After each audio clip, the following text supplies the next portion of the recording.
Every second, every minute, man, I swear that she can get it. Say if you a bad bitch, put your hands up high. Hands up high, hands up high. Till I feel the lights down right now. Put me in the mood. I'm talking about dark blue perfume. Go, go. I recognize your fragrance. Hold up, you ain't never gotta say shit. And I know your taste is a little bit high maintenance. Everybody else basic. You live life on an everyday basis with poetic justice. Poetic justice. If I told you that a flower bloomed in a dark room, would you trust it? I mean, I write poems in these songs dedicated to you when you're in the mood for empathy. Is blood in my pen. Better yet with your friends and them. I really wanna know you all. I really wanna show you off. Fuck God, pour up plenty of champagne. Cold nights when you curse this name. You called up your girlfriends and y'all curled in that little bitty range. I heard that she wanna go and party. She wanna go and party. Nigga don't approach her with that Atari. Nigga that ain't good game, homie, sorry. They say conversation rule the nation. I can tell, but I could never right my wrongs unless I write it down for real. P.S. You can get it, you can get it, you can get it.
you go? Oh, you know how I've been living without you. Daydreaming on a cloud with you like the rising. With you tonight is on an island. It's about time for waking up. Found you as a breeze and waking up. Now you said I couldn't miss your touch. I needed to distance myself from you. I was just in love with you. So confess on the truth.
I'm so anxious just to feel the silence. It's so quiet, but I hear you.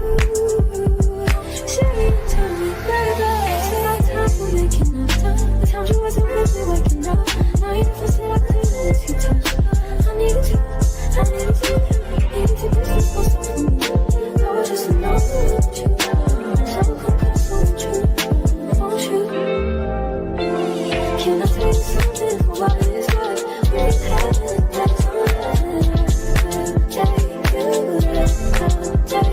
I'll show you something, give me more than words. We've had it, that's all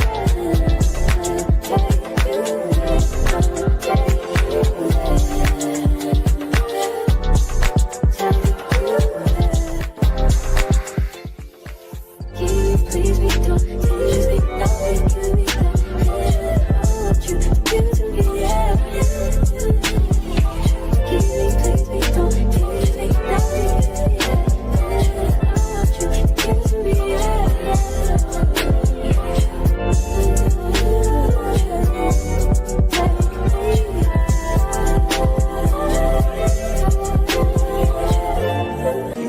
Every second, every minute, man, I swear that she can get it. Say it, bad bitch, put your hands up high, hands up high, hands up high. Tell them turn the lights down right now, put me in the mood.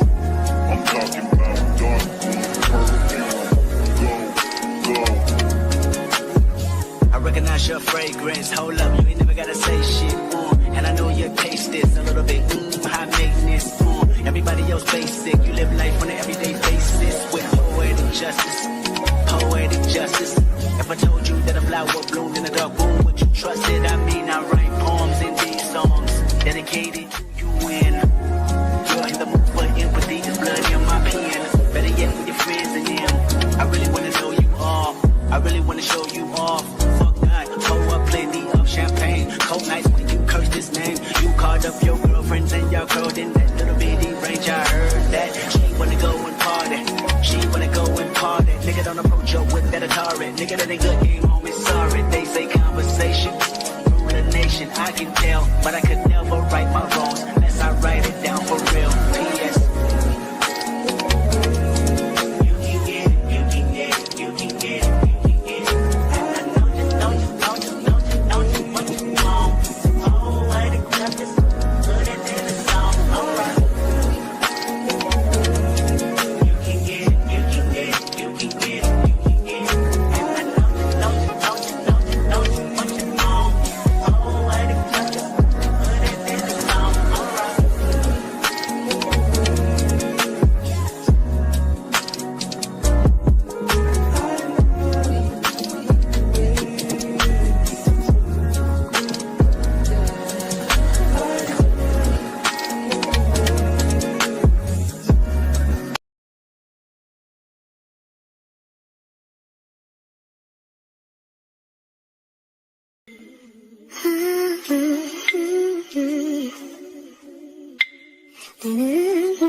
Only been a few hours, but it felt like days. Only been days, but it felt like months. Been gone for a year, only know like once. Life moves fast when you do what you want. At this time, doing what I want. Hope you doing what you want. What you want?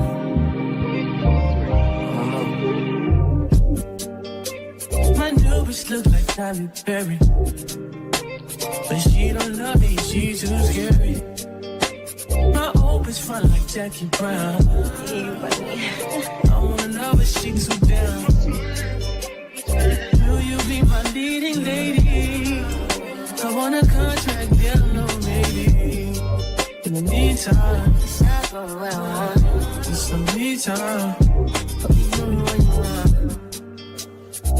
By the beach like Odell. Over more, my killers don't tell.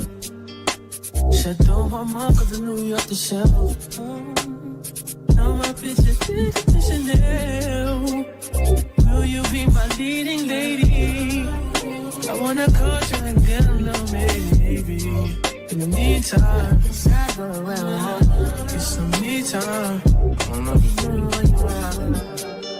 Only been a few hours, but it felt like days. Only been days, but it felt like months. Been gone for a year, only know like once. Life moves fast when you do what you want. In the meantime, It's not going where I want. get some me time. You doing what you want. In the meantime, It's not going where I want. get some me time. You doing what you want. Maybe I love myself, I don't know. Leave me here, I'll fuck myself. See me in the mirror, I duck myself. Don't need much, so fuck my wealth. I need you in the morning, but I need you now. Yeah, I know I get it what you need. I know what you like. I feel it coming. Johnny got the essence. I try to lead you, and I need some lessons. I need to get better. I tried to live, but I can't. I don't know why I got the wall.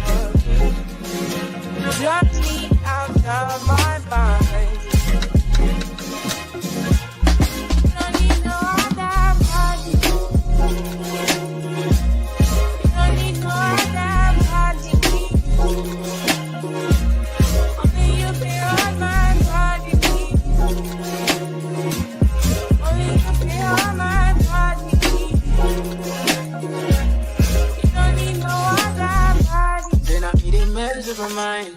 And I mean, if you get free up your mind. Say your body talk to me nice. Say I'm my love you didn't need for your life. Yeah, our love no be like. Say every day together, yeah, day and night.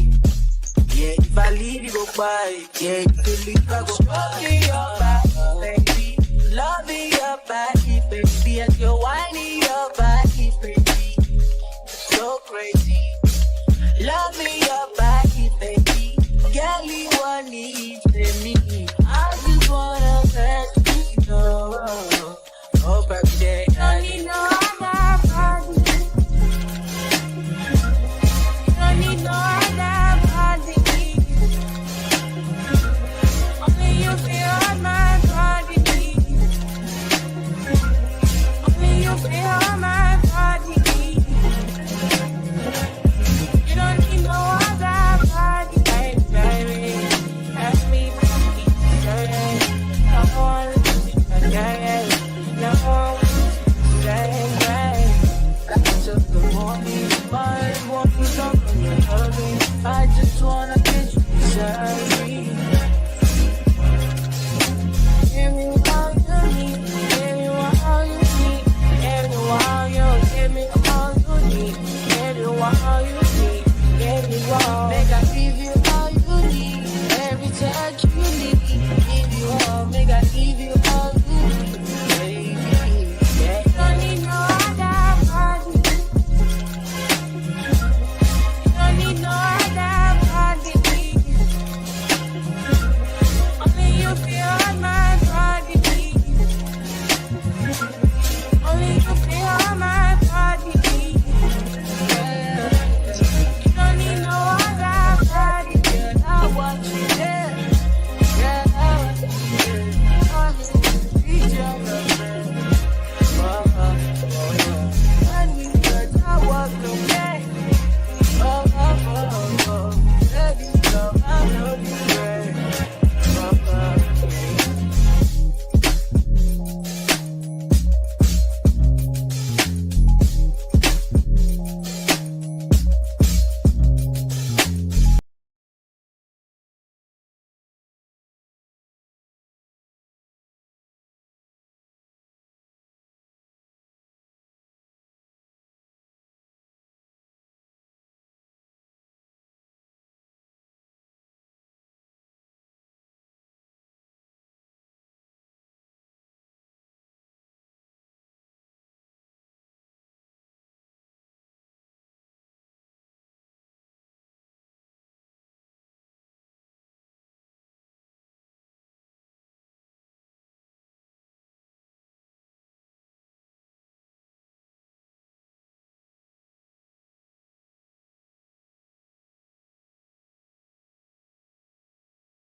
Hotel shining stars, big dip, get a lot of hashtag gang in the city.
And that's how you,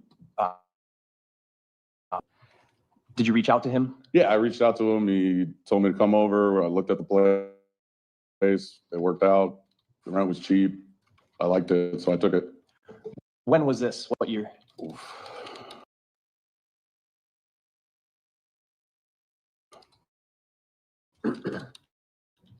I can't. 2020.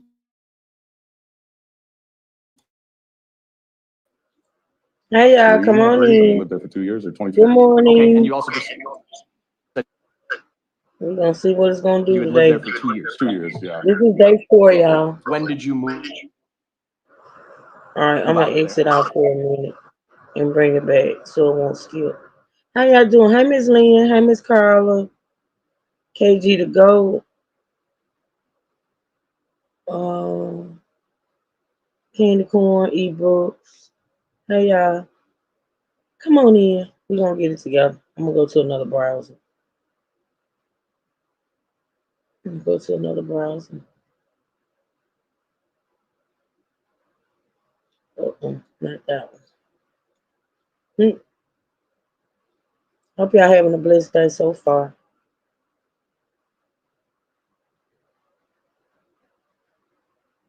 All right.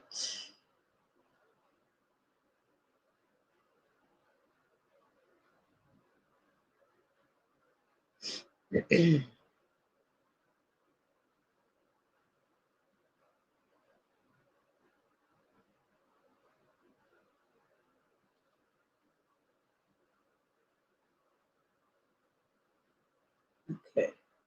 It's coming back up, y'all.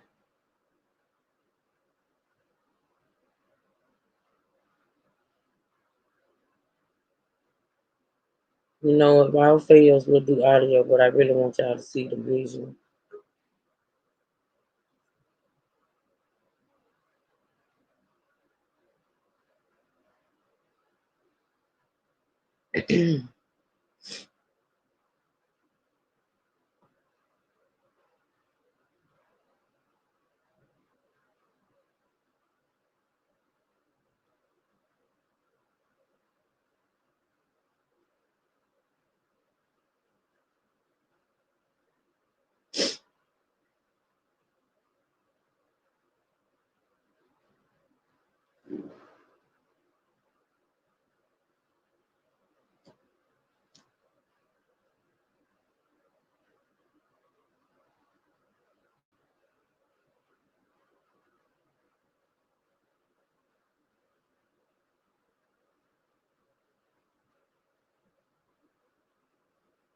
In real life, it's on day 8. We on day 4. We gotta get caught up.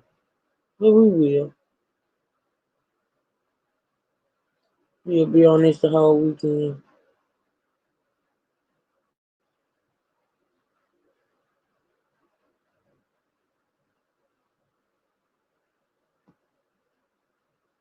Come on, YouTube. Okay, there we go. All right.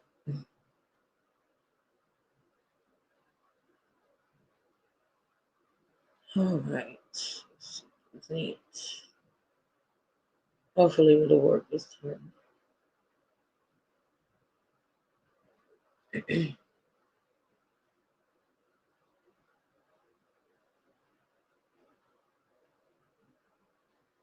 I text her.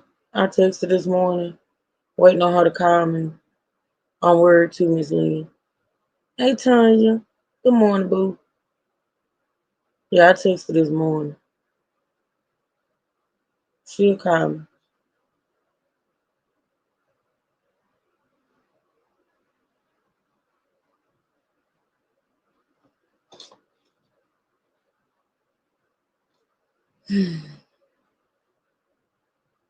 You gonna come up or no?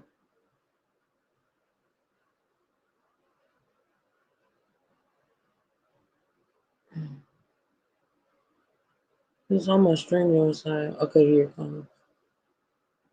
I mean my YouTube side.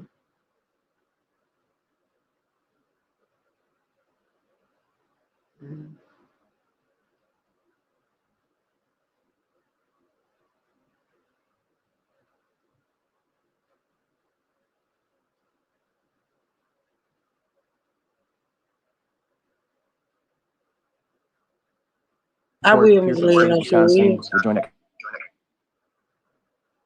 Good Everybody. I hope you had a lovely weekend. We are still on the state's case in chief. And State, are you ready to call your next witness? Yes, Please do so. Pete Worthington.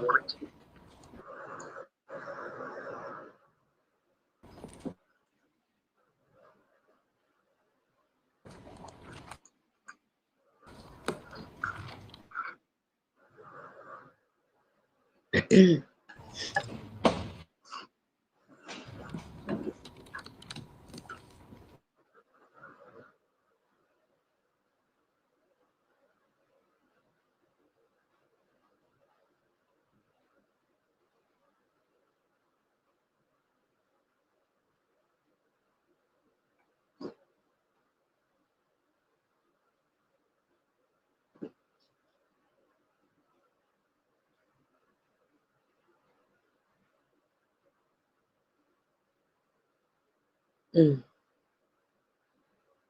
Did it drop?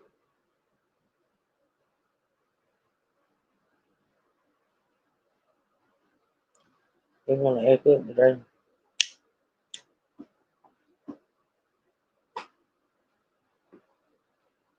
Let's try it one more time. Thank you, Tanya. I'm gonna try it one more time. If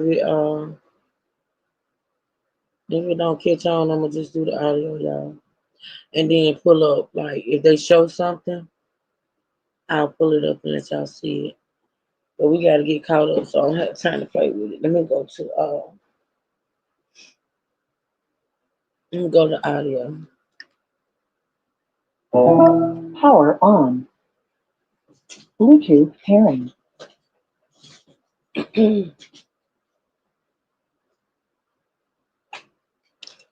Bluetooth connected. Hold on, y'all. Mm, mm, mm, mm. Where is my?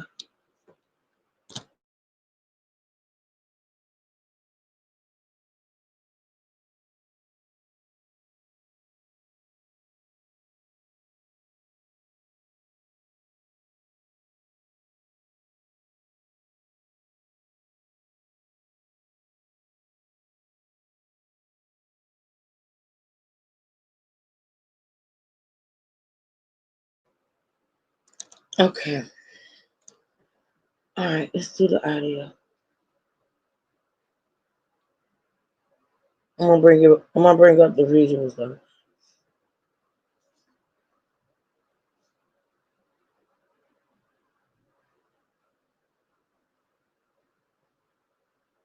Dave. Then moved back and saw that he had put an ad on I'm Facebook. gonna back it up so y'all can see who he is.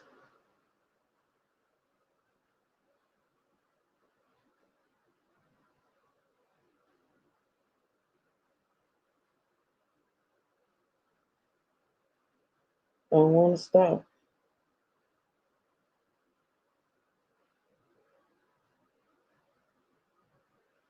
Okay.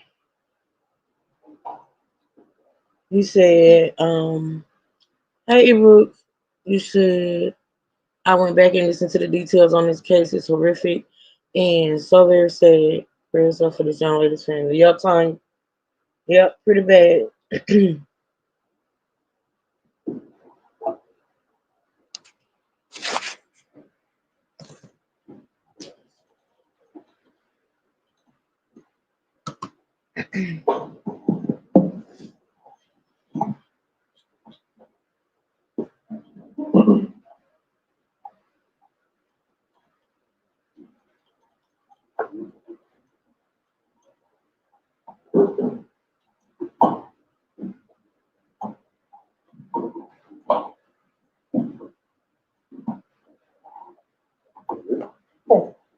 Please remain standing, raise your right hand. Do you solemnly swear that the testimony you give in this matter will be the truth, the whole truth, and nothing but the truth, so help you God? I did. You can please be seated, state and spell your name for the record. Pete Worthington, P-E-W-O-R-B-I-N-G-T-O-N. How old are you, sir? I'm 34 years of age. Did you at one point live in a residence at 3159 South 39th Street? I did. I was a lower tenant. Is that address, is it a single family house? What is it? It's a duplex, upper unit and the lower unit. I rented out the lower unit from Max. Is it in the city and county of Milwaukee, Wisconsin? Yes. You said you rented the lower unit from who? Maxwell Anderson.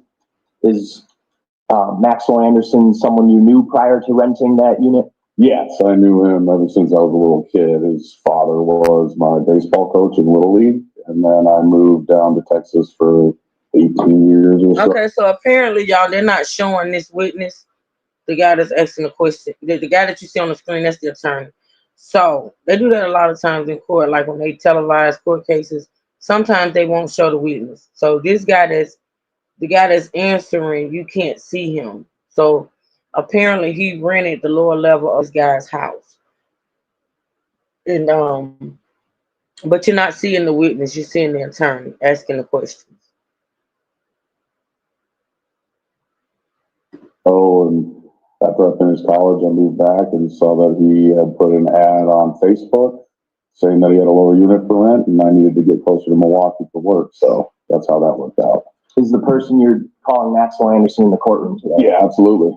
Could you please identify him by indicating where he is sitting and something he's wearing? Yeah, he's right here. He's wearing a gray long sleeve shirt button down.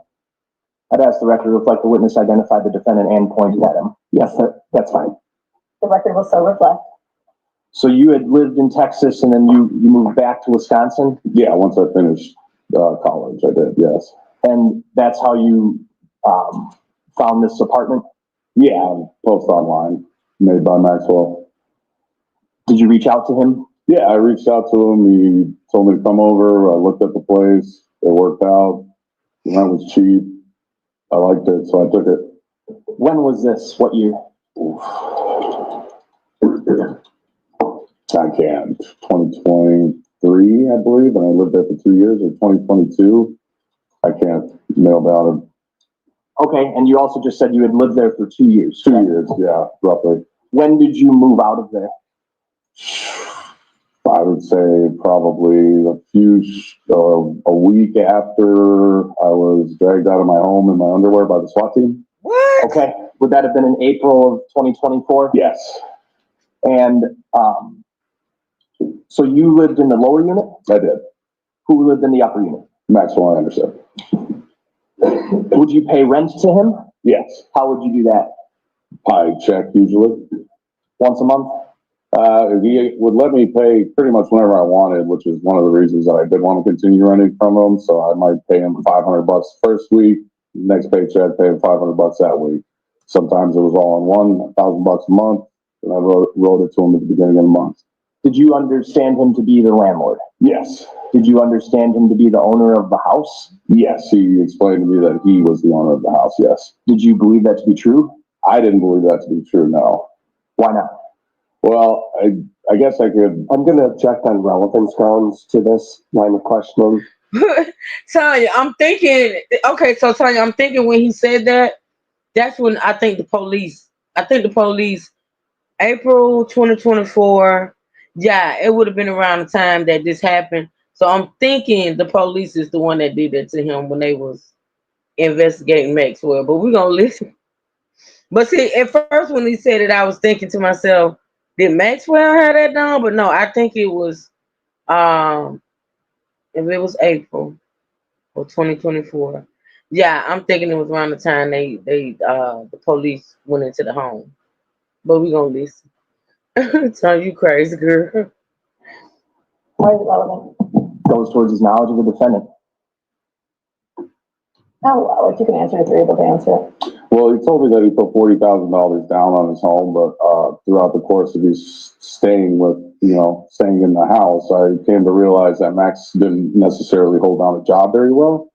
So it's kind of confusing to me how somebody could amass a $40,000 down payment when they only work 3 days a week and are frequently changing jobs. But nevertheless, you would just pay him and no one else. Absolutely, him and no one else.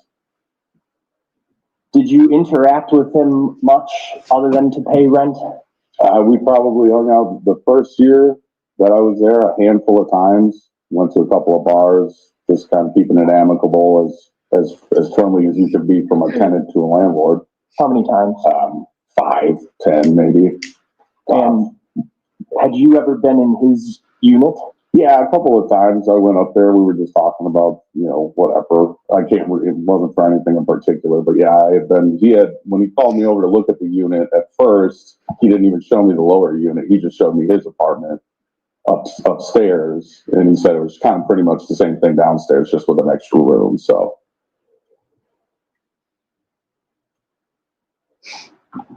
You stated that you had hung out with him a couple times the first year.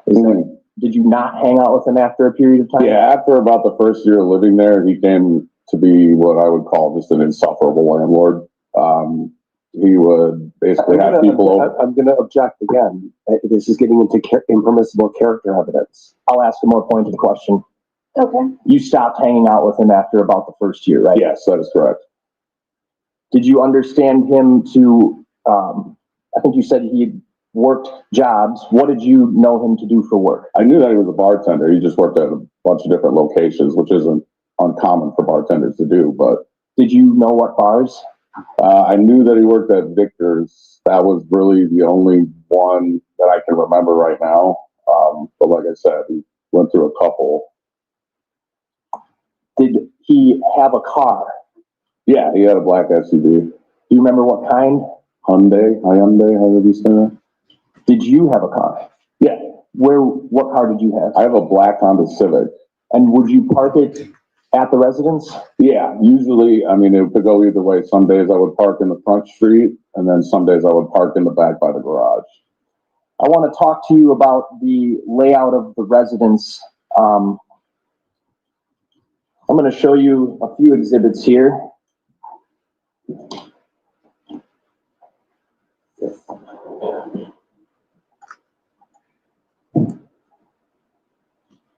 I'll have you page through this, and for the record, these are going to be exhibits 297, 354, 355, 381, 359, 382. We'll start with that. Can you just page through those silently to yourself and tell me when you're done?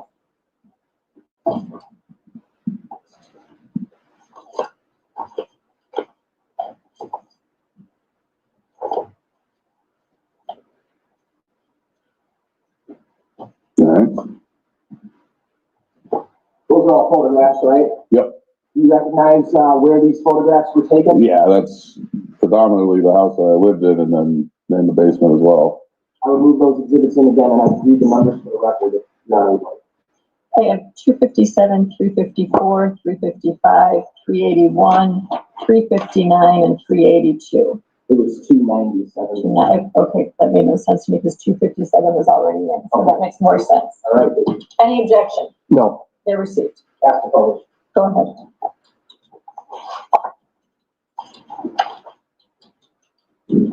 We'll start with exhibit 297 here. This is the one from either the one to my right or the one that's. I can see this fine. Okay. 297. What are we looking at here? That would be the front yard of my home, or where I lived at Maxwell Anderson's home. This person right here. That person? Yes. That me? Yeah, that is me. That's absolutely me. Okay. All right. So this is where you live? Yep. And you are standing on the front cement porch. Yep.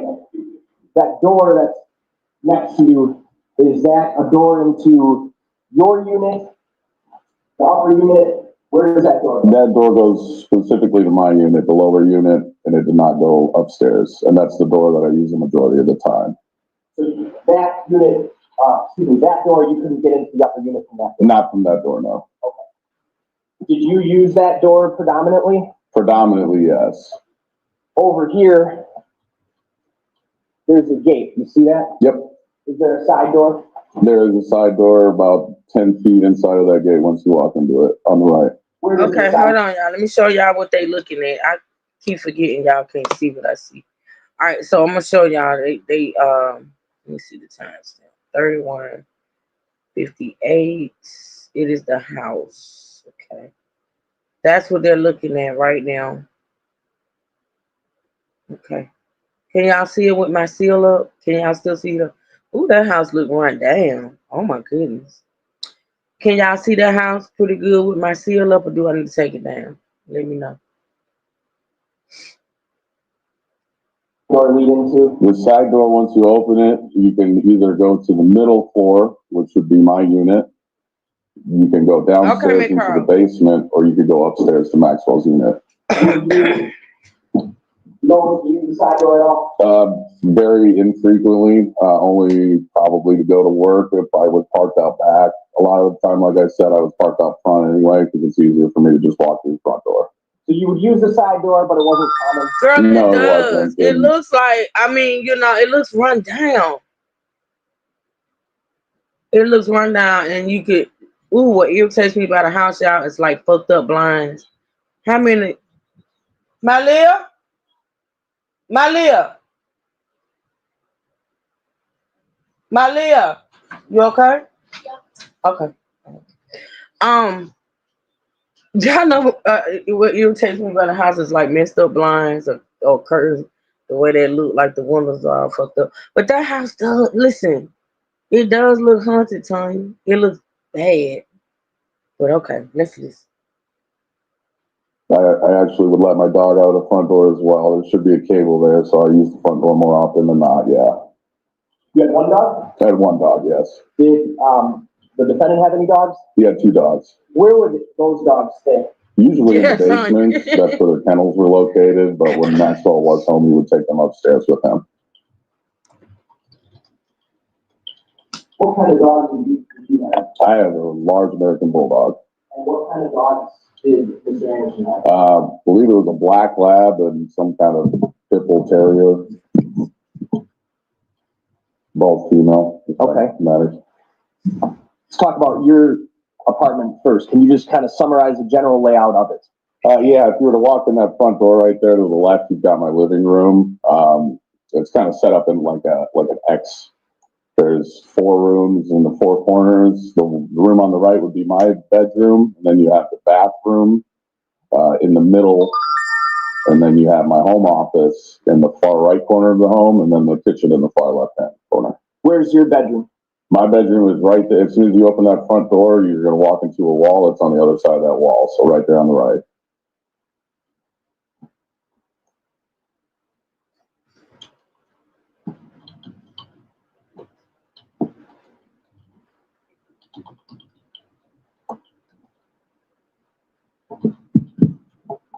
How many bedrooms total in your unit? In my unit, 2. And your room was sort of in the front of the residence? Absolutely. As soon as you open up that front door, there's a wall 3 feet in front of you. If you go on the other side of that wall, that's my room. Let's talk about the basement.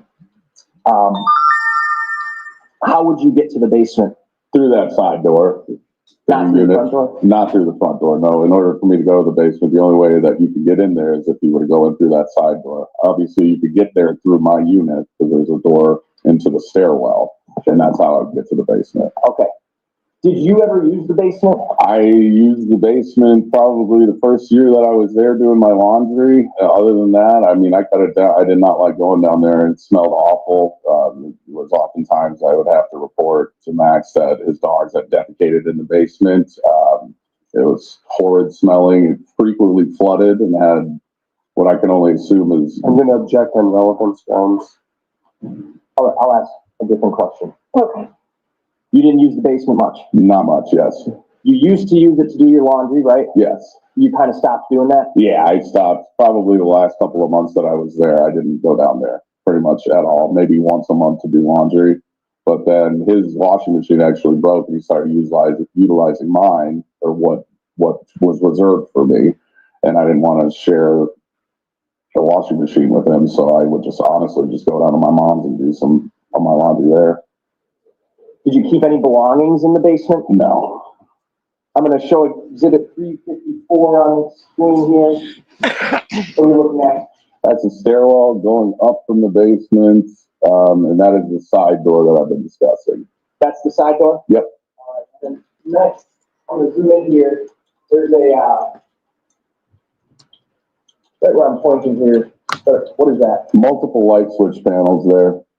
What were those activated? Those would activate stairwell lights, and I believe the light that is outside of the door. So there's a light outside that side door? That screen door right there, yes. And it's activated or deactivated through the switch? To the best of my knowledge, I believe so, yes. You don't recall it being motion activated? I do not recall any motion activated lights. Exhibit 355, what are we looking at here? And if you can, when you answer that question, just orient us in the last picture. So it would be as if you turned, I don't know, 45 degrees to the right and just snapped another photo in the same spot. You're at the bottom of the stairwell there, and you are looking to the right side of the basement. Exhibit 359. Where is this, or what are we looking at? And if you could use that last photo to help us understand. Yeah, last photo would probably be like a 180-degree shot from the last photo that we just looked at. Looks like somebody turned right around, and this is kind of towards the front part of the basement, I guess you could say. You can see the dog kennel there, yeah. That would be the front part. I'm sorry, y'all. It looks nasty down there. I'm sorry. It looks like it smells like dog, and oh my God. And just think about it. He would take women down there, because y'all remember the testimony of another. Well, no, I don't know if it was testimony or maybe I heard a video. I don't know, but another woman said that she had dated him before, and he asked her to go down to this basement, and she refused. But I think maybe Sade ended up down there. But that basement, oh my God. Okay, let's just. Directly under my living room is where that would be. All right, so the dog kennel area referring to is back there, yes. Is that where you knew that's where he was going to keep his dogs? Yeah, it is kennels, yes. Was that all the time or just when he wasn't there? Just when he wasn't there, they were in the kennel. He usually would bring them up into his apartment when he was there, yeah.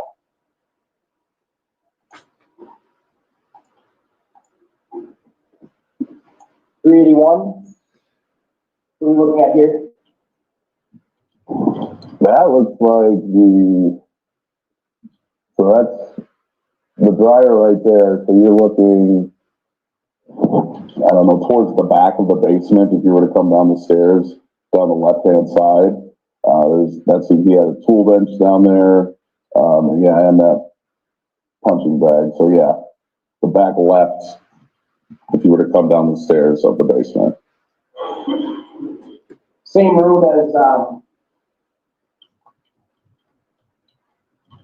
255, is that fair to say? Yes, that's exactly right next to the tool bench. And that's not the same part of the basement that's 259, right? No, it's not. That would be opposite ends. And then I'm going to put up 382. Yeah, that's the tool bench. Was anything in there, in that tool bench yours? No, not at all. You had nothing in the basement? Absolutely nothing. I put nothing down there. Did you know him to have a lot of tools? Yeah, absolutely. Neighbors would come over and ask us to borrow tools. Okay. Did you know him to use the tools? Yeah, no, Max, absolutely. He was constantly working on home improvement projects that he called home improvement, but they weren't very good. What kind of projects are you talking about? Well, he did some work on the fence. He was building some kind of underground shelter. He was going to allow his dogs to sleep under there. That would be the hole in the yard. So in doing so, he had to work on the fence, and I believe he put up some shiplap and painted it. So. I didn't hear that last thing. Put up some what? Shiplap is a type of like wood that you could put up. Can you spell that? No. SHIPLAP, I think. Thank you. So he continue. You were discussing. Yeah, so I mean, it was almost nonstop, and it got to the point. That's one of the main reasons that I was moving out, is that it was like living in a construction zone. I mean, I'd get off from work at 5 o'clock, and I'd have to tell them multiple times after I work a long day of work, I'm not trying to come home to hearing hammers and saws and power drills or anything like that. But it just never ended. So, a lot of projects you'd be working on. A lot of projects. You would characterize them as home improvement projects? That's how we would like to phrase it. All right. You said there was a hole in the yard. Yes. Where was the hole? That was right outside of the screen door. The side door? Side screen door, yes. I'm going to show you exhibit 302.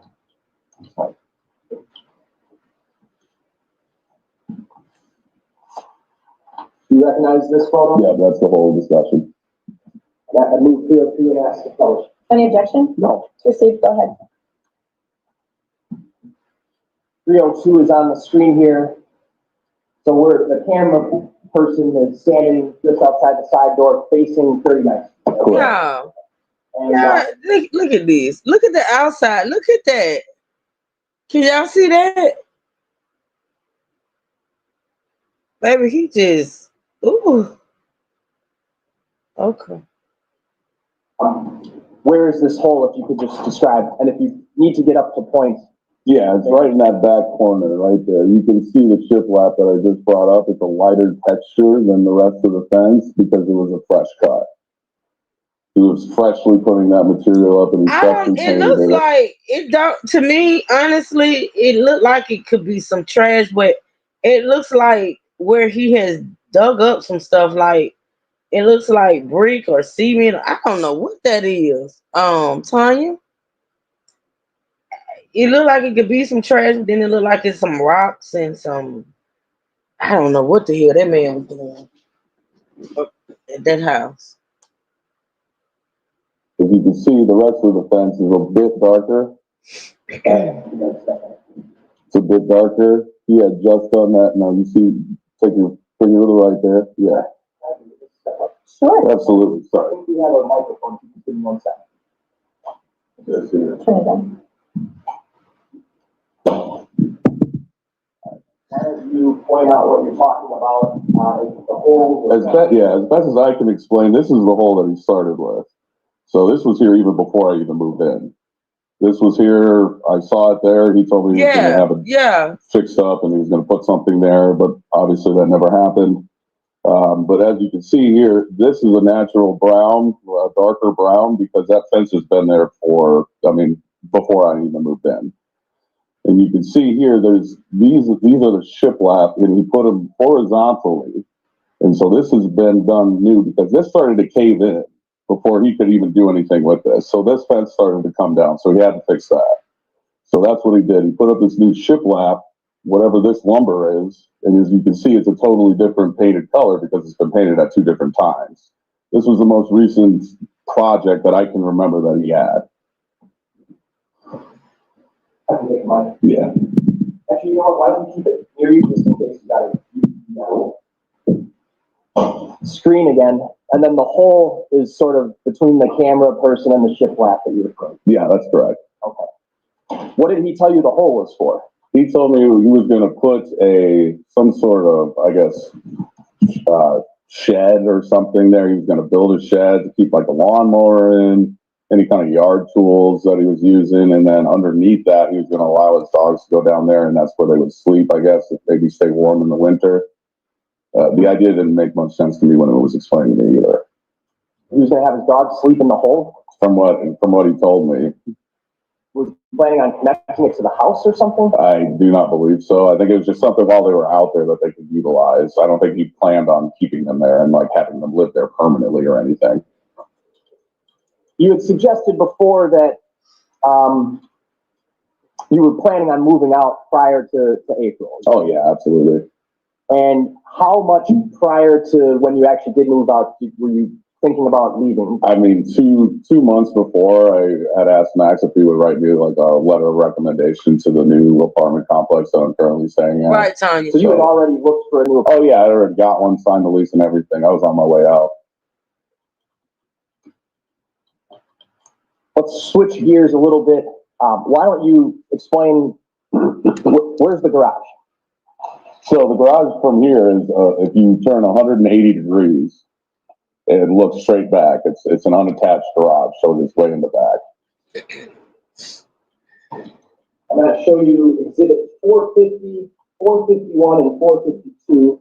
You look at these three photos and then tell me if you recognize those. Yes. Yeah, this is the outside of the fence. This is where the garage is located in exhibit 450. That is the garage there. Are all of these pictures photographs from the residence? Absolutely. I move those three exhibits in and ask public. Any objection? No. So they are received and go right ahead.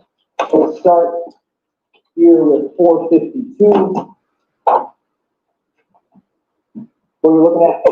This is the view into the backyard outside of the back fence. Just inside the fence to sort of the left side into the, that would be where the majority of the backyard is, right? Yeah, if you were to walk in and take a left, that's where most of the backyard is, correct. And were there any other projects going on back in that part of the yard? You said, so right here on the left where you see the vent license plate, he told me previously that he wanted to turn that into like some sort of outdoor bar, but the only thing he did was basically dig a hole. Dug another hole? Yeah, a smaller hole than the first one, of course, but there was nothing there other than a hole. How long have you been working on those projects? Objection relevance. How low, if you can answer if you can. He'd been working on them since before I was there. I mean, he would go out there. I mean, the holes were open before I moved in. So I would say it's definitely longer than 2 years. I can't give you a definitive answer, but. Exhibit 451, what are we looking at? This is, if you look on the left there, that's the actual garage. And then, yeah, just another view of the back fence looking into the backyard. Where the camera person is standing right now, is that kind of a parking slab? That is a parking slab, and that's where I would park my Honda Civic some nights. And then other nights you would park on the street? On the street, yeah. Depending on how I was feeling that day, yeah. In front of the house? In front of the house, right. 450 is on the screen right now. Got kind of a photo of that parking slab? Yeah, that is correct. Is this trailer normally not there? Yeah, the trailer is not there. Okay. What is this that I'm pointing to here? You know what that is? That looks like a light to me. Did you know there'd be a light back there? I did know of a light to be there, yes. That one was motion censored. Okay. How did that light get there?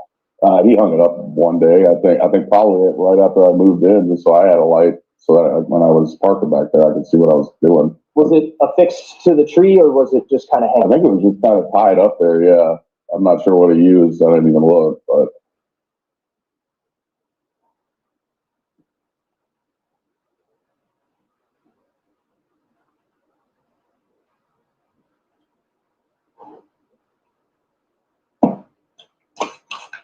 Do you know where the power source for that light was? I have no clue. That wasn't your concern? It just Nah, as long as there was a light out there and I could see, I didn't look that far into it. So what I'm gathering from these photos then was the backyard completely fenced in? Absolutely. Would he let his dogs back there? Yeah. Would you let your dogs back there? No, my dog doesn't get along with any other dogs. And so you take your dog out the front? Out the front, yes. Did you utilize the backyard for anything? No. I mean, to walk through it to get to my car when I did park there, that was about it. What about the garage? Did you use the garage? I had no access to the garage at all. At all? At all. It was completely locked up. Okay. Had you ever been in there? I honestly, I cannot recall a time that I was ever in there. Maybe when he had the garage door open, I walked by it, but no, I've never been in there physically. Did you know what was in there? I knew that he had an older truck in there, and then there was just no space because I wanted to originally park in there, but he had his car, and then he had an older truck there, and I believe he had some kind of electric bicycle or something as well. So, was the older truck even functional to your knowledge? No, it wasn't. It was all taken apart in the garage. I think it was a project truck or something.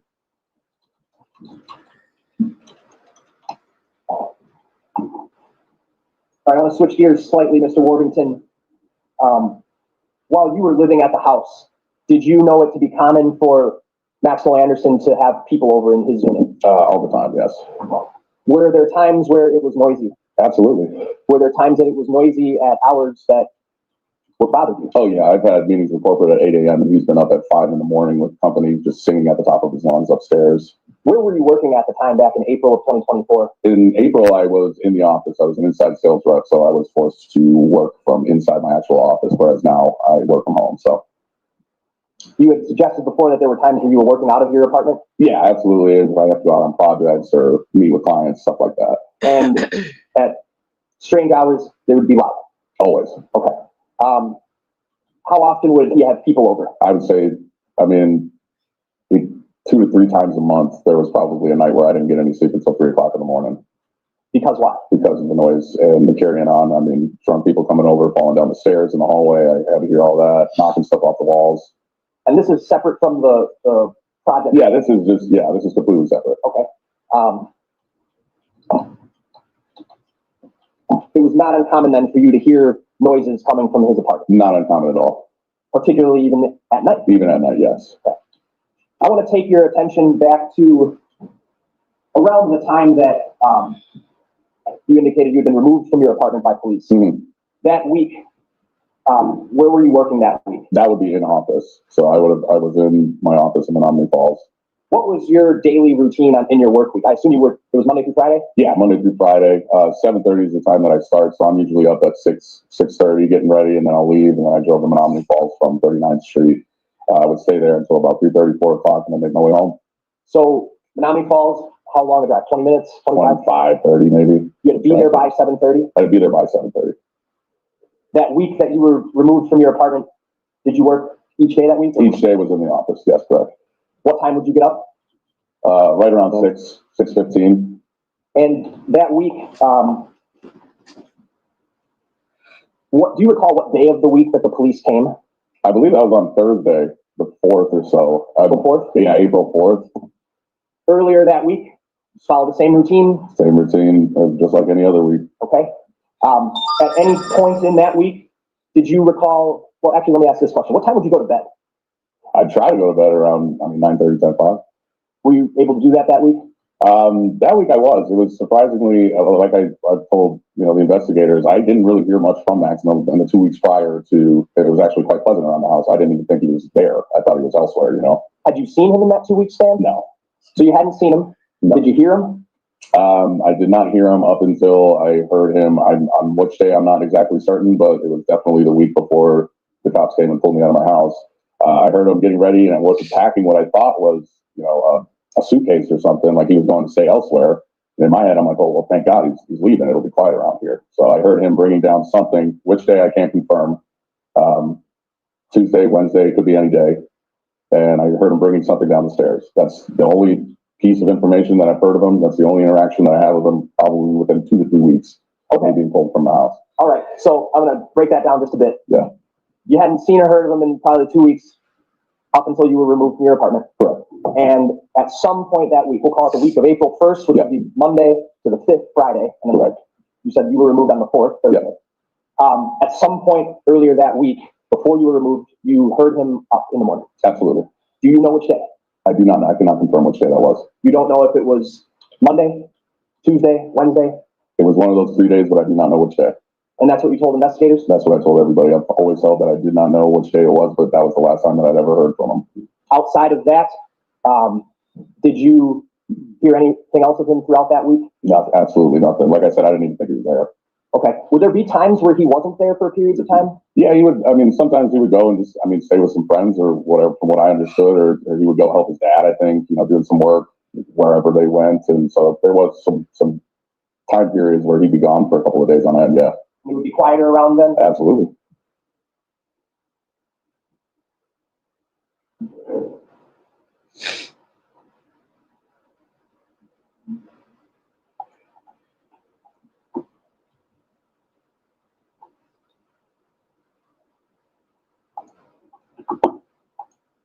I'm going to show you Exhibit 403.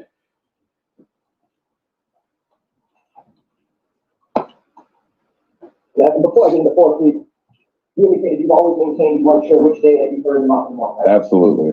And that morning that you heard him, it was at that time around 6 a.m. hour, you can maybe go. Yeah, 5:30 to 6 a.m., yes.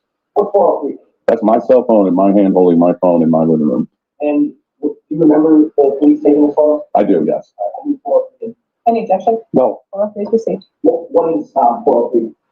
Are you asking me? Yeah. This is a photo of my cell phone and Maxwell Anderson's phone number where I would contact him for, house-related things. You don't remember what the phone number is that you contact Maxwell Anderson at? Yeah, it's going to be 262-416-4874. Is that good? The 403 on the home. You gotta say Max? Mm-hmm. Then yes. Yes, And then we'll have to see the phone numbers right down. that's correct.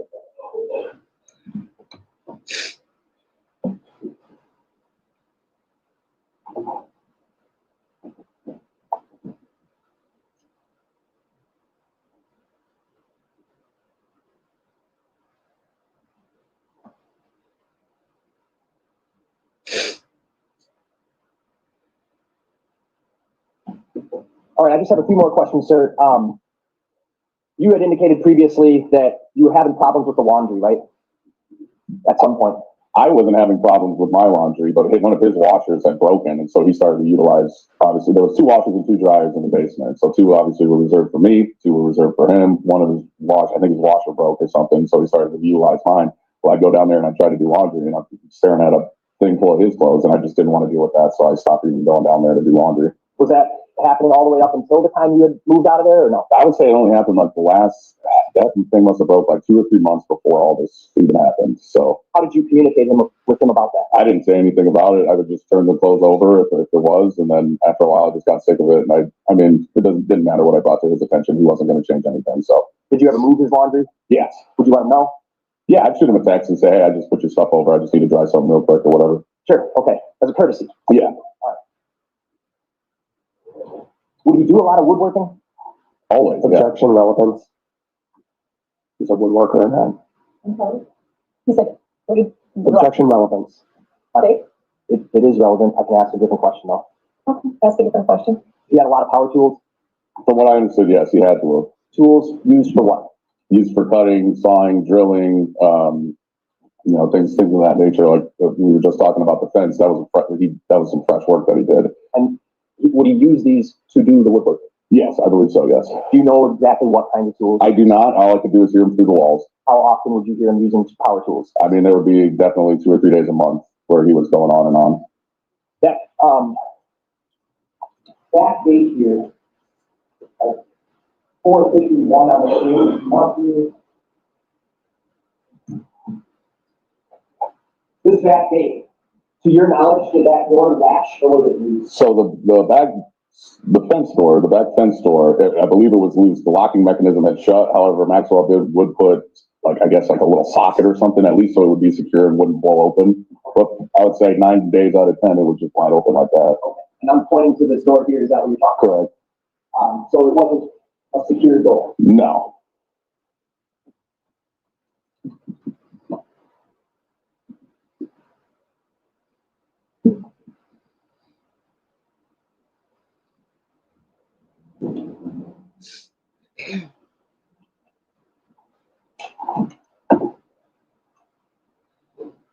A couple more questions, sir. The police came to your house on April 4th. Mm-hmm. You established that.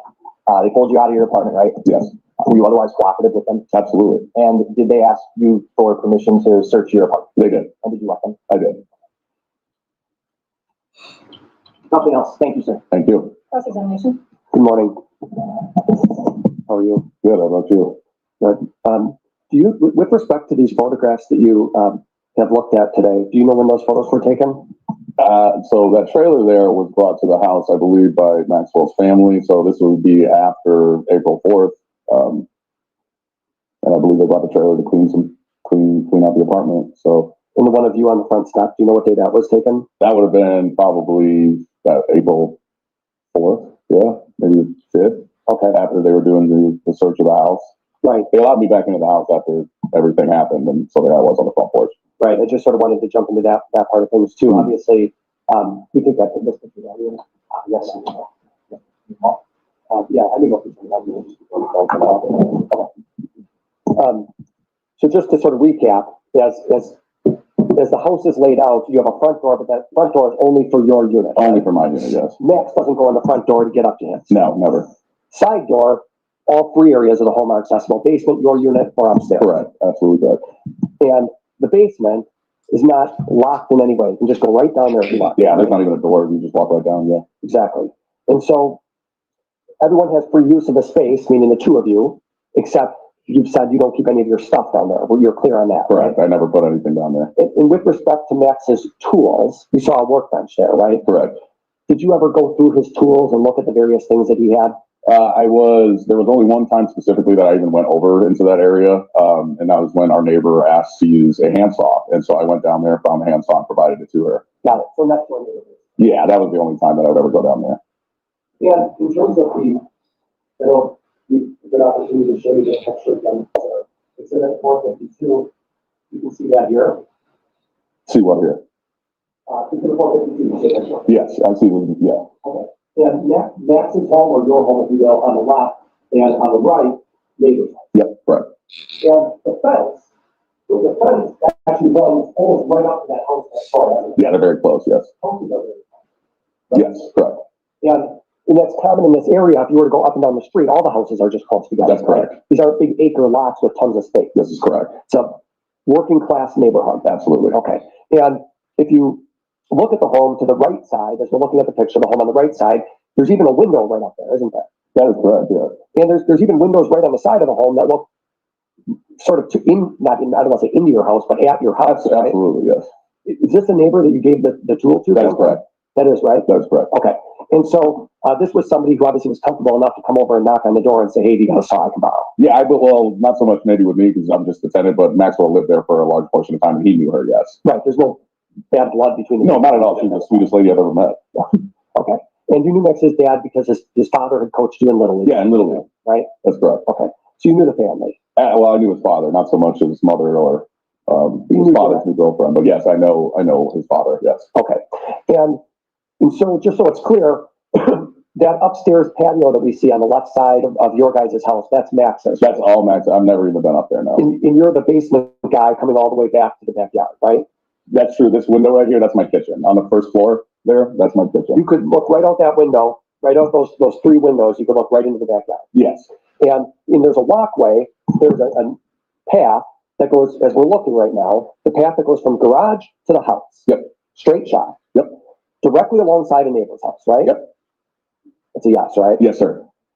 Now, if one wanted to go out into the front of the home, a person could go through the gate at the end of the walkway. That is correct. If a person wanted to go to the alley, they would just walk down this path and they would be in the alley. That is correct.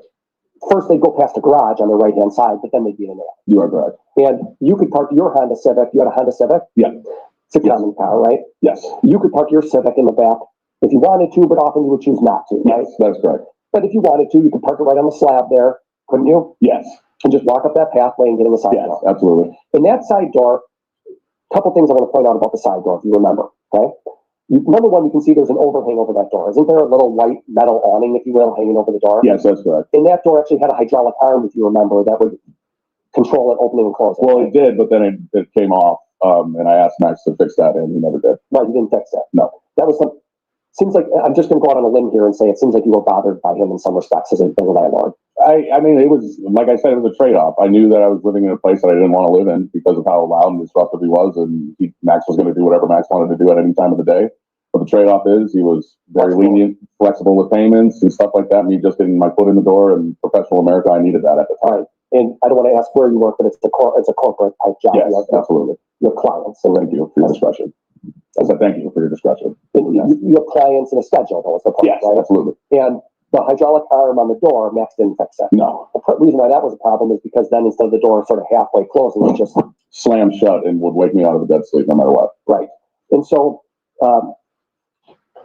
you do remember the SWAT team coming to the home. Absolutely.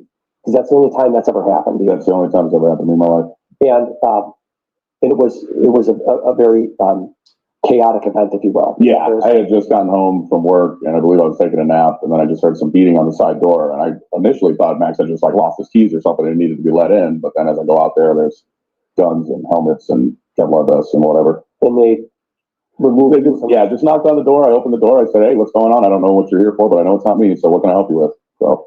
And then, is it your testimony that was April 4th? Is that what I understand you to have said today? That was Thursday, April 4th. Thursday the 4th, correct. Okay.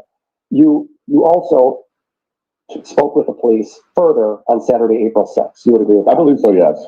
And there was a time where law enforcement sat down with you. It was actually, I just want to explore if you remember that. Yes. You sat down with a few different officers that were present to interview you, right? 3 or 4, yes. Right, exactly. 3 or 4 officers. And they actually interviewed you in the lower level of that house. Yeah, on my living room couch, yes. As opposed to making you come to a police station and answer questions. This is correct. And did they tell you that they were audio recording your interview, or did they not tell you? They did. They absolutely notified me in that. And then they actually placed the recorder in front of me. So you could see that. It was very apparent. So if we need to refresh your recollection, we can always play that, okay? Yeah, absolutely. And did you have any objection to the officers recording you? No, not at all. And would you describe this interview as a consensual meeting, meaning you were willing to answer whatever questions? Absolutely. I've done nothing but, coherent with the law enforcement since the day that this happened. Cooperative. I'm sorry. Thank you. Coherent's good too. Yeah, either way. And you explained to the officers that you have, in fact, been upstairs to Mr. Henderson's residence in the past, right? Yes. And you testified to that today as well. Yes. In fact, there was even a time when you were letting him use your internet, so you had access up there for that reason. Yes. He would call me anytime that his internet didn't work. My internet always worked, but for some reason he wouldn't get internet working up there. So I went up there a time or two to see if I could fix anything, but I couldn't anyway. So now you estimated that you were up there maybe 10 times in the past. Is that fair? Maybe. 10 seems a little steep. I'd say maybe even 5 or less. Okay. And you did provide a phone number for Max, and you testified to that today as well, right? Correct. The method of payment that you would write a check and put it on a windowsill in the hallway, that was all just a normal way in which you went, right? And So the court reporter can't take it down if you speak at the same time. So if you could just take a breath before you answer and give it a second. Oh, you got it. My apologies. I think you just did that to me. Did I? Yeah. Oh, I'm sorry. Take a breath. Go ahead, your next question, please. thank you. And the officers were asking you questions about your history with Max leading up to this incident. Is that fair to say? That's fair to say, yes. They zeroed in on questions about the night of April 1st. Do you remember that? I remember the night, yes, but I don't have anything to report on that night. Sure. I'll just ask some questions. Yeah, go ahead. If you have nothing to report, tell the jury. Yeah, absolutely. Okay. So my question was, the police sort of zeroed in on that night of April 1st, which would have been a Monday. Correct. And we already know that based on your schedule, you worked a normal, if you will, corporate job. Correct. At that time. Correct. With a regular schedule of, I think you said 7:30 to roughly 3:30 or 4 o'clock, give or take, right? Correct. Some people wake up very early in the morning, they get their workouts in or whatever they end up doing, go for walks. Your schedule was, if you work at 7:30, get up at 6:30, right? Correct. Get yourself ready, get to your vehicle, drive to work. Correct. All right. That we all have routines. That was sort of your routine during the work week. Yes. You are, and you told the police, you are a light sleeper. Very much so, yes. Very much so. Yes, correct. And what you said is that you are a very sensitive person to noise. You could hear, just in general, that's how you are oriented. You hear noise very, very frequently. That's correct, yes. You used an example of even if Miss Max's dog was chewing a bone on the floor, you could even hear that at times. That's correct, yes. And that there were times where you would text Max or say, knock it off. Absolutely. I'm trying 50 times, if not 100, yes. I'm trying to sleep. Yeah. Max is you always knew Max is a bartender. Yes. Bartenders, for better or for worse, often have a different schedule than us working folk. Which I understood and I respected. Yes, you're correct. And it can get bothersome at times. A person bartends till 2 a.m. They bring people home from the bar and you're trying to get up a few hours later to go to work. That's correct. So the two of you had a different paths in life, if you will. Yes, very different. You mentioned Victor's as one place that you knew that Max had worked. Yes, that's correct. As a bartender. As a bartender, yes. And the noise coming from upstairs, there's really not a whole lot of soundproofing as far as you could tell in this house, right? No, older house. I mean, anytime he moved, I mean, and I understood what a tolerable level of noise is, but even still, I mean, so much as him walking around, I could hear it up there. Yeah, the walking around. Yeah, just even walking around, which, I mean, I wasn't complaining about that. I was complaining about the louder stuff, so. Yeah, nobody's saying you're texting him saying stop walking. Yeah, exactly. Okay. But you could hear a lot of absolutely noise. And law enforcement zeroed in on that night of April 1st. We talked about that, sort of that Sunday leading into Monday, that time frame. And I think what you said here is that there was perhaps one day that week where it's your opinion you heard Max at, say it again, at 5 a.m., 4:30? Yeah, right around 5:30, 6 a.m. I would say that I heard him bringing what I thought was a suitcase. I thought he was packing and leaving or something like that for, a couple of days, which he was known to do. Yes. 5:30 or 6 a.m. 5:30 to 6 a.m. And that's the reason you can identify that as a time is because of your work schedule being at 7:30. I'm up at 6, and I can remember there was a day where it was at 6 a.m. and Max, or maybe 5:30, and Max is up. Correct. Is that because you talked to him? No, that's not because I talked to him. It's because I heard him coming down the stairs with presumably what I thought was a suitcase. Got it. So you can remember hearing him at a 5:30 or 6 a.m. with what you thought was a suitcase. Correct. Okay. Not 1 o'clock in the morning. No, this was early hours of the day. Not 2 a.m. when it would be bar time coming home and that time of day. No, I heard nothing. Or midnight. Nothing. I've heard absolutely nothing that night. Okay. When you say that night, I mean, is the elephant in the room here? Or are you talking about the night that Sade came over, of which we're... Yeah, I'm talking about the April 1st night in discussion that we've been talking about. Okay. When you say that night, that's what you're referring to? Yeah, that is the night that I'm referring to. So, no noise that night? No noise. No screaming? No screaming. Or struggling? No sounds of struggling. Or a saw being used? No, nothing like that. I assure you, if I would have heard a power saw going, I would have woken up immediately and had something to say about it. Yes, or if it was 1 in the morning, Exactly. It's 1 in the morning and you hear thump, thump, thump, thump, thump coming down the stairs, that's something you'd want to address. Correct. Right. But if it's 5:30 or 6 and I'm going to work, not as big of a deal. Exactly correct. And maybe this is already did you hear anybody ever scream? I've heard absolutely nothing. I want to share with the court, I didn't even know that he was there. It was that quiet. It was that quiet. Not any, and that's coming from you, the light sleeper. Yes, correct.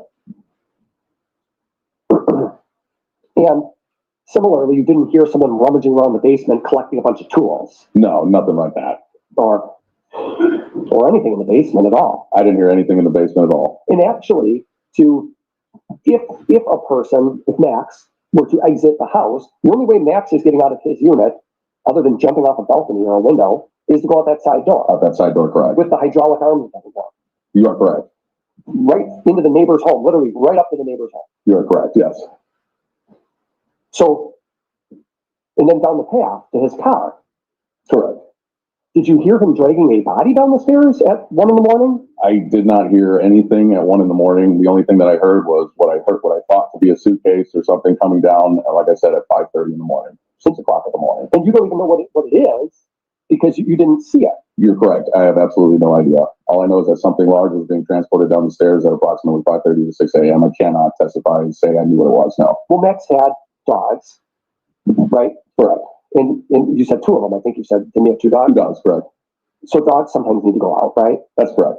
I know there's some accidents that happen in the house sometimes, but Max would take his dogs out of the house, right? For the most part, yes. But again, you didn't even look to see, is it dog running out with him? Is Max letting, did you know if he let his dogs out at 5:30 or something? No, I didn't even, I heard the noise that he was leaving and I was, in my mind, I'm saying, good, he's leaving. I can go to work and come home and maybe it'll be peaceful when I get home. So I did not check or investigate or see anything at all. The only thing that I can say that I heard was, like I said, something such as a suitcase being brought down the stairs. And you've even described yourself as a, quote, pain in the ass when he's loud. That's how you've described yourself to the police, right? Describe myself? Yeah, that even if there's too much noise, you describe yourself, I'm a pain in the ass, I'll let them know. Yeah, absolutely. Yeah, absolutely.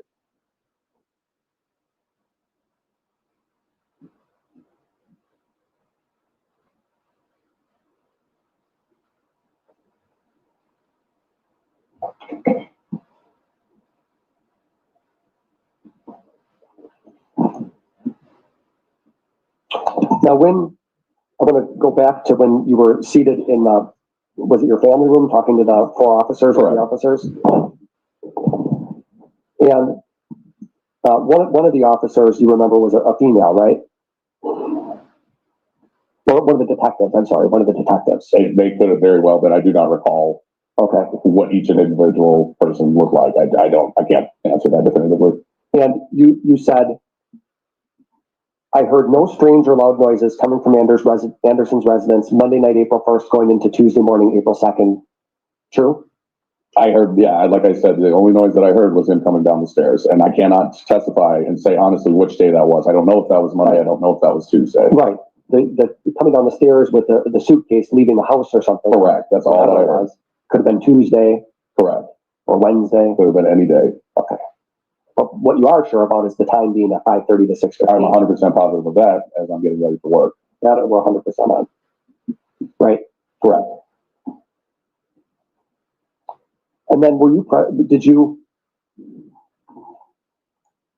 had you heard about a body part washing up? Was that something you had heard about at the time? Not until weeks later. Yeah, I follow the news, and obviously that was a pretty big story.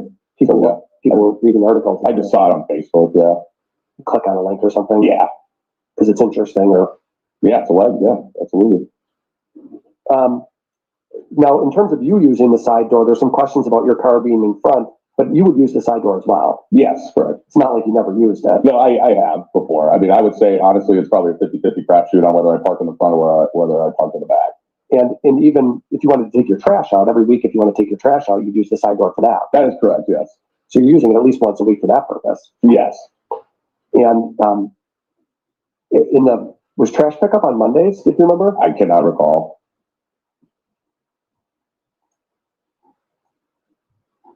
Or Tuesdays? You don't remember the day? I can't recall which day it was that trash went out. The cans were permanently outside of the garage, so we didn't have to take the trash cans out. The trash truck would just come by and take them from where they were currently sitting.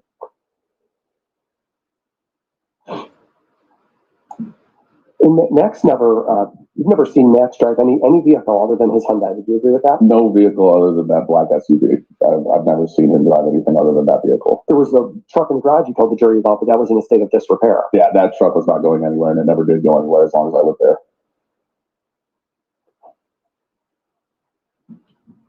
And in terms of missing, are you here to? Did you ever go down in the basement that week of April 1st to April? Strike that. That's a bad question.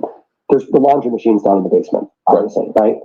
You do agree that actually, even that week of April 1st through the interview with the police, you had even done laundry down there at least one day that week, right? I cannot recall. I sincerely doubt it. It got to the point where, like I said, I wasn't interested in sharing a washing machine with somebody. So a lot of the time, I was spending a lot of time with, some family nearby anyway, just to get out of the house for a bit. And I do my laundry there mostly. And you said that the police asked you about that basement specifically. You said you've never seen anything strange in the basement. No, everything that is down there, I would say I would find in a normal basement. And that Max was he liked to do arts and crafts projects, right? Yeah, absolutely. Home improvement, stuff like that. But arts and crafts too. Sure. And home improvement. You said arts and crafts as well as home improvement. Yeah, I mean, he would have drawings and stuff, not so much arts and crafts. I mean, for example, if this counts as arts and crafts, he had a cat one time and he made it a little cat house. Mm-hmm. So things like that. Yes, that's correct. In that, there was the hole on the side yard where he was going to have a dog kennel, right? Yes, dog kennel / whatever else. Tool shed. Yes, correct. And then a tiki bar in the back of the yard. There was an idea for that. Correct.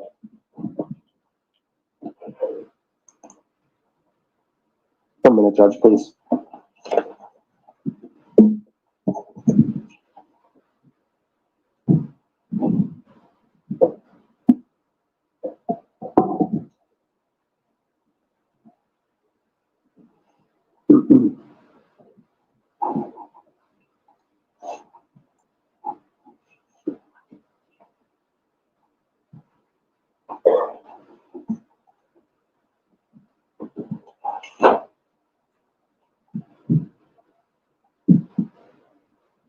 Those are all my questions. Thank you. See?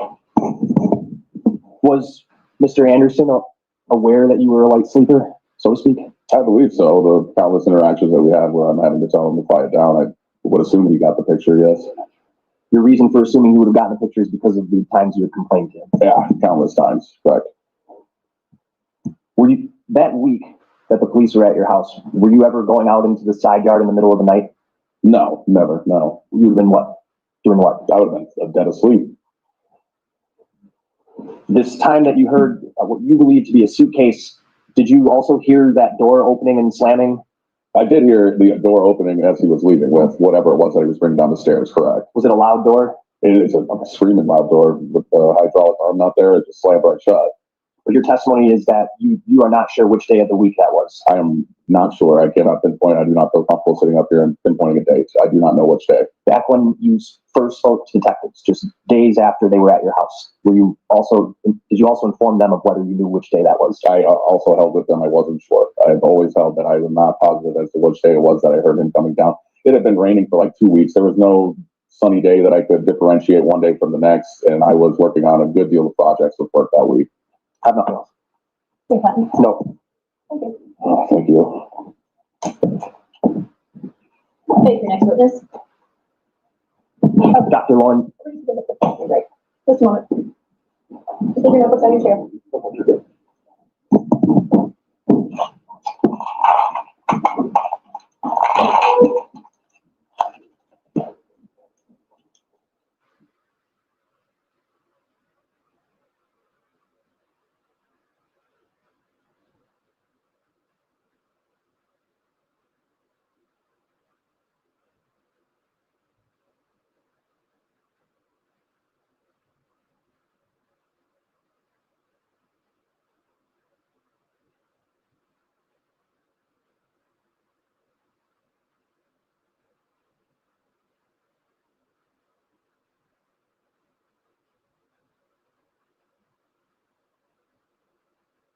Information that the next witness is the medical examiner. There are photographs that will be shown of the autopsy during that testimony. Thank you for that warning for the gallery. So if that's going to be hard or you don't want to be here, this will be your opportunity to step out. Okay? Thank you, everybody. Back shortly.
Is it working? Hmm? Is it working? What? Oh, you not doing the machine yet? Hold on a minute, y'all.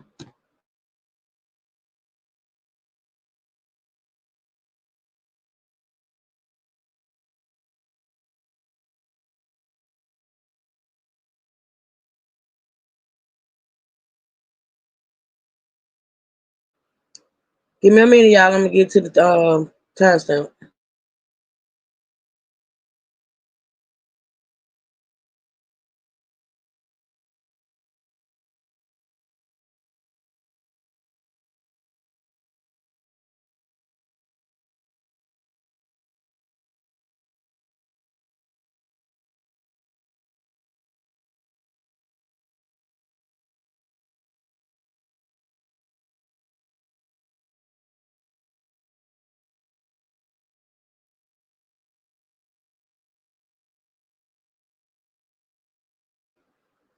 Okay, y'all.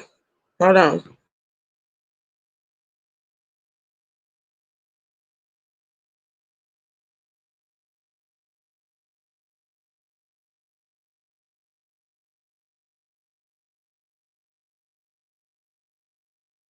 Do you solemnly swear that the testimony you give in this matter will be the truth, the whole truth, and nothing but the truth, so help you God? I do. You can please be seated, state and spell your name for the record.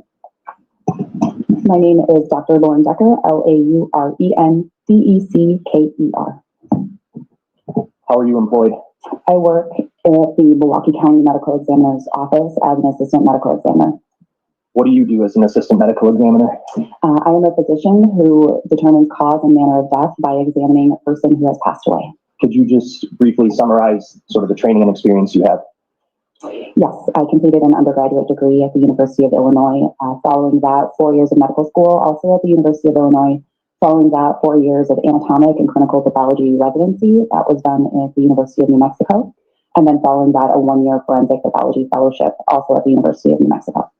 What is forensic pathology? It is the field of medicine in which we determine cause and manner of death by examining a person who has passed away. How long have you been working as a medical examiner, an assistant medical examiner? Approximately 7 years. All in Milwaukee County? No. Can you tell us where else? Yes, I worked for 1 year at the Cook County Medical Examiner's Office in Chicago, about 5 years in New Mexico at the Office of the Medical Investigator, and then I'm about 2 years into working here in Milwaukee County. How many autopsies do you say would you say that you have done in your career? Approximately 2,500.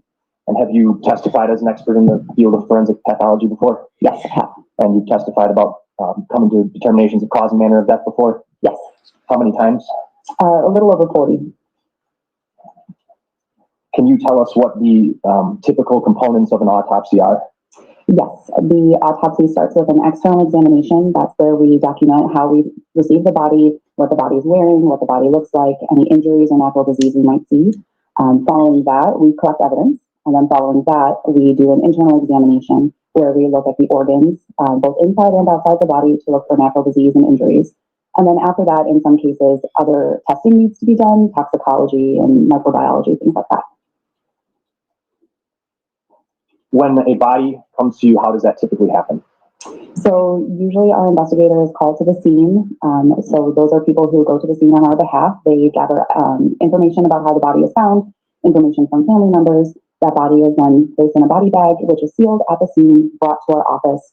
And then once it gets to our office, it's documented. We take photographs as they come in to the office. And then whenever the next day is, either it could be later that morning or the following day, the autopsy examination is done. The autopsy examination is, to the best of your ability, done as soon as possible. Is that a fair statement? Yes.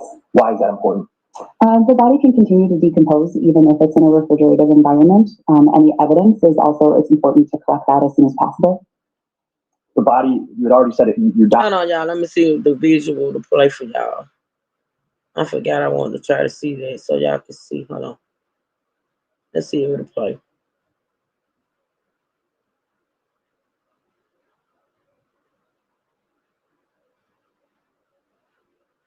In a refrigerated environment. Any evidence is also, it's important All right, to collect let's see how long that it's going to play. as soon as possible. The body, you had already said it, you're documenting it first as is, right? What's that for you? To make sure that we know exactly how the body is received. So sometimes bodies are covered in dirt, and that might be helpful. Sometimes the clothing is a strew, and that might be helpful in some cases. You're doing the examination in-house, right? Yes. In your office? Yes. Okay. And so it's important to. So usually we would, after documentation, of course, undress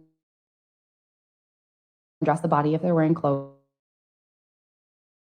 wash the body off, and get a better idea of any.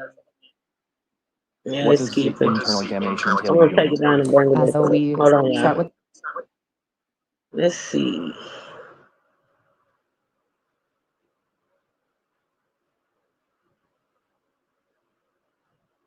We'll try it again.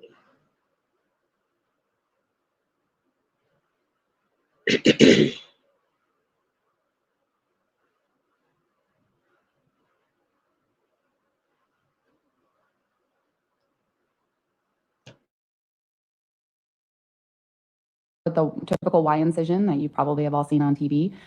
Then after that, we remove the chest plate. We take photographs of all the organs as is. Look around, make sure that the organ. What kinds of tools are used during the internal examination? We have to use shears to remove the rib cage, and we use a saw. Why do you need to use tools for that?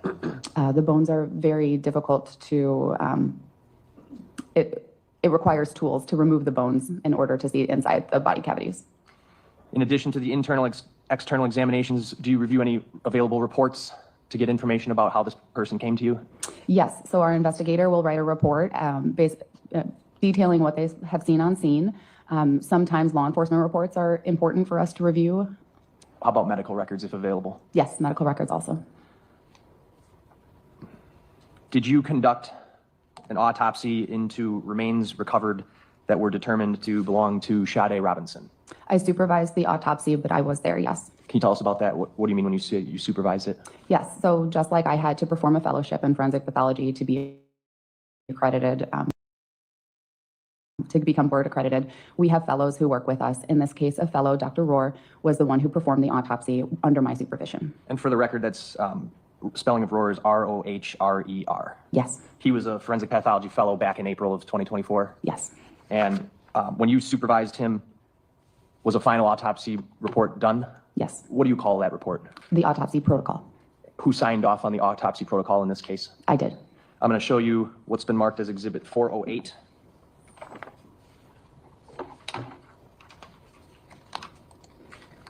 You recognize Exhibit 408? You can take a moment to page through if you need to.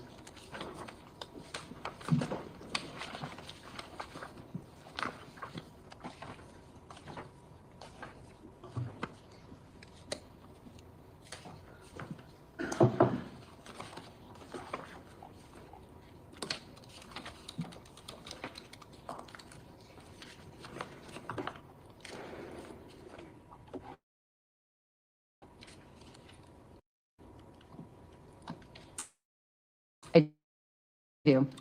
What is Exhibit 408? It is the autopsy protocol. It's a copy of it? Yes, for It contains whose signature? mine. I'd move 408 into evidence. Any objection? No. It's received. That you were not in receipt of the entire body from day one, right? That's correct. Can you tell us over the period of how long you were reviewing different body parts that had been recovered approximately? April 2nd was the date of death. April 3rd was the first date that we received a body part. June 19th was the last date. And that is all in 2024. Okay. This was sort of an unusual autopsy, correct? In that you were doing it over the period of a time period, right? It is very unusual. How many times have you had a situation like this? Once before. And typically you are just in receipt of the entire body that you can examine right then very close to the date of death, correct? Yes, That's not what happened here. correct. Because you were receiving body parts in the weeks after April 2nd, 2024, did you notice that there was decomposition? Yes. April 2nd, what body part was first recovered and brought to the medical examiner's office? A right lower extremity, so the foot and the calf and the knee of the right leg.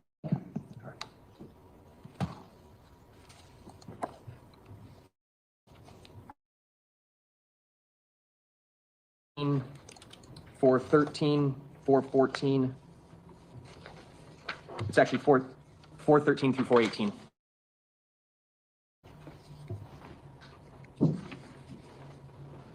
Just page through those and tell me if you recognize what those are.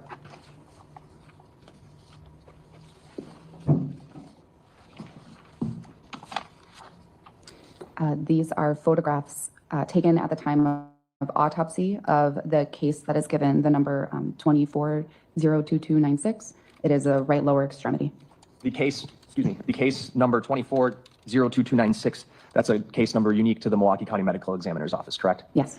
And that was the first case number assigned to the case of Sade Robinson, right? Yes. Okay.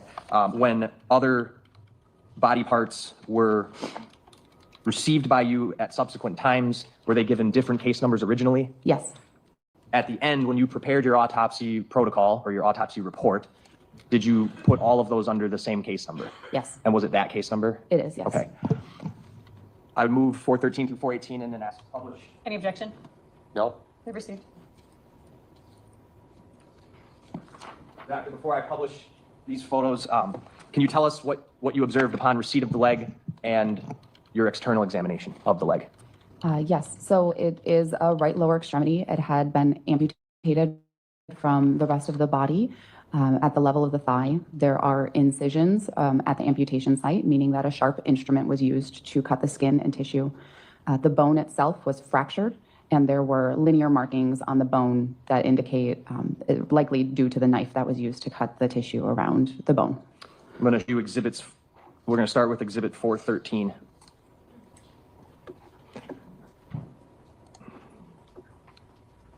Is this the leg? Yes. All right. And then 418.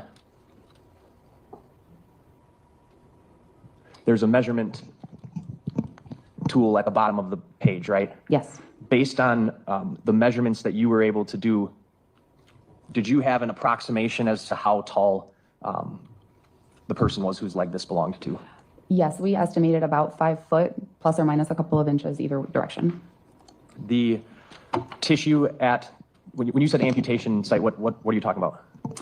The area where the leg was removed from the body. Were you able to make any conclusions, putting exhibit 414 on the screen, any conclusions regarding how the skin and muscle tissue had been cut? You can see that the edges are very smooth. That is typical of an incised wound, meaning that a sharp instrument was used. There's no bleeding anywhere that we can see here, meaning that this was likely done after death. How is it that you were able to tell there was no bleeding? Just visually, there's no evidence of bleeding at the sites. You would expect it to be red. Okay. 415, what are we looking at here? This is just a close view of the amputation site, depicting additional smaller incised wounds. They're slightly irregular all the way around the amputation site. What is an incised wound? It is a superficial or not as deep in sharp force injury. So think of something like a doctor would do with a scalpel. That would be an incised wound. 416, this is the other side of the leg? Yes. Okay. Just the same thing, so irregular incised wounds along the amputation margin. When you're saying irregular, what do you mean? What are you referring to? The raggedness of the skin. It looks like multiple cuts were made. And lastly, 417. Similar. Okay. Here it's less irregular, so more regular.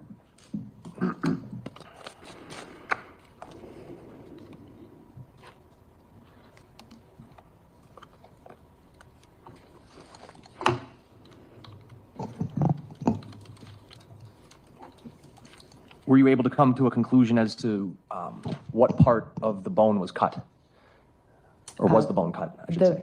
The femur was fractured, but did not appear cut other than the linear markings from cutting the tissue around it. So were there markings on the femur? Yes. Did that indicate to you that a sharp force instrument had made contact with the femur? Yes. Were you getting, were your observations that there had been an attempt made to cut through the femur? It's possible. It's also possible just that while cutting the skin and the muscle, the knife hit the femur, and it would create a mark just from that. Were you able to tell from looking at the transected end, with the end that it was amputated from, how the femur was detached from the other part of the body, the torso? No, I don't think we can tell. Okay. Some sort of blunt force injury. It was broken? Yes. Where was it broken?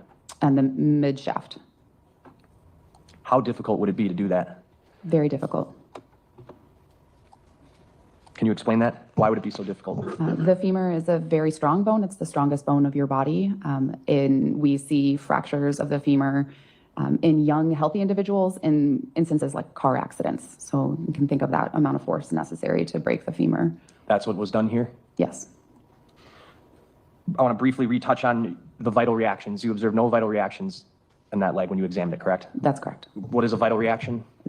You would see bleeding in the short term, and a longer term injury, you can see things like redness and swelling, scab formation.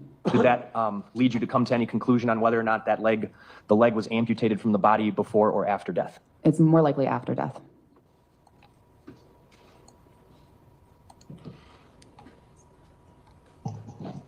How much blood would you expect to see if that was done before death? A lot. Was there any visible here? No.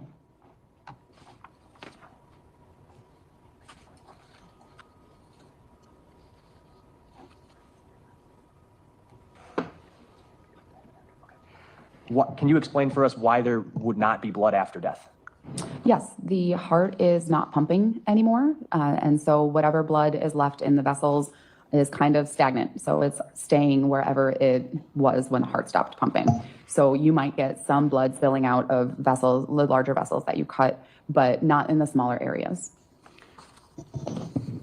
And did you then, on subsequent dates, you received additional body parts? Eventually that included a human torso belonging to Ms. Robinson, correct? Yes. Did you, through that human torso as well as the human leg, attempt to do toxicology testing? Yes. Okay. Explain how. So we recovered some muscle tissue from this leg and submitted that for toxicology testing to NMS laboratories. What did you ask NMS laboratories to test for? It is called an expanded panel, postmortem expanded panel. They test for hundreds of drugs and alcohol. And then how about for the torso? In the torso, we collected fluid from the heart, and we submitted that to our internal lab for comprehensive testing. I'm going to show you exhibits 410, 411, and 412. Are these the toxicology reports? Yes, they are. Okay, I move 410, 11, excuse me, 410, 411, 412. Any objection? No. So received. I want to start, Doctor, with 410. This is the toxicology report reflecting the NMS test, right? Yes. That was specifically toxicology analysis done from muscle tissue from the leg we just looked at, right? Yes. And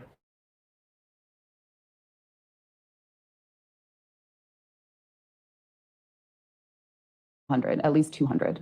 that would include drugs as well as alcohol? Yes. Okay. And what was the result of that screening? What chemicals, if any, were found in the muscle tissue? Caffeine was detected. Only caffeine? Correct. No alcohol?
The muscle's not the best specimen to test. Blood is preferred. At the time that we did this exam, we did not know if we would ever receive blood, so we collected time. It's still a valid testing source. So you would still expect drugs and alcohol to be present if they were at a concentration high enough to be considered contributory for death. Okay, you can take that one. I'm going to hold off on going through the other two for now.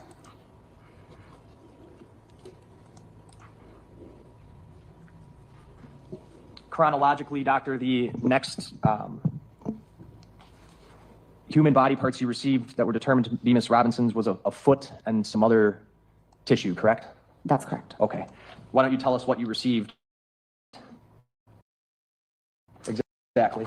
We received a left foot. It was disarticulated, meaning that it was transected through the ankle joint. And then additionally, a portion of skin with some underlying fat tissue, and then a separate portion of skeletal muscle. I'm going to show you exhibits 419 through 422. Are those photos taken during your examination of the body parts you just described?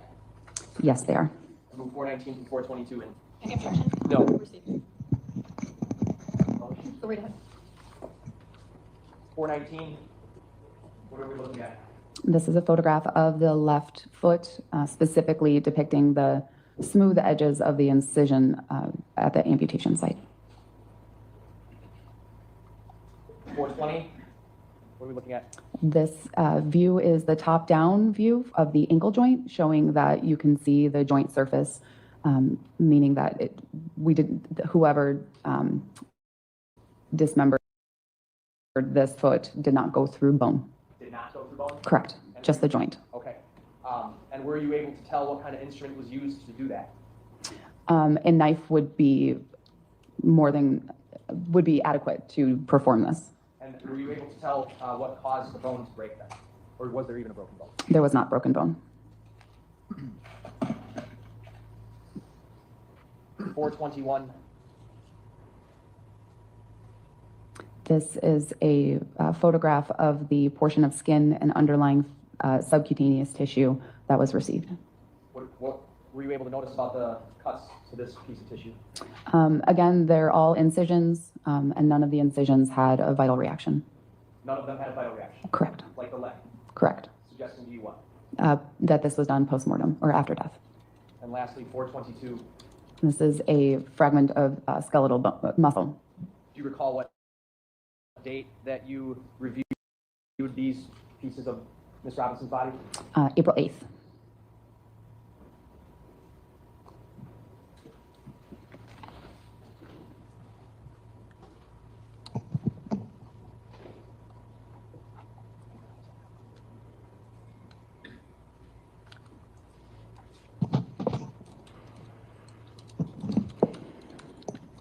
Quickly, there was a different case number on that one. That number was 2402399. Yes. That's what we were talking about before. Different case numbers were given to the parts as they came in, but ultimately you put them all into the first case number, right? That's correct. All right. And to reiterate,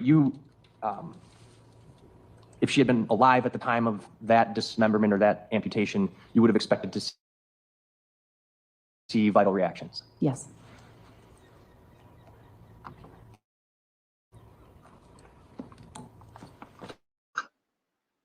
Hey, Natasha, you good, baby? I'm late because I was finishing up last night last night. We're going to talk some more about that today, girl. We had a good time last night. But okay, thank you, baby, for joining. I appreciate it. I'm sure the lights are like, let me check. I've been listening to this stuff, y'all. Let me see. Thank y'all for supporting. Y'all know I appreciate y'all. Oh, excuse me. We got how many lights? I can't even get to it on the stand, right? But anywho, 26. Okay, thank you, Natasha, baby. Thank you. Thank y'all for hitting the like button. I appreciate it. All right. So, Natasha, this is the medical examiner. She's testifying about I need to do this right quick because I don't think I put this up at all today. Hold on. Now we sitting up here. She testifying about the body part, so I'm gonna put that up for a minute and let everybody know. But yeah, all right, cool.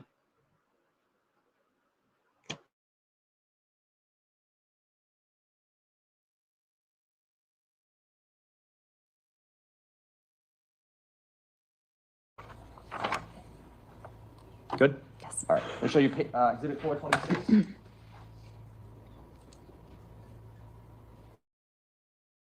Is that a photo taken from the autopsy of the femur bone? Yes. Move 426 and ask to publish. Any objection? No. Received. Go ahead.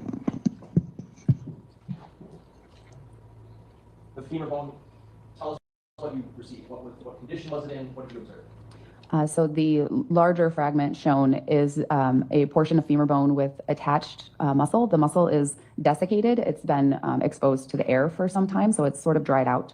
The edges of the femur bone are both fractured on both sides from blunt force trauma. And then that smaller thing also in the picture is non-human remains. That is an animal.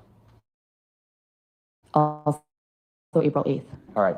And along with the femur bone, they had brought to you what they didn't know if it was related or not. It was turned out to be an animal bone. Yes. You said that there was blunt force trauma to the femur bone? Yes. How could you tell? The ends were fractured.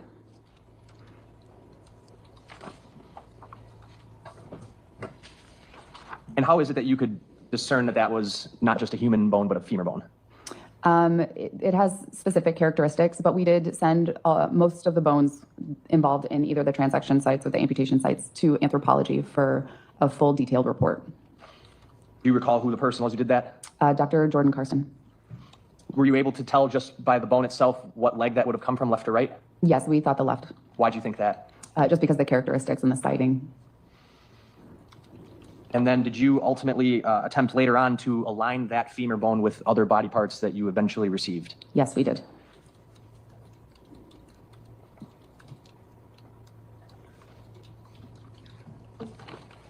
The next body parts you examined were what? The next case is a portion of a left lower extremity from the ankle to just above the knee.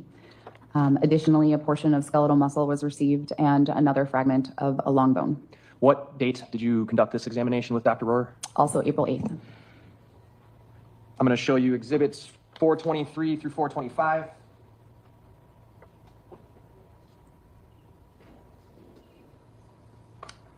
Are those photos taken from this examination? Yes. Okay. Move 423 to 425 in and ask to publish. No objection. They're received. 423 is on the screen now. This is how the lower portion of the leg was received. Yes. Were you able to tell if this was the right or left leg? Left. That we had previously received. When you say articulate, what do you mean? Hey, Renita. Meaning that the distal end or the further down end where the ankle would be base of the foot. 424, that's the distal end that you're referring to? Yes. 425, what end is that? That is just above the knee. We would call that the more proximal end. Were you able to observe whether or not any decomposition was occurring? Yes, there's obvious decomposition in this photograph. You can see the epithelium, which is the pigmented part of the skin, has started to slough off in areas, leaving a non-pigmented part underneath it. There's also some softening and brownish discoloration of the muscle. Did you observe that type of decomposition or discoloration in the foot or the leg? No. Okay. What were you able to discern by, as to how the transection ends, how were they done? Are you able to tell? So the distal end was through the ankle joint. The more proximal end, there's a fracture of that femur. I want to talk about that briefly.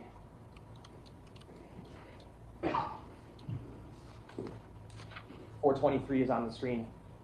The femur was fractured above the knee. Yes. And any fractured bone near the ankle? No. It was just amputated from the foot? Correct. Okay. Are you able to tell what kind of trauma caused the fracture to the knee? No, just blunt force. I meant femur.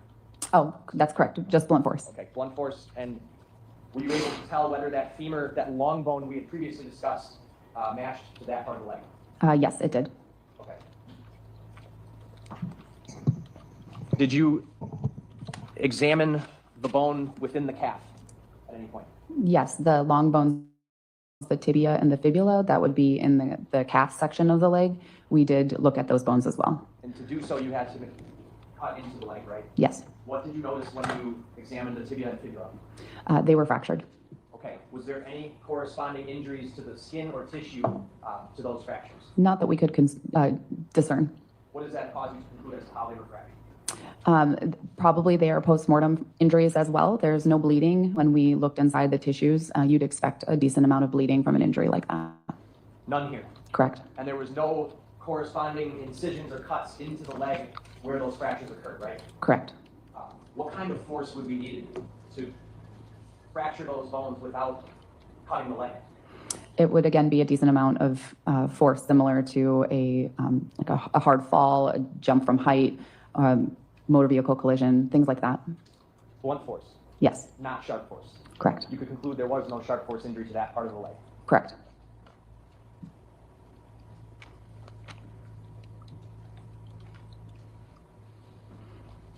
Next body part that you received was what?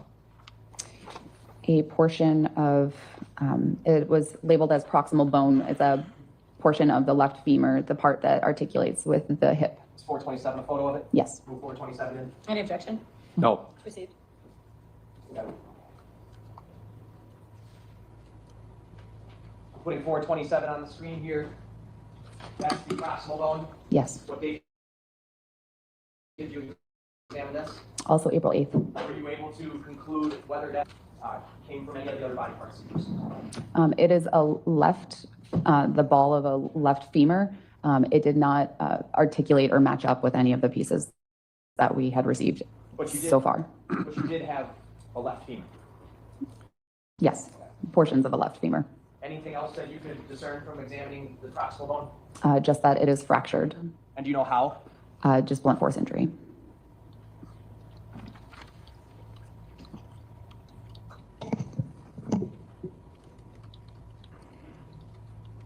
What was the next body part? Some time went by, and the torso is the next part that was recovered. And what day did you examine the torso? April 18th. This is the part of the body that you were able to get the sample of cardiac blood for, correct? Yes. I'm going to show you exhibits 430 through 434. I don't object to these either. Move them in then and ask to publish. Received. Could I have the numbers one more time? 430 through 434. Thank you. When you received the torso, tell us what you observed about decomposition. So more of that epithelial layer had predominantly come off the body. The torso appeared to be in water for a not drying artifact on the part that was in the water. So you'll see a difference in the front and the back of the torso. There is more soft the torso as well. And then there are shallow abrasions kind of covering the torso, which would be consistent with animal predation, such as fish.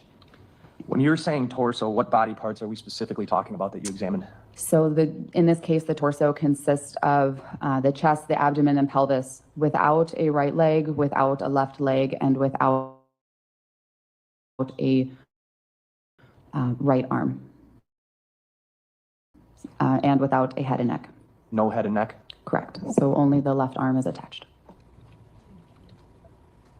Is this the discoloration you were discussing? Yes, the back was exposed to air, so it is more orange and sort of a leathery texture.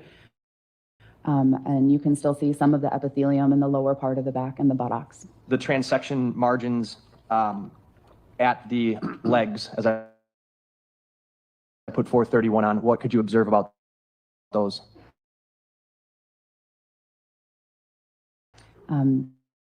They have smooth edges, so they are incised wounds.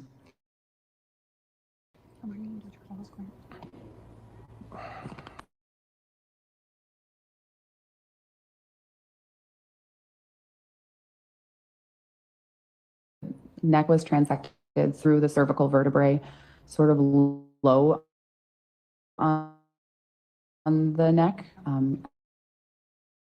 at the level of kind of the collarbone. So what is strangulation? Strangulation is where there is neck compression by an external force. Can it cause death? Yes. Were you able to examine whether or not strangulation had occurred in this case? No. Why not? The head and neck have not been recovered.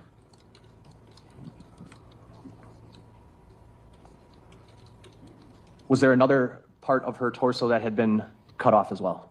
Yes. In the front? Yes. What was it? The right breast. Showing exhibit 432.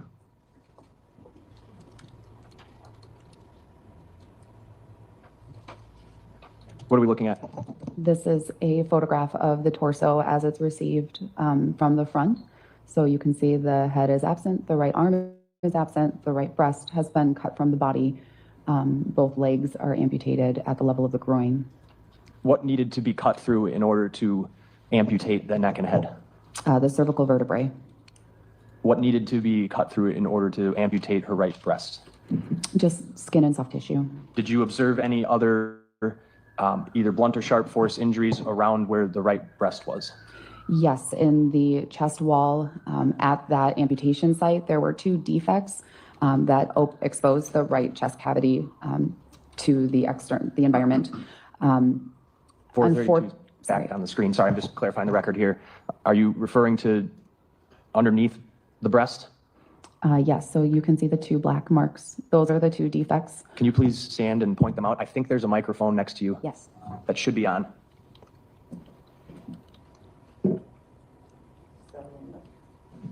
Is it on now? Okay. Yes. So here and here. And are you able to tell, are those natural wounds? Or would they have come from something? It's very difficult to tell given the facts to me. So not something that would occur naturally. I can't entirely rule out that while the body was in the water, something caused those injuries. Okay, but they're penetrating wounds? Yes. Would a stab wound be a kind of penetrating wound? Yes. What are we looking at here? This is a view of kind of the top down of the body. So the bird tattoo is on her right shoulder. You can see the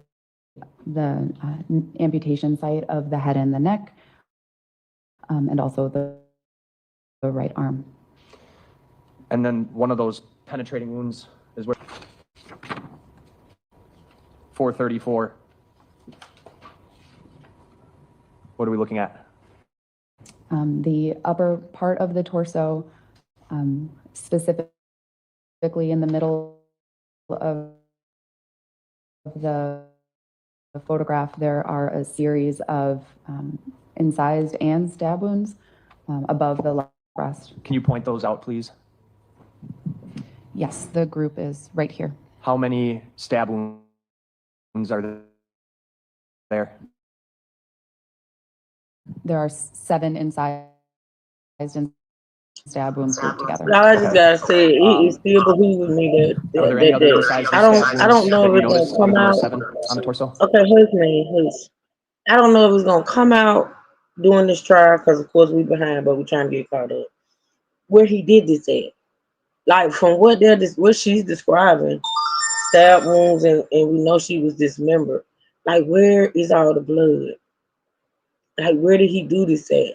Because we saw the house, like we saw photos of the house, to whereas it could have been done at the house, but I'm not hearing yet that they found blood evidence at the house. Y'all get what I'm saying? Like, I'm behooved. Okay, anyway, let's keep listening.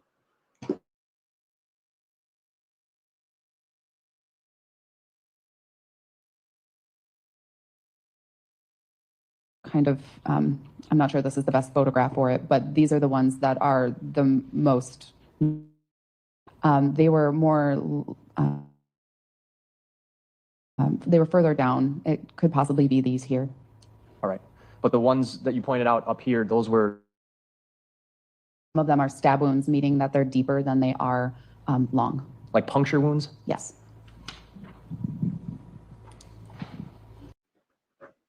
Hey, wife and mommy. You said I'm in the bush to tell y'all. Did she say the neck and head still hasn't been recovered, or was she saying it wasn't recovered at that time she was doing that report?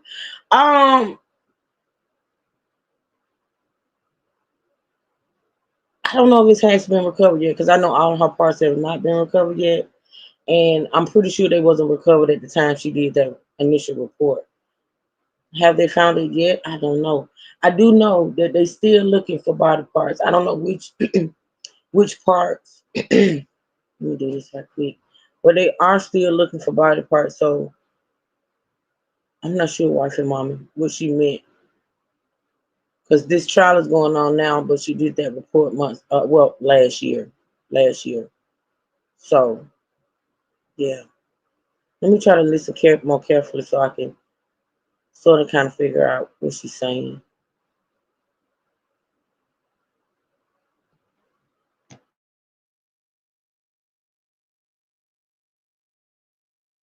Were there any internal injuries observed? Underlying the defects on the right chest cavity, there is a defect to the middle lobe of the right lung. The pleura is disrupted there from.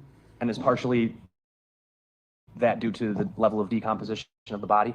Yes, and then also because the body was exposed to water for a long period of time, any blood that may have been there would be washed away. The 7 stab wounds, were you able to tell whether or not those caused any internal damage? We did not see any injury associated with those. So only on the right side. And what did it puncture? The middle lobe of the right lung.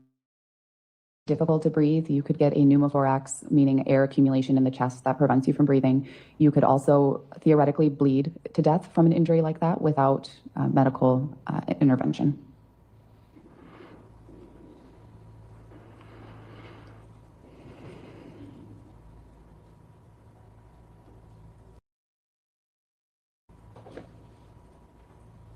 And in sum, you can't say how that internal injury occurred at the end of the day, right? Correct.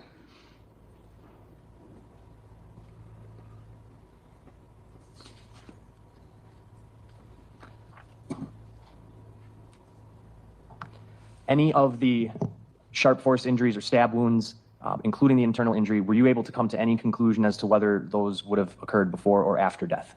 It's impossible to tell. Tell us why it's not possible for you to make that determination. There is some decomposition, but mostly it's because the body was in water, and we would expect to see bleeding from these injuries if they were before death, and the water, again, would wash that away. So you can't tell if there were any vital reactions the same way you would be able to tell or were able to tell from examining the leg? Correct. So it's possible those occurred while she was alive, the injuries to the torso, but it's also possible that they did not occur while she was alive. That's correct. The lower extremity amputation transection points, were you able to come to any additional conclusions or make any additional observations from examination of the torso as opposed to just examining, for example, the leg? Not much more. Again, the right leg was cut, or the femur was broken, and that was the transection site. The left leg was disarticulated, meaning that the ball of the femur was removed from the pelvis. What would be, for lack of a better term, easier to do, cut through the femur or disarticulate at the pelvis? Disarticulation would be, rather than needing some sort of tool to go through the bones. Were there any other superficial injuries you observed on the torso that we haven't discussed yet? Just scattered abrasions and contusions. I believe there are some contusions on the back half of the torso. And you were clearly able to tell those amputation locations were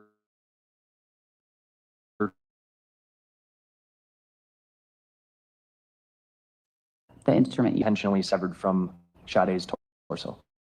The presence of incised wounds would suggest that they are intentional. The area of the right leg, did that match up to the torso? Or Yes. sorry, I meant, did that match up to the right leg that had previously been found? Yes. You were able to conclude that that right leg that you originally examined, sometime later, I believe in May, received the right arm, correct? The right arm washed up on and to the shore of Waukegan Beach on May 11th. We did not receive that arm until June because of jurisdiction by the arm belonging to Sade Robinson before they could release it to us. Was that done? Yes. And then afterwards, was it transported to your office? Yes.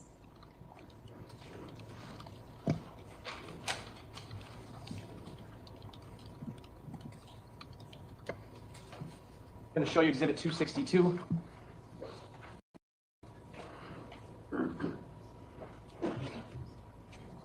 Is that a photograph of the arm you examined that had washed ashore in Waukegan, Illinois? Yes. Okay. Move 262 in. No objection. This photograph was not taken by you, correct? That's correct. What were you able to observe from the photograph of the right arm? There is, as expected, more decomposition. There's also a defect of the right forearm. That is likely due to animal predation. There was no injury of the bone underneath it. And the transection end, were you able to conclude anything off of that? It gets more difficult, or the further decomposition goes, but they appear to be incised wounds as well. There was a significant amount of decomposition to the right. In any way a surprise to you if the arm had been in Lake Michigan for over a month? No.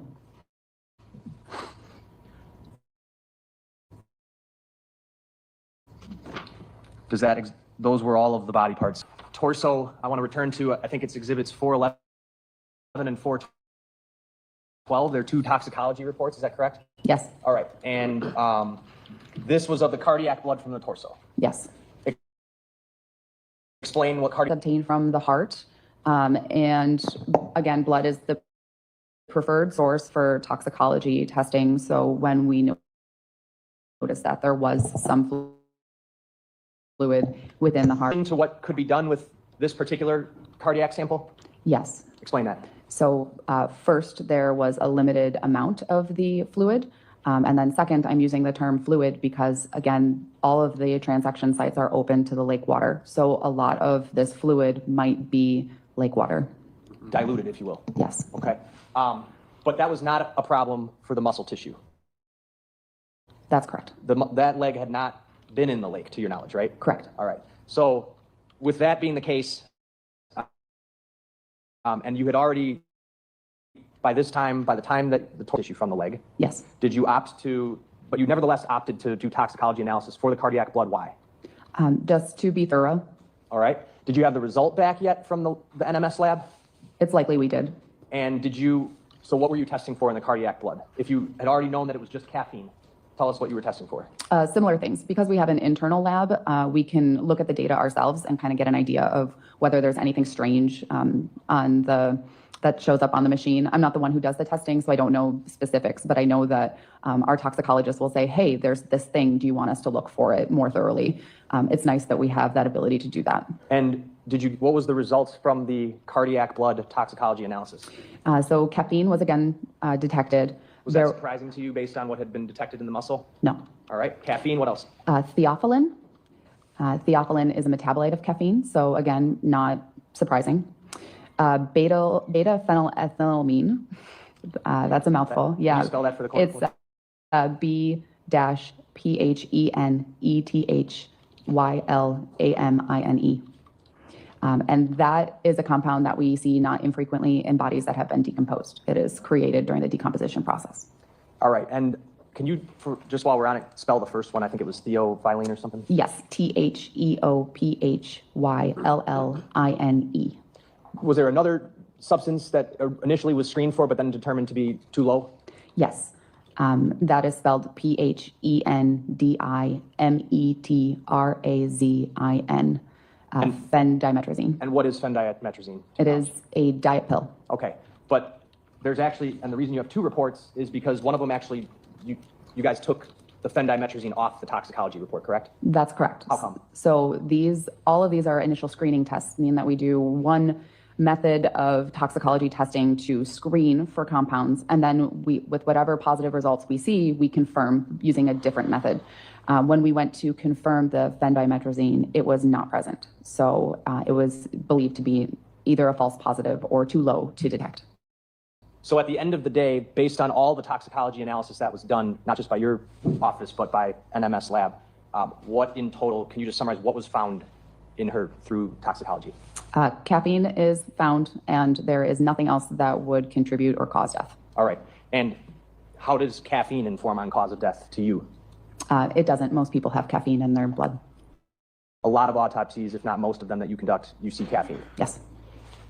At the end of all of this, were you able to conclude whether or not any kind of substance of abuse, drug, or alcohol had any role in causing Sade Robinson's death? Yes. What is your conclusion? That no substances contributed or caused her death. So I know yesterday we had said, we was talking about whether or not, because she went to that bar with him that night. And I know we was talking about whether or not she had consumed alcohol because she was 19, right? So right here, I don't know if she's saying she did not have alcohol in her system or alcohol did not contribute to her death. But since we was talking about whether or not she had drank that night, I don't know. Let me keep listening, then we'll talk about it. Let me keep listening.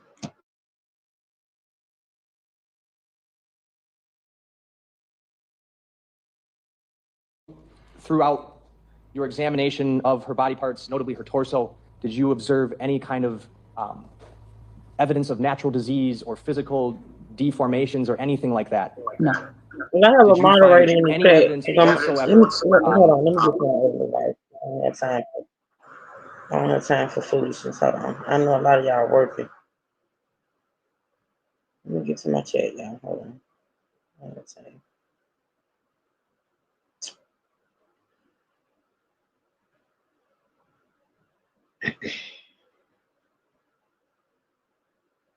Oh, thank you, E. Brooks. Thank you so much. I appreciate that. All right, here we go, y'all.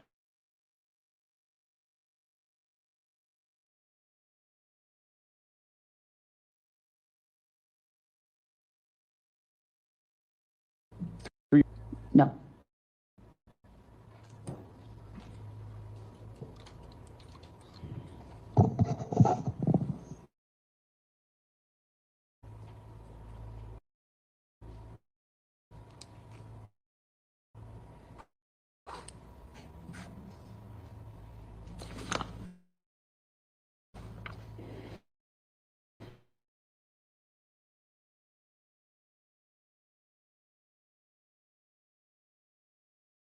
Not play a role in your opinion? So if something were present and diluted, it would be difficult to interpret. It's based on the muscle tissue. And that's because those would not have been in lake water and thus diluted? Correct.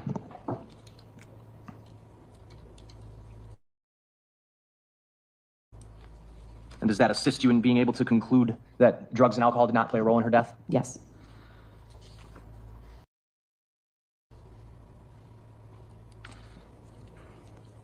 Can you summarize for us what body parts belonging to Sade Robinson you have not been able to examine?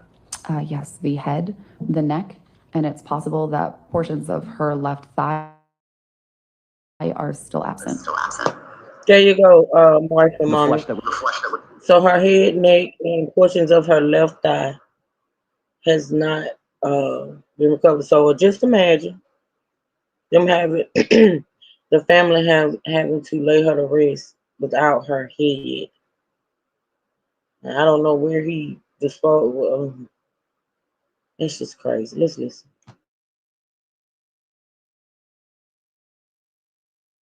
Were you therefore in any way able to determine whether some kind of trauma had occurred to her head and neck area? No. Because you couldn't even look at it? Correct. Blunt force trauma couldn't have been determined? Correct. Strangulation couldn't have been determined? Correct. In your experience conducting autopsies, have there been times where there is some kind of trauma in the neck area that does not cause bleeding, but nevertheless causes death? Yes. Can you summarize some examples of that or what you're talking about? I'm going to object on relevance grounds to this case. He's asking about other examples. Why is it relevant? Because she hasn't been able to come to a conclusion on what happened to Sade Robinson's head because she's never been able to find it. So it's relevant to hear what could have happened to her head and neck. It's speculation as well. It would call for speculation. I'm not asking the witness to speculate on what happened. You're asking for her opinion on other? No, I'm asking her in her experience what she has seen happen to others in the head and neck area that did not cause blood. I'll allow that. You can answer that. So strangulation often has internal injury, but no external signs of bleeding. Similarly, most types of asphyxia, so suffocation or smothering could result in death without much injury. Bludgeoning? You'd expect some external bleeding, but it's possible that there might not be.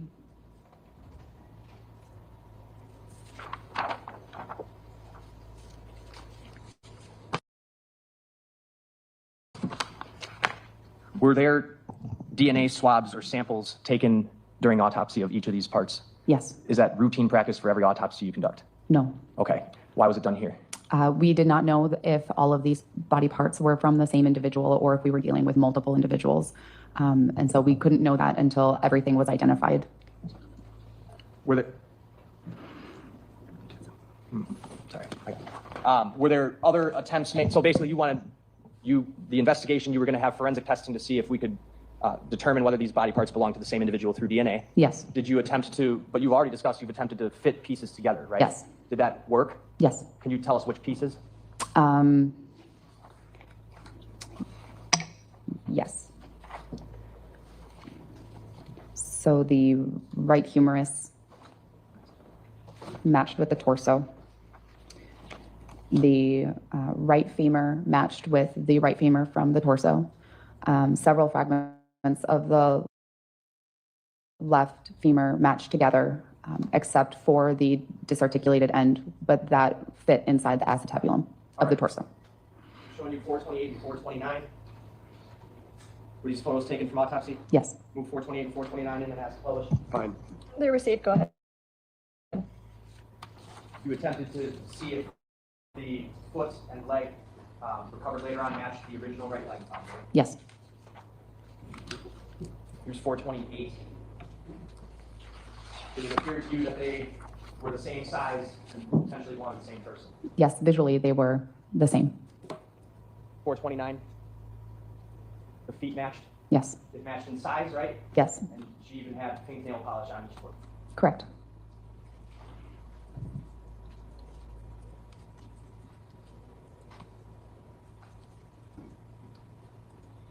The DNA swabs that were obtained during the different portions of this autopsy, would those have been turned over to someone from the Milwaukee County Sheriff's Department? Yes. At the end of the day, Doctor, one of the things you're attempting to do here is to see if you can come to a conclusion on cause and manner of death. Is that right? Yes. Can you tell us what is cause and what is manner? How are they different? So the cause of death is the event that leads to a person's death. Examples include a heart attack. Refers to the circumstances in which the cause of death happened. So a good example is a gunshot wound. That is a cause of death. Could be suicide if the death is at the hands of oneself, and it could be accidental if the gun accidentally went off. What are the different manners of death that you're allowed to come to a conclusion as? There is natural, accident, suicide, homicide, and undetermined. In this case, were you able to come to an anatomic or structural cause of death? No. Why not? Why were you not able to do that? The way that the body was received in pieces and partially decomposed. Getting into that difficulty was also the fact that you had never been able to examine her head and neck. That's correct.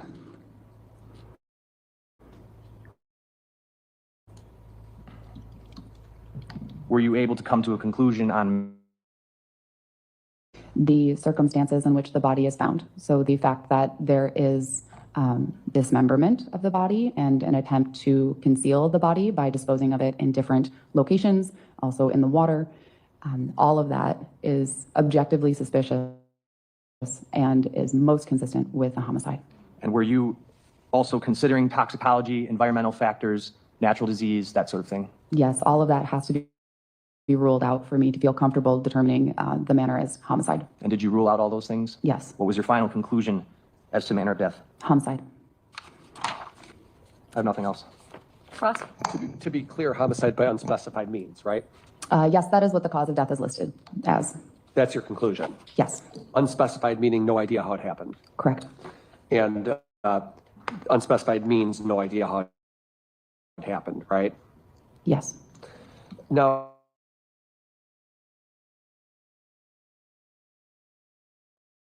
Yes. and you talked about using a saw. Yes. Is that a bone saw? Yes. What does it look like? It's a circular saw with kind of serrated edges. It's a power tool. Yeah. And you said we need to use that. Why do you need to use something of that, something like that? So we use the saw to remove the skull cap. The skull is very thick, and there's no good way to remove the skull cap and visualize the brain without a saw.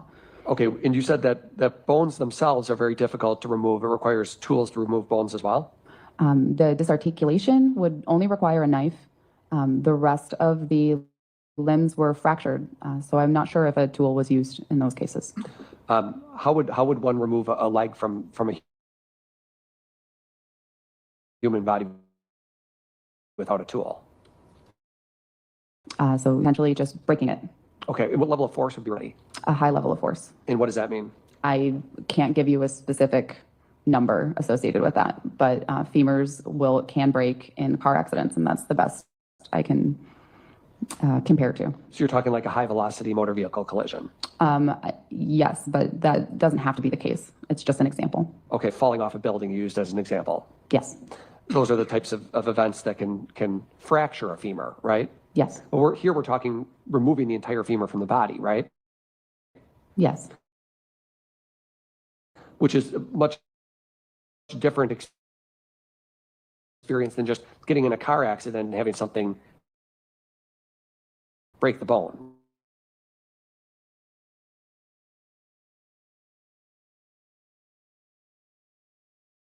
Right, what you're saying is some level of force that you can't, the high level of Start to skip. Let's force that you can't bring it back out. Start to skip. carry. Hold on. Let's see. Y'all okay? I know this is a lot.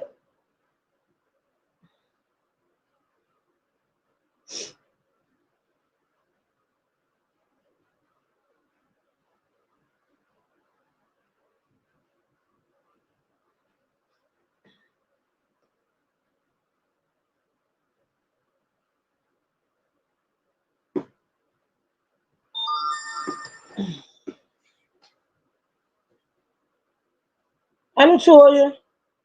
Have a good day at work, sweetheart. Thanks for dropping in.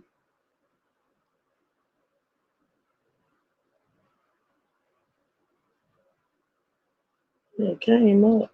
What happened? Okay. Okay, there you go. Let's see.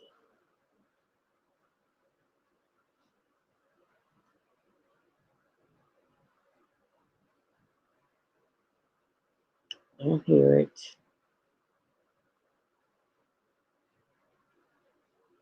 Oh, okay, there we go. Hold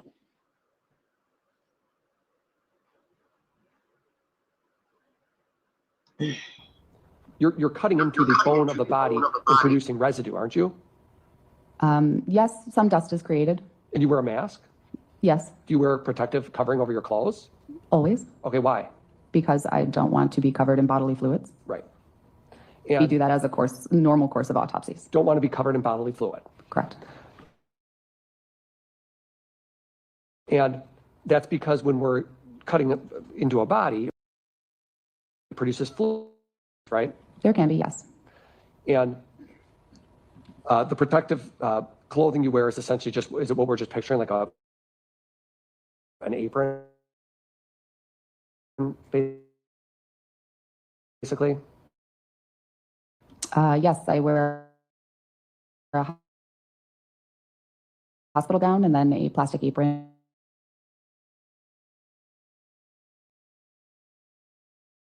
Try to help you form your conclusions. They gather information. They don't collect evidence. But they canvass areas and interview people, don't they? Yes.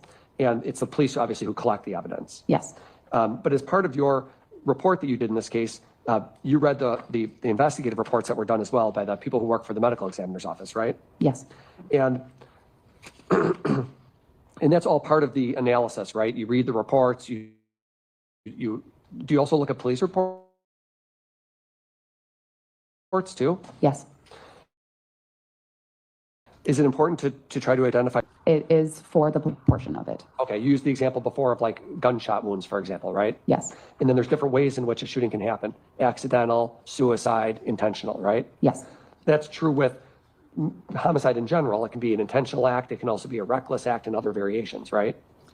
Yes. So for us, the medical definition of homicide is death at the hands of another. We're not talking about the legal definition of homicide. Does the autopsy that you did in this case tell you where the victim passed away? No. It doesn't tell you anything about the location? No. And it doesn't, you were asked questions about strangulation. That's not a conclusion here, is it? I can't make that conclusion. So no, you're not concluding strangulation. Correct. And you're, in these, the stab, do we have stab wounds? Did you testify to that? Yes. Are you concluding that was the manner of death? I can't say. So you can't say that the knife caused the death, and you can't say that she was strangled? Correct. Or suffocated? Correct. Or any other way, right? That is why homicide by unspecified means is the cause of death ruling. Did you look at reports before you reached your conclusions? Did you read reports about the search of Max Anderson's home? Was that part of your examination? It probably was included in the law enforcement reports. I don't remember specifics of that portion. Did you look at whether there were any tools ever linked to Mr. Anderson that could be connected to this crime? I don't remember that. You talked about toxicology. Excuse me. Let's talk about drugs in general. Alcohol is a drug, right? Yes. Now, what amount of alcohol was found in the victim's blood? None. Or the muscle? None. How can it be that a person is drinking alcohol and there's none found? All right, we're gonna listen to her answer that question. But y'all heard that she said there was no alcohol detected, right? I'm pretty sure he's gonna fight that notion, and maybe there was alcohol, and she's gonna explain why it wasn't detected. But she said there was no alcohol detected. Let's listen. So options include metabolization. So the drug naturally metabolizes in the blood and is removed from the body, or it could be that the level of detection is higher than the concentration in the blood. And when we're talking, so the jury understands here, how much blood is in a human body? Is it 5 liters? Yeah, roughly. And what is an example of a liter? You have a water bottle in front of you. Is that about the size of a liter? If you hold it up? This is half a liter. Okay, so 10 of those. Yes. And when a person drinks alcohol or coffee or uses drugs, those things absorb into their blood. Is that what you've said? Yes. But does all of that absorb into their muscle tissue as well? Yes, it's dispersed throughout the body. And typically, in order to assess whether somebody used drugs, we want a blood sample. That's the best source. Would you agree with that? Yes, that has the most data. And the problem with muscle tissue is, especially if it's recent use, it may not have time to absorb into the muscle tissue, right? That's possible. And same with alcohol, same sort of thing. If we test the blood, we know it's there rather quickly. Yes. And also different drugs have different half-lives, if you will. They metabolize at different speeds, right? Yes. Some are fast and some are short. Yes. In fact, some metabolize, some drugs like cocaine, for example, metabolizes in a matter of, so there's no alcohol found anywhere in Ms. Robinson's samples that were sent for testing, right? Yes. Now, The blood that was sent, I thought you said before that it had been exposed to lake water, right? Yes. Because it was taken from the heart. Yes. Is that the only blood that you were able to take at all from the body, was the blood from the heart? Yes. How much, if you can you quantify how much that was that you were able to remove? Or look at your report? It doesn't say on the report, but it was a low volume. That's all I can say. And that's what you sent to NMS labs for testing? No, the muscle was sent to NMS labs. The blood that you recovered, did you test that in-house? The lab did, yes. Okay. And one of the problems with that is that the torso had been exposed to lake water for a period of time, and therefore you said you don't know if you're actually testing blood or perhaps just testing lake water. It was bloody visually, so there was some amount of blood in it, which is why we decided to test it. But Okay, it could be diluted. To what degree, you don't know? Correct. In other words, if it's 99% lake water, 1% blood, you don't have any way to quantify. I doubt it would look like blood if it were 99% lake water, but you're correct. We can't know the level of dilution. Because the machinery doesn't quantify that, right? Correct. And you said muscle's not the best specimen to test for that reason, that drugs don't always absorb well into muscle tissue. Well, drugs do absorb into muscle tissue. It's just there's not a lot of data that help us determine what the concentrations mean, because muscle isn't normally taken from living individuals. So it's difficult to know what the concentrations are when we receive them. With respect to blood or liquids, did you say before that you use a gown to prevent liquid from getting on your clothes? Is that what you had said? Maybe you said, right? Yes. That can produce bleeding, right? Yes.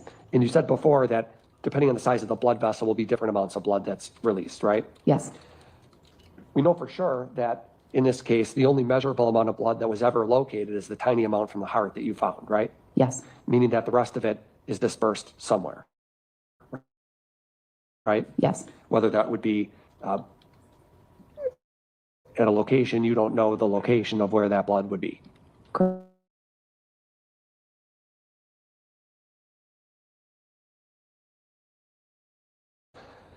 But in terms of like when we're removing a limb or stabbing, let's use stabbing as an example. There were some stab wounds, right? Yes. Typically when one reports from the search of Mr. Anderson's home, for example, to see whether any blood was located at his house. I don't remember the specifics of that part of the report.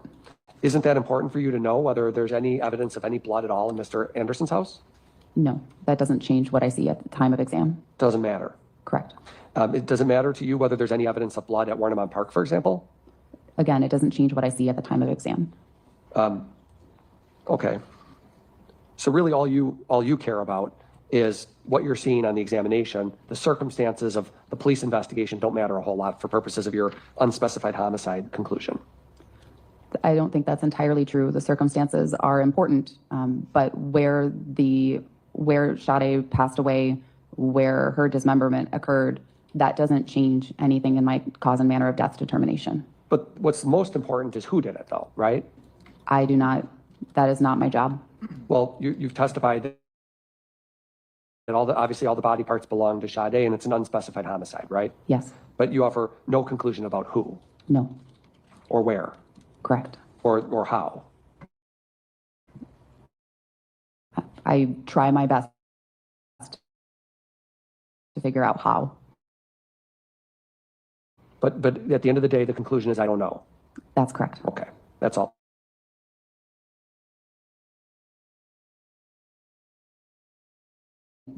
Undergoes cardiac arrest. So a large amount of blood can be lost. In the postmortem setting, there might not be very much blood. And you saw no evidence of vital reaction on the leg or any other body. And the body wouldn't be metabolizing substances after the body is deceased. Is that true? Cocaine can still get metabolized, but no metabolite showed up in either the blood or the muscle tissue that was analyzed. Correct. Nothing else.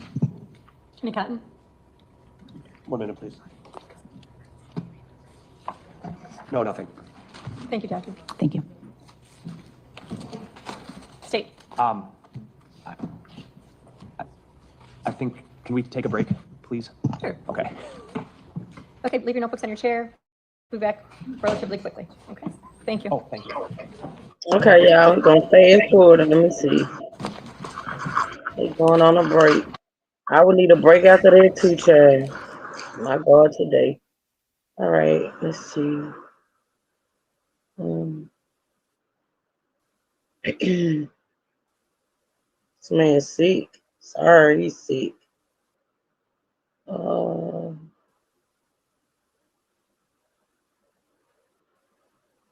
Why I keep going out? Oh, that's a lunch. I think they're going on lunch right there. Okay, let's go back. All right.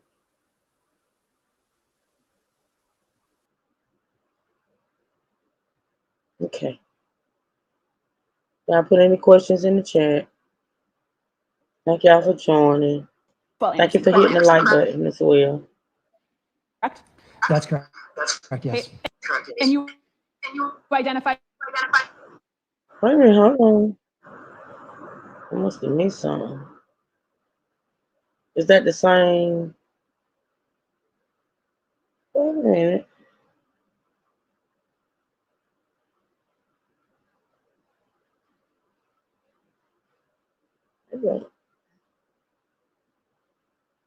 Okay, well, they came back with trying to see who this is on the stand.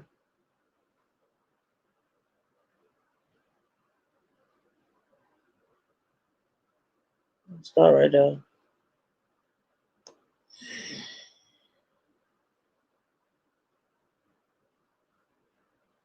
Yes, that's somebody new.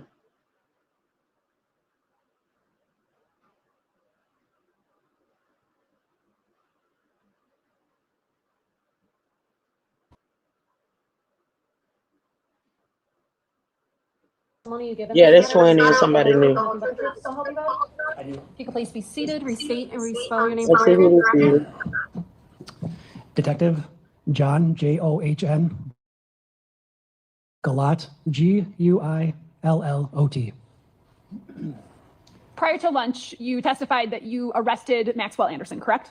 That's correct, yes. Okay. And you identified Maxwell Anderson as being present in the courtroom today, right? Correct, yes. I'm going to show you what's been previously received as Exhibit 204. Can you see that up on the screen? I can, yes. Okay. The person that's depicted in Exhibit 204, is that the same person that you arrested? That is the same person that I arrested on April 4th, 2024, yes. And that is Maxwell Anderson? That is Maxwell Anderson. You testified that when he was arrested, when you conducted surveillance on the defendant, you saw him with a backpack, correct? Correct, yes. Was that backpack ultimately recovered? It was, yes. And the backpack that can be seen in Exhibit 204, is that the same backpack as was recovered? No, it does not appear so. If you take a look at the actual still shot, it appears to be like a tan camel backpack. The backpack recovered in Mr. Anderson's vehicle was a black backpack.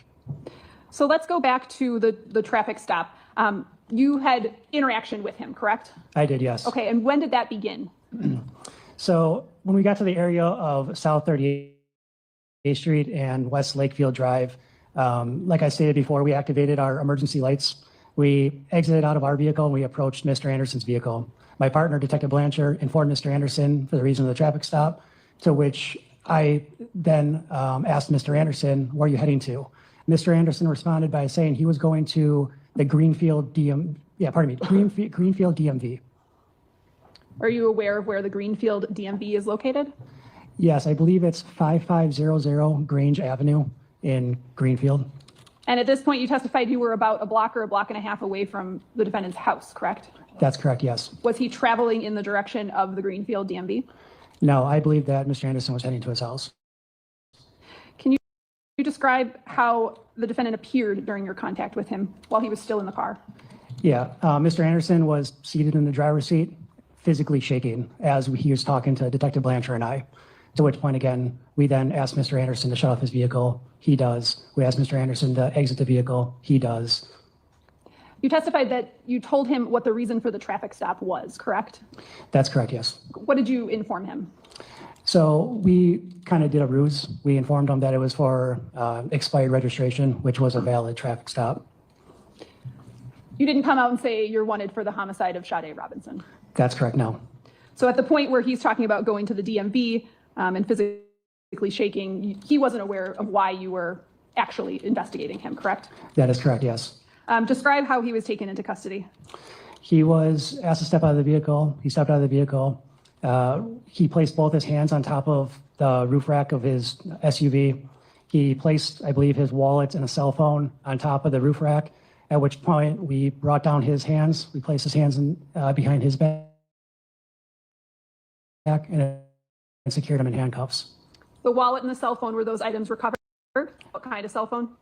Yes, it was a black, at least black in color Samsung. Did Deputy Stout then provide you with those items for you to place on inventory? That's correct, yes. Was the vehicle searched at that point? At that specific point, I don't believe it was, no. What happened to the vehicle? A tow company called Ray's Towing responded to the scene, and they took possession of the vehicle, at which point another detective followed Ray's back to our substation, which is located in Wauwatosa, a secure substation, and the vehicle was placed in the substation and taken. Mr. Anderson was escorted to a Milwaukee County Sheriff's Office deputy squad car, at which point he was then conveyed to our detective bureau for further processing. Are you aware of certain demographic information about the defendant? Yes. Do you know his date of birth I and his do. age at the time of the arrest? Yeah, Mr. Anderson's date of birth, I believe, is November 26, 1990, and his date of birth, pardon me, his age at the arrest was 33 years old. Are you aware of his height? What was that? I believe approximately 6'1". And are you aware of what his weight at the time of arrest was? Yes, at the time of the arrest, I believe it was around 180 pounds. What did you do with the phone and wallet? For the phone, I placed it into a secure evidence locker, which is located in our detective bureau, which is 821 West State Street. And then the wallet, I'm not completely sure. He might have, the wallet might have went with him with his property. You placed the phone on a specific inventory number, correct? Correct. Does 24001539 item 1 sound familiar? Yes, it does. And nothing further. Cross? Good afternoon, Detective. Afternoon. Car parked in the Victor's parking lot, correct? Correct. And you'd said that you were on your way to Pizza Shuttle, but you kind of passed, right? Further, when we're shuttle. Okay. And see his vehicle parked in the lot, right? I could see a black SUV parked in the parking lot, yes. And so it wasn't like hidden behind like the alleyway behind Victor's, right? That's correct. It was just in the parking lot. And his car was there because you knew he had worked there, correct? I'm not sure why his car was there. But at the time when you drove by, one of the reasons you drove by is because you were aware that Maxwell Anderson worked at Victor's, correct? No, it was just more of a coincidence that we drove by. Okay. And then after you had seen that vehicle, that's when you called other squads or other detectives to kind of set up surveillance, right? Yeah, after I confirmed the vehicle's license plate, I can confirm that license plate listed back to Mr. Anderson. That's when I requested additional detectives to come. And so you could see the license plate. The license plate hadn't been removed, correct? That's correct. Or covered up? Correct. And you knew the color of the vehicle when you'd first seen it, right? That's correct. And that the color of it was the same color that it was registered with DMV, right? Correct. And then I think you said about 15 minutes afterwards, you actually see Max, right? Correct. And he's walking just towards his car. Yep, he's walking eastbound on Juneau Avenue towards his vehicle. And this area of Milwaukee, this is right by the Metro Market, correct? That is correct, yes. Oh, and then if you can travel down Juneau, you hit like Pfizer Forum, correct? I believe so, yes. And you said he was just walking, correct? He wasn't running? Correct, just walking. He wasn't like looking over his shoulder or making any furtive movements, correct? Correct. And he wasn't wearing a mask, correct? Correct. Or wasn't trying to disguise himself in any way? Correct. And then he gets into his car. You said he sits in there on his phone for maybe 10 minutes and then he drives. That's correct, yes. I should clarify. He drives away from Victor's, correct? Correct. In the direction of his home. Correct.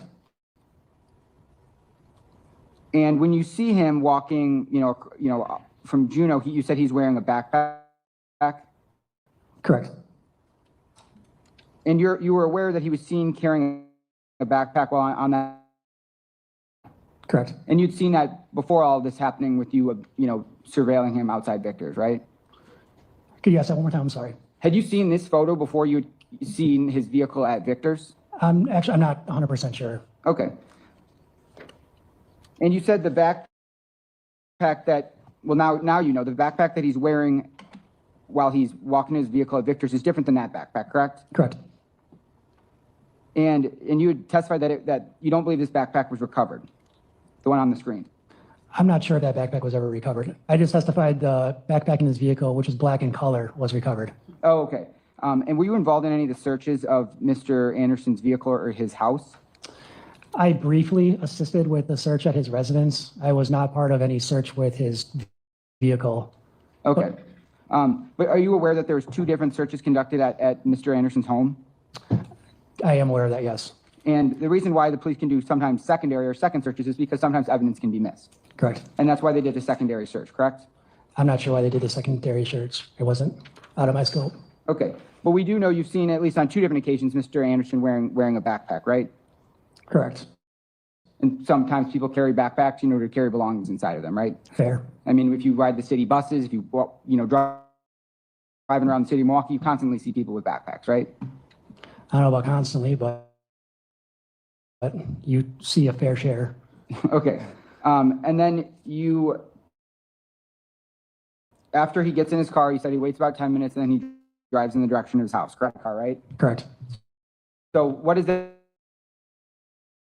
look like? Fusion. I believe it had a little tint on it. Has interior lights, but no police markings on it.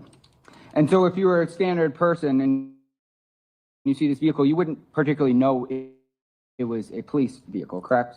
That's fair to say. I mean, that's kind of correct? Correct. So this vehicle does have lights on it, but they're just not easily discernible, right? Yeah, vehicle. Okay. And as you said, you activate lights, Mr. Anderson pulls over, right? Correct. He doesn't try to flee, correct? That is correct. And you sometimes, I'm sure you've been involved in investigations with fleeings, correct? Correct. I mean, oftentimes the police pull someone over. If they have something, like drugs in their car, they flee at a high speed away from the police, right? That happens, yes. Contact with him, he was answering your questions, correct? Correct. And he didn't try to run away on foot, correct? Correct. He didn't resist arrest, right? Correct. He wasn't argumentative? Correct. I think you described him, he was cooperative, right? Cooperative, he complied, yes. And he wasn't armed? He was not armed. And you said that he was visibly shaking, right? Correct. And you've seen that in times you've conducted traffic stops, right? I have, yes. I mean, because, not everyone's super comfortable with the police, right? Fair. And especially if you don't know you're That's fair. And you'd said that the reason you told them that you were pulling him over was something about a license plate, or what was it? His registration being expired, which it actually was. Okay. And then he had said that he was going to the Greenfield DMV, correct? That is the response that he gave us, yes. Okay. And so he gave that response after you told him that's why you'd pulled him over. Correct. Nothing further. State? Were there other officers with you at the time of the traffic stop, meaning other squad cars? Yes. And were those marked or unmarked? There was mostly unmarked. I believe that there might have been one marked car, but most of the cars with us were all unmarked. And when your unmarked squad's lights are activated, is it clear that it's a squad car? Yeah, it's clear. And it's 360 lighting all around. And there's a siren too? There is a siren. Nothing further. Defense? Yes, just briefly, Judge. So, Detective, you said that there was multiple squads that kind of had almost surrounded the car after it had been pulled over? I wouldn't use the word surround. I would say there was multiple unmarked squad cars in the area. Like I testified before, there was a couple unmarked squad cars at Mr. Anderson's residence. There's a couple unmarked squad cars down the block from the traffic stop.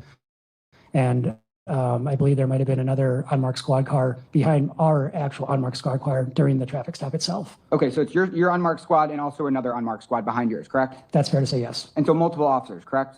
I think in total there was 3, including me. Okay, and then are you armed when you're on duty? Yes. And you were armed at the time that you were making contact with Mr. Anderson, correct? Yes. I have nothing further. State. Nothing further. Thank you, Detective. State your next witness. Deputy Ethan Stout.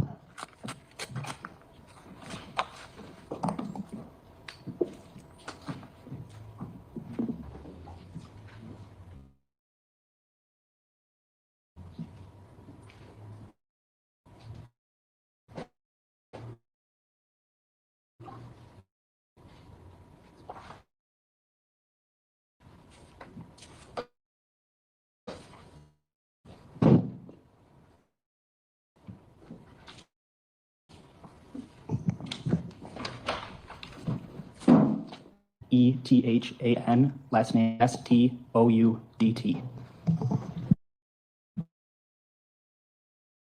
You a deputy with the Milwaukee County Sheriff's Office? I am. How long have you been a sheriff's office? Approximately 3.5 years. Were you working in your capacity as a deputy back on April 4th, 2000, arrest of Maxwell Anderson that day? I did. Were you present when he was arrested? I was. Is he in the courtroom? Yes. Could you identify him just for the record? I'll stipulate that. All right. The record will so reflect. Thank you. Where did this arrest occur? Were you wearing a body cam at the time of the arrest? I was. Act with Mr. Anderson at the beginning of the traffic stop, correct? No, I was a backup officer. So tell us what you did then. I arrived on scene. I approached the vehicle from the passenger side. I had my body-worn camera that I wear on my chest. I had it activated. And while my partners were speaking with Mr. Anderson on the driver's side of the vehicle, I was, I guess, looking through the window or just providing backup or cover for them from the opposite side of the vehicle. During the initial contact, you were on the front passenger side of his Hyundai? That's correct. At some point, did you go around and assist in taking him into custody? I did. While that was occurring, did Mr. Anderson place any items of his on the roof of the car? Yes. What items? As Mr. Anderson exited his vehicle, he had his phone in his left hand and his wallet in his right hand, and my partners took hold of his arms, and as they did, he set his belongings on top of the vehicle. Did you yourself collect those items? I did. Okay. I'm going to show you exhibits 453 and 263. For the numbers one more time. 453 and 263. Thank you. Starting with 453, do you recognize what that item is? I do. What is it? This is Mr. Anderson's wallet. Move 453 into evidence. Any objection? Fine. It's received. And 263, do you recognize what that item is? I do. What is that? This is Mr. Anderson's cell phone. Those are the actual objects you collected off the roof of this car that you put there? That is correct. Move 263 in. Any objection? No. It's received.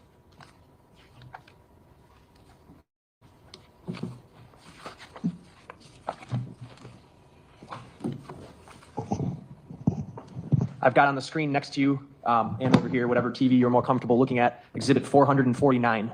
Do you recognize what this is just on the still frame that I have up here? I do. What is this? This would be my body-worn camera from the date and time of the arrest. What is that date and time? That is going to be the year 2024, April 4th, at 1:15, excuse me. Okay, and what you're doing right now, you're reading up here in the right-hand corner, correct? Yes. It's a little hard to see because of the background, but this was 1:17 on April 4th? Correct. Okay, I'd move 449 in and ask to publish. Any objection? No. It's received. Go ahead.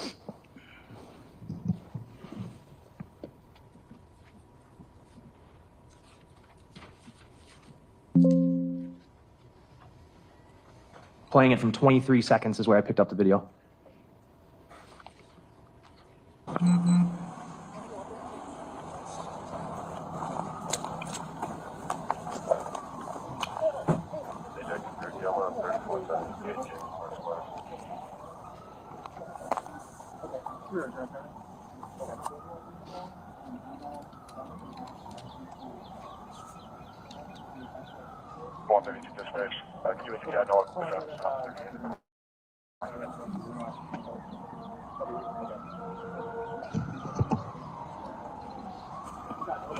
Yeah, this is the body cam of their arrest, I think, y'all. Listen.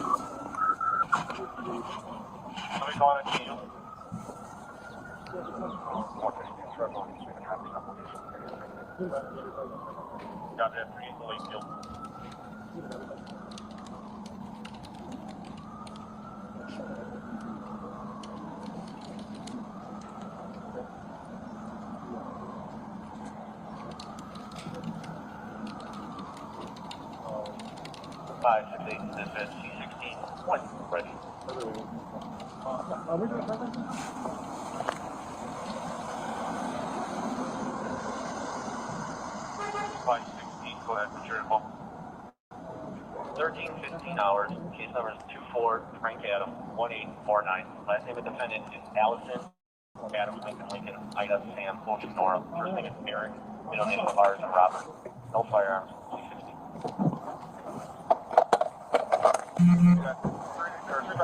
32 headed southbound Hampton on 45 southbound Hampton on for Apollo return for highway. Any weapons items, sir? No. What's going on? Yeah, somebody just right away. 124 dispatch. So, what's going on? Details and ignition? Yes. 124, yeah, I want to touch the. Pause it at 3 minutes, 10 seconds. Is that video on a flash drive or on a CD? This is a disc, Your Honor. Okay. And I'm going to pick it up at 3 minutes, 22 seconds. See the paperwork I can go to, yeah, the DMV. Well, 32 dispatch.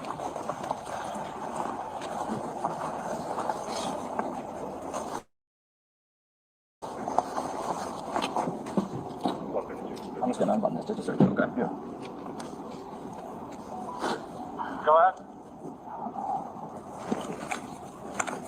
Said nothing on you, all right? Nothing's going to post me or anything like that? Service 13:17 hours. Last name of Bank. First name of Ronald. Middle name of 11 Lincoln C16. Copy that. 132 dispatch. 132, go ahead.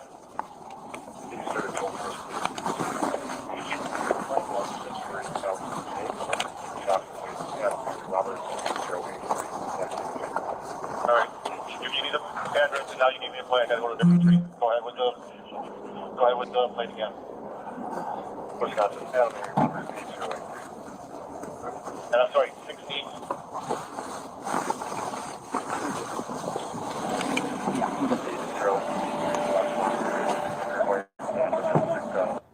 Pause it at 4 minutes, 52 seconds. What we watched there, Deputy, you assisted in patting him down? That's correct. No weapons or anything on him? They were not.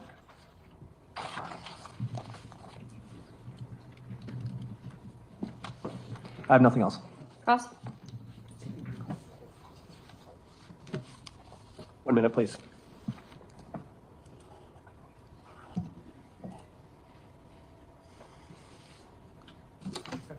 Okay.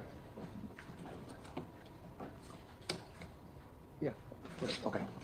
Okay, so good afternoon. Good afternoon. Are you still employed at the Sheriff's Department? I am. Okay. You're a deputy or a detective? I'm a deputy. And what we've watched here is basically a traffic stop where there's multiple undercover officers that are parked behind Mr. Anderson's car when he was stopped, right? Yes. So a fairly sizable operation. Yes. And that's because Max had been identified as somebody that you wanted to take into custody, right? That is correct. And in fact, there was even a briefing beforehand to discuss that, right? Correct. This wasn't a coincidental thing, was it? It was not. The whole plan was to conduct surveillance, follow him, and then do a stop before he would ever get to his house, right? Yes. And what we saw in your body cam is Mr. Anderson cooperating with law enforcement. Correct. And actually, at one point, I heard him ask, what is this all about or what's happening? Did you hear that? Yes, I do recall that. And law enforcement told him it was an expired registration.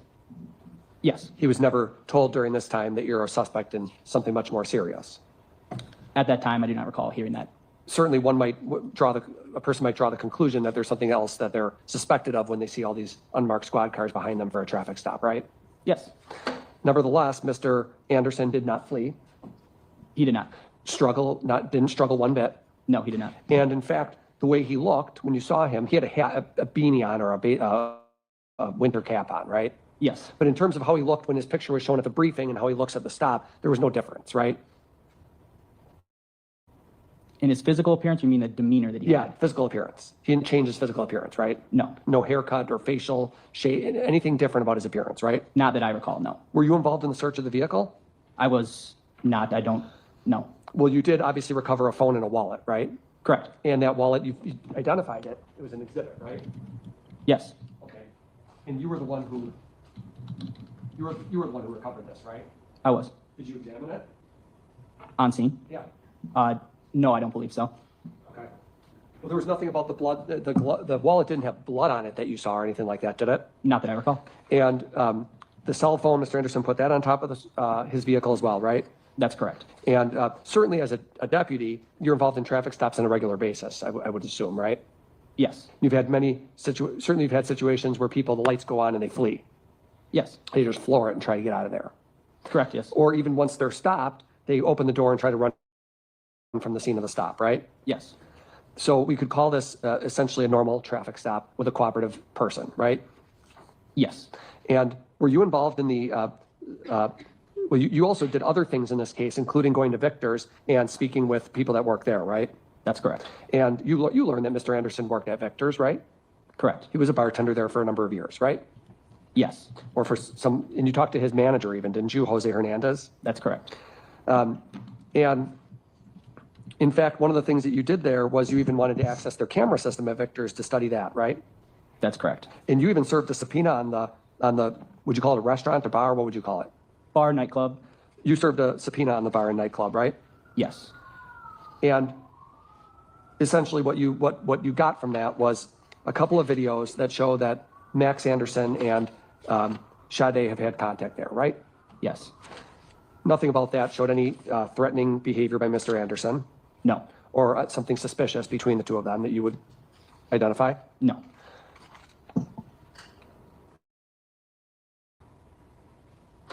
You interviewed other, a big part of your job actually was the whole Victor side of it, wasn't it? Going there and talking to people and pulling the videos?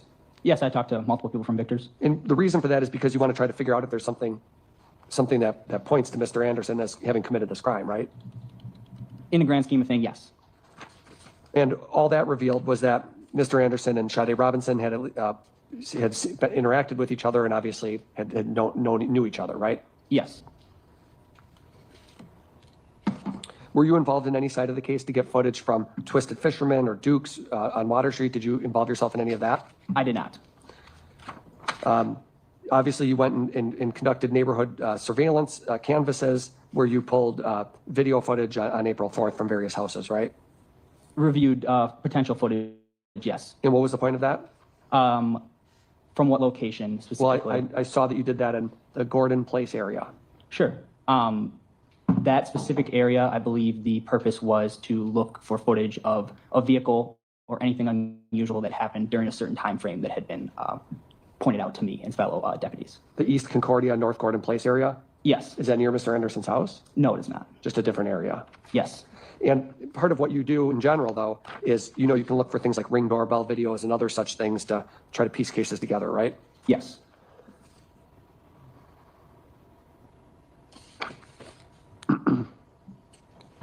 You also conducted a search of a park, right?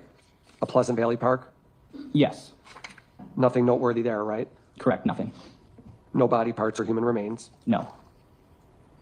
Okay, that's all. State? Nothing else. Thank you, Deputy. Thank you. State your next witness. Brian Conti.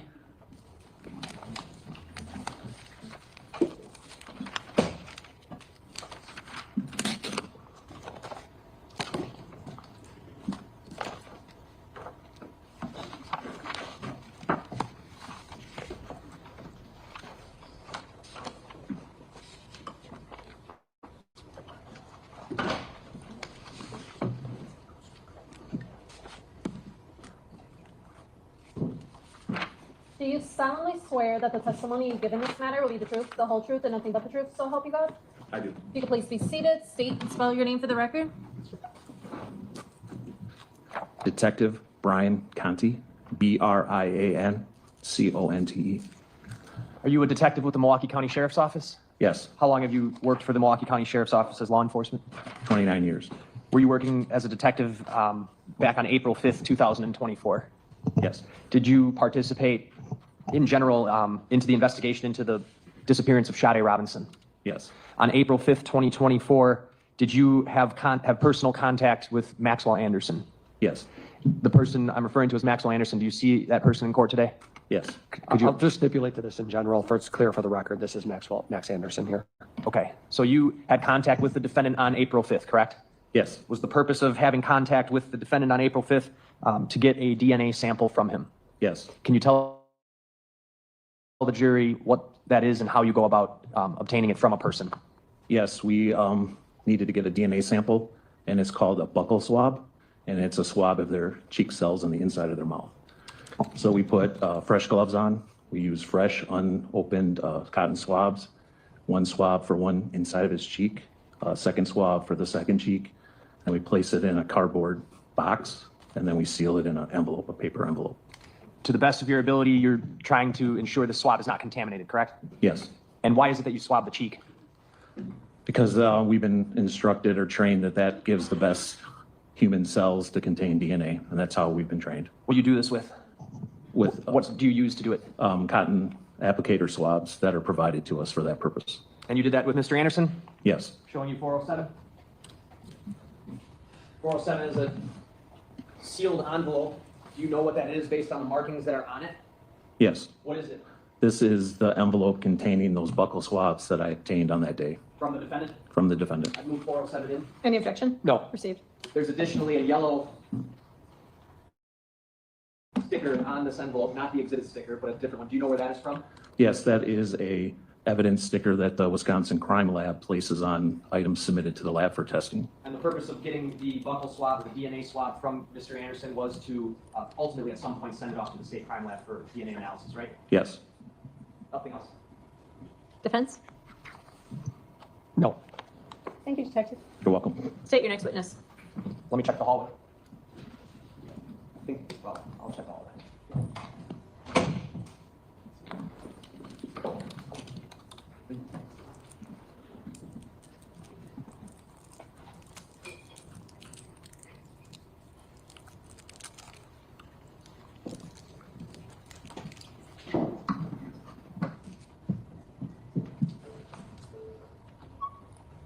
Okay, the state's going to call Officer Brooke Tavagian.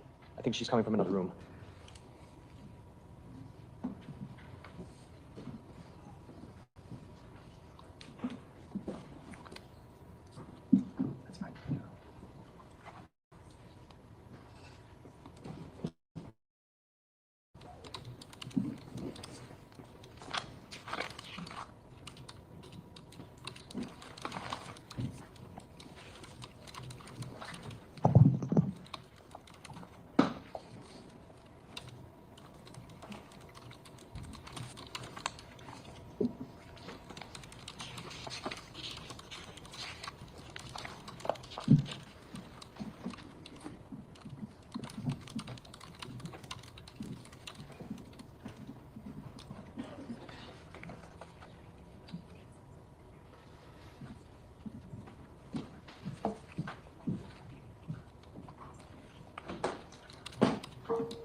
Hey, Ramlin.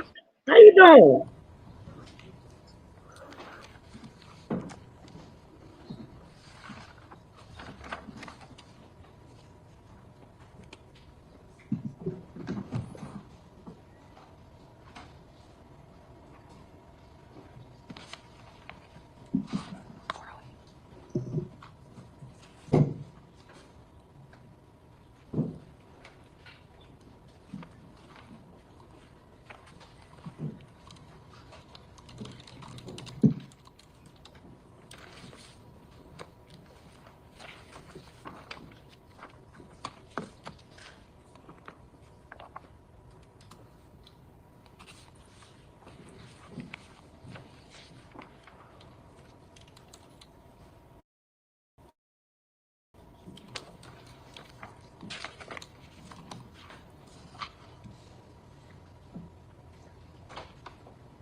going to recall Detective Vandertye briefly. Go ahead, you get it.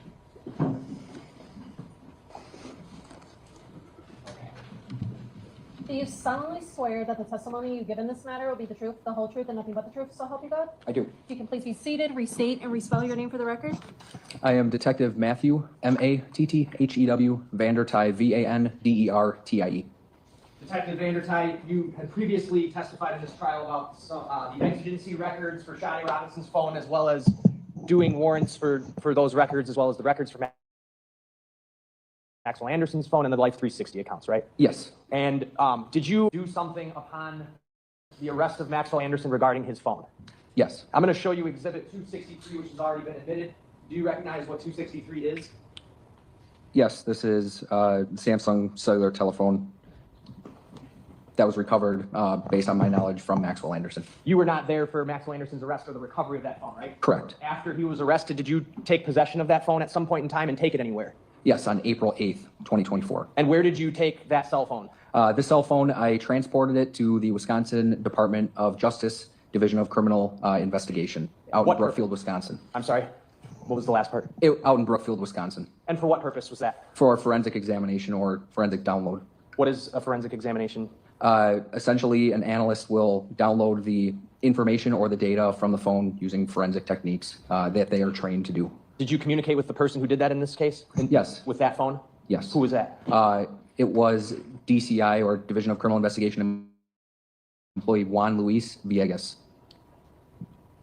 Did he then provide you with something after the examination was done? Yes. On the following day, again, traveled to the DCI offices where Juan Luis Villegas returned the cell phone, in addition to a USB flash drive containing that forensic examination, those files. I'm showing you Exhibit 264. Do you recognize what that is? Yes, that is the USB flash drive I just described. That contains the forensic download of that Samsung phone? Yes. Move 264 into evidence. Any objection? No. It's received. I just have a couple more questions. I want to actually go back to those records we talked about. Between the exigency records and the records that you obtained from Verizon, I'm only talking about for Shadi Robinson's phone. What was the total date range of text messages that you received the SMS content for? Between the exigency records and the search warrant records was March 27th, 2024 to April 3rd, 2024. Have you reviewed the entirety of those text message contents? Yes, between that time frame, yes. Did you discover, and I know we read through a part of the conversation that she had with Maxwell Anderson's phone number. Did you review a conversation she was having with other people as well? Yes. Were there any other conversations you observed where it appeared she was planning on meeting up with anybody else on April 1st or April 2nd, the evening of April 1st, and then maybe April 2nd? No. Were there any conversations that you reviewed that seemed volatile in any way, angry in any way? No. Were there any conversations that you reviewed that referenced drugs? No. Nothing else? Cross? No. Thank you. All right, now I'll call Brooke Tavagian.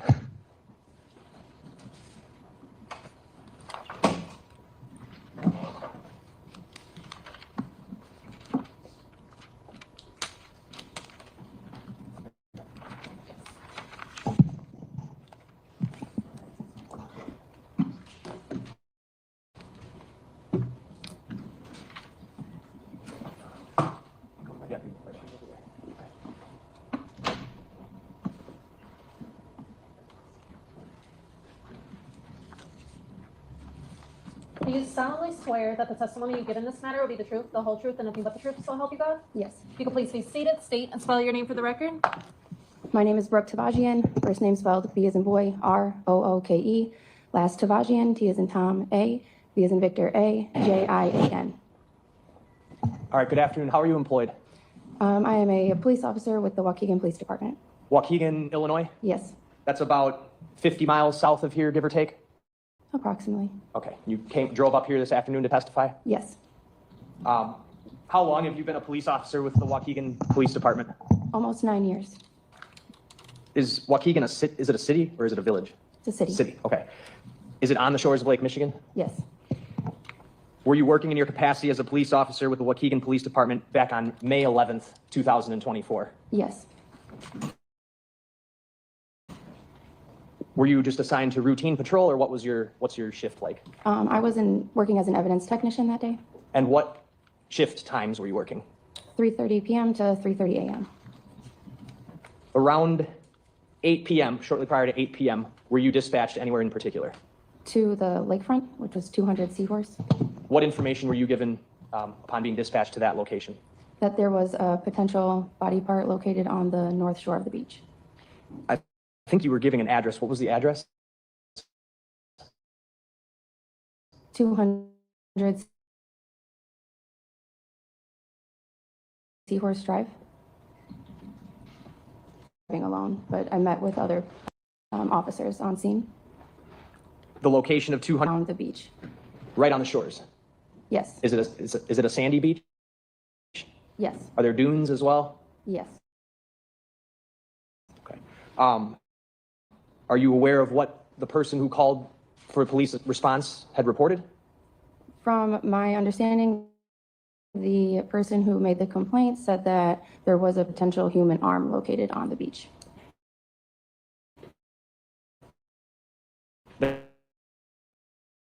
And you went there how? I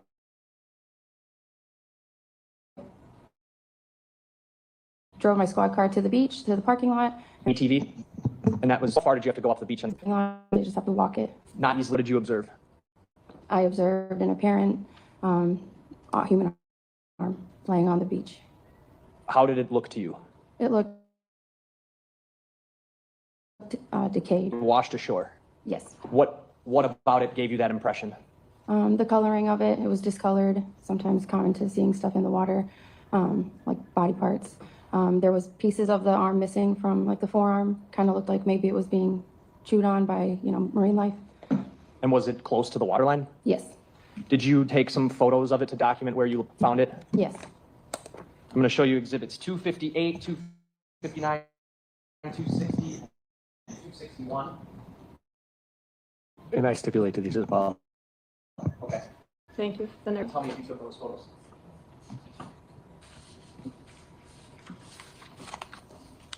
Yes. Yes.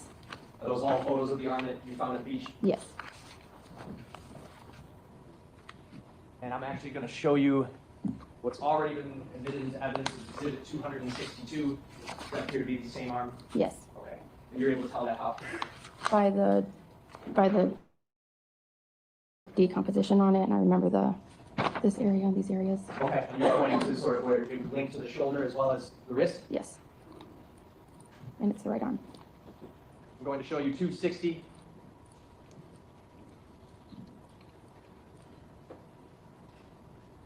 Just take a minute to come up here. All right. Exhibit 260. Now, it was nighttime when you took these photos, right? Yes. Okay. And the leg, is it in the middle there underneath that log? Or excuse me, the arm? The arm, yes. Okay. Here's 259. Just a close up, a little blurry, but it was in the sand like that? Yes. All right. 258. Was it located right underneath that log? Yes, just like how it is there. Okay. Lastly, 261. Yes.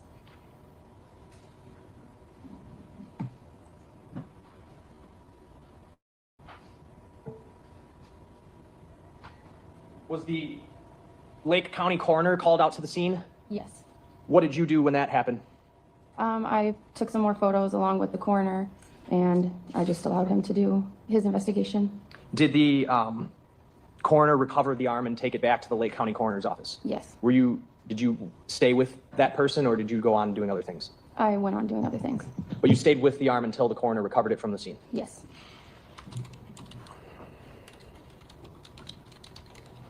I have nothing else. Ross? No. Thank you. Thank you. Anyone need a break? Are we okay right now? Need a break? Okay. I see some yeses. So we'll take a break, our afternoon break, and then we'll come back shortly. You're going to leave your notebooks on your chairs.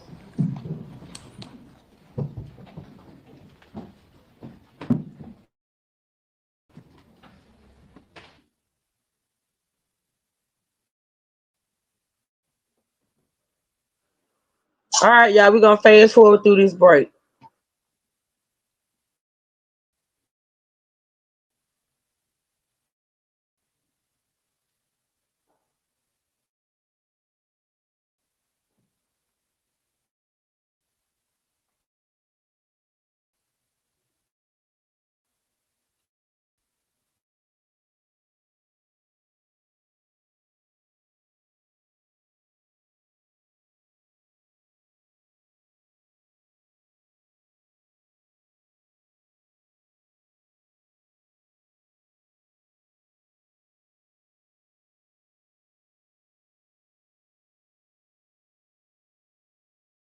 Okay. Did you at some point after that arm was recovered go down to the Lake County, Illinois coroner's office yourself? I did. Why did you do that? To retrieve a DNA standard from the arm so that we could compare it with Sade Robinson. And a DNA standard from the arm recovered on the shores of Waukegan, Illinois. It was your understanding that that had been taken by the Lake County coroner? Correct. Did you, in fact, recover that DNA sample from the arm? I did. I'm going to show you 454. You know what this is?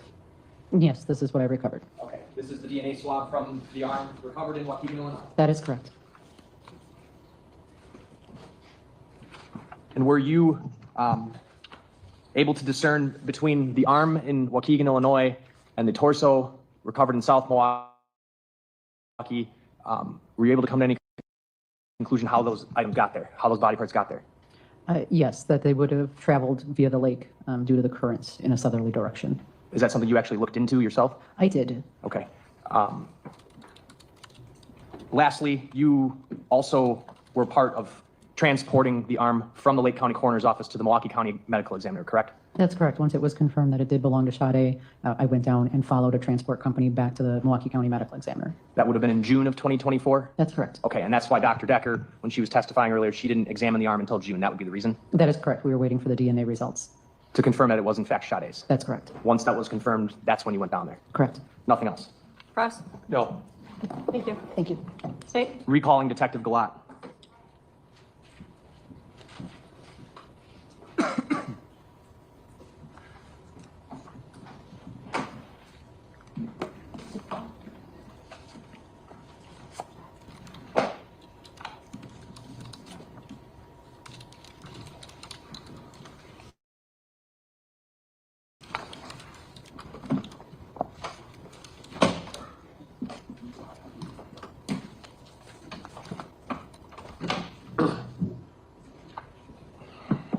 Detective Galat, you're still under oath. Thank you. State. Detective, another role you played in this investigation was to look for surveillance video of locations that might be of note to the investigation, correct? Correct. Early on in the investigation, you were aware that exigency, right? That is correct, yes. Did those records lead you to suspect that either Sade Robinson or Maxwell Anderson or both at some point went to the Twisted Fisherman restaurant? Correct, yes. Did you go to Twisted Fisherman and recover surveillance video? I did, yes. Who did you meet with to do that? The owner, I believe his name was Russell Davis. You went to the restaurant and talked to Mr. Davis? I did, yes. And then subsequently reviewed video footage from that restaurant? That is correct, yes. On the screen, I have a disc that's marked 235. Do you recognize what this is? I do, yes. This is surveillance footage from the Twisted Fisherman located at 1200 West Canal Drive, I believe. And that's City and County. the Miller Valley, right? Correct. Another landmark sort of by it is Potawatomi Bingo Casino. And We Energies? Correct, yes. How many camera angles did you review and or recover? I'm not exactly sure on the specific number. I know that there was an outside facing the deck area. There's another one on the other side facing east, and then there's multiple cameras inside the establishment. This is one of those cameras? Correct, yes. And this would be looking at the west deck? That is correct, yes. Okay. All of these videos, what kind of system was it? This was a Ring surveillance DVR system. And the Ring logo is up here in the left corner? That's correct, yes. And date and time stamps? Correct, yes. Okay, I'm going to move 235 in and ask to publish. I have numerous clips to play. Any objection? No. Received. Go ahead. So to orient us, we're looking sort of in a northwestern direction, correct? That is correct, yes. Where my mouse is here, that would be the river? Correct. All right. Let me get the volume on first. Some of these have, or all of them, I think, have volume, right? Correct. All right, playing the first clip, and for the record, the video titles, well, I guess I'll ask you, Detective. These video titles, as they're labeled on here, that's not what they were labeled when you download them. Those were renamed for court presentation purposes, correct? That is correct, yes. Okay. I'm going to play the video labeled, it ends in arriving west deck.mp4.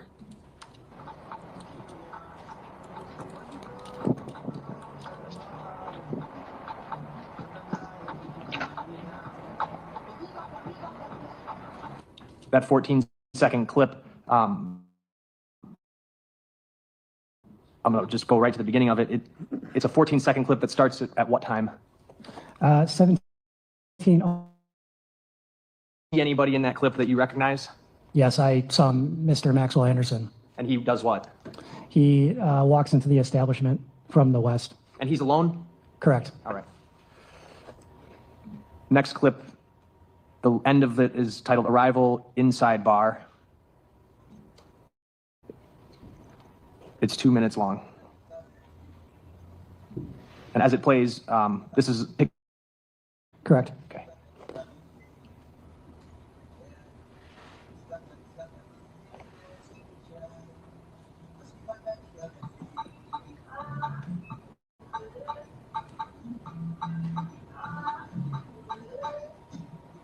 I'm going to fast forward briefly.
All right, the clip ended. Essentially, he comes in, he sits down next to who? A bartender named Brian Culvert. I'm going to show you 241. Just a screenshot of that first camera we watched? Correct. Okay, move 241 in, ask to publish. No objection. Received. So the jury can see.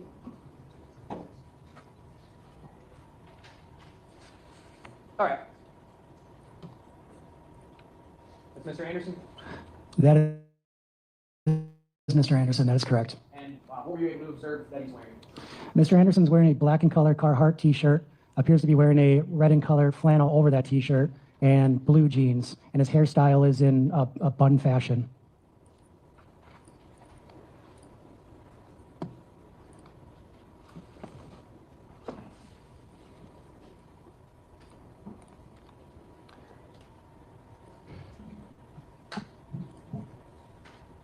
I'm going to go back to Exhibit 235 here. And if you're looking at my screen now, there's basically, it's just a bunch of clips, ring clips that you were able to recover, right? Yeah, that's correct. Okay. We're not going to watch all of them, but why don't we pick up?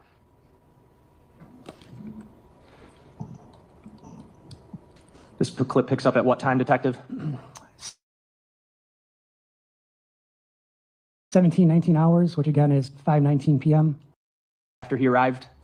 That's correct, yes. He's seated alone at the bar, and that employee is now moved behind the bar, correct? Correct. Okay. Playing that clip in fast forward. And what is Mr. Anderson, what has he ordered that you can see? It appears that he just ordered a beer. The next clip on that you were able to recover picks up at what time?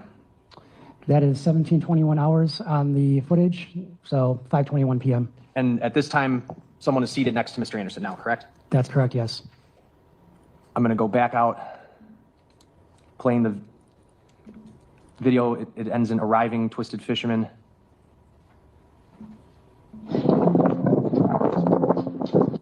Play that from the beginning.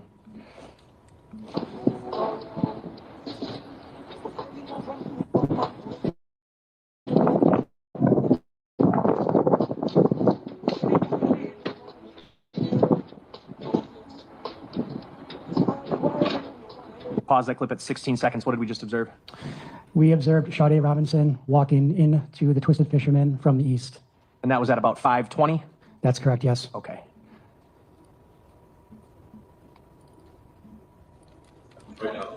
So by 5:21, they're seated together at the bar. Correct.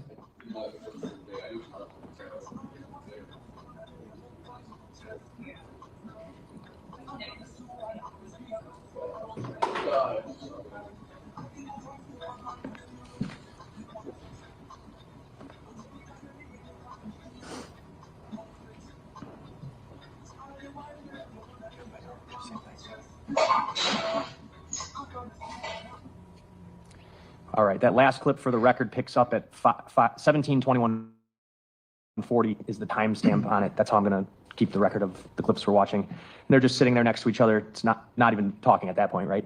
That is correct, yes. Eventually, did they get food? Yes. Drinks? Correct, yes. I'm going to pull up a clip. What time does this clip start, Detective? 17:42 hours, which again, 5:42 p.m. And by this time, by 5:42, they're eating food, right? Correct. Okay.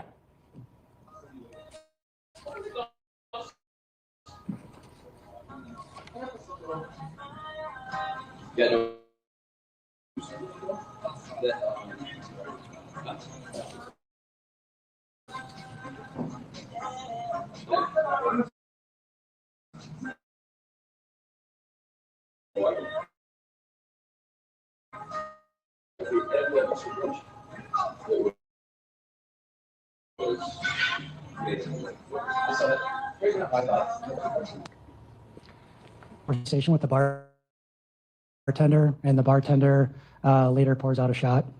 The next clip picks up at what time? 17:44 hours, 5:44 p.m. And 20 seconds? Correct. Playing this clip.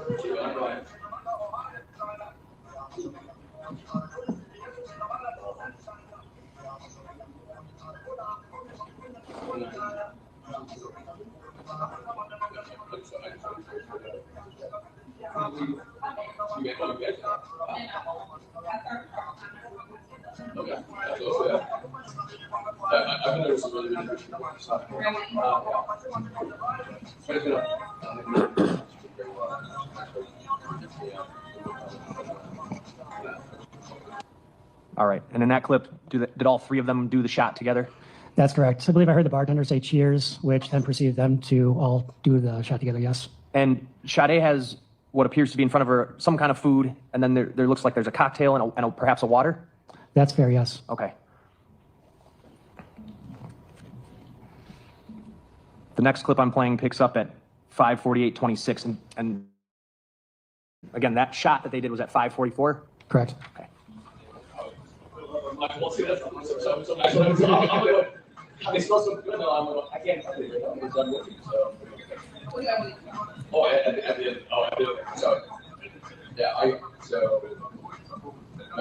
chefs will be on the station.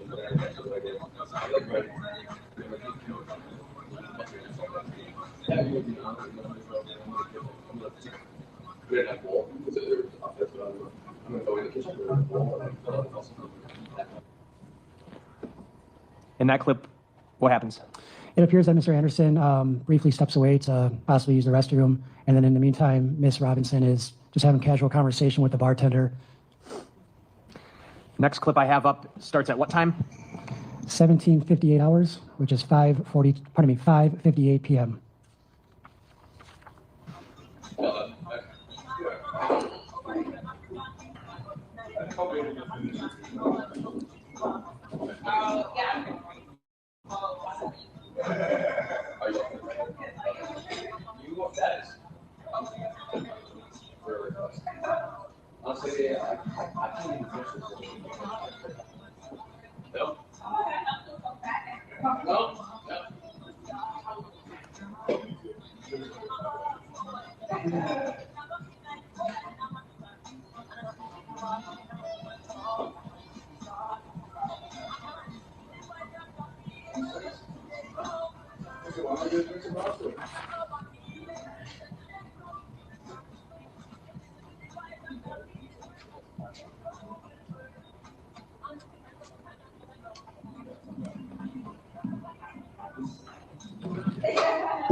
it's hard to get.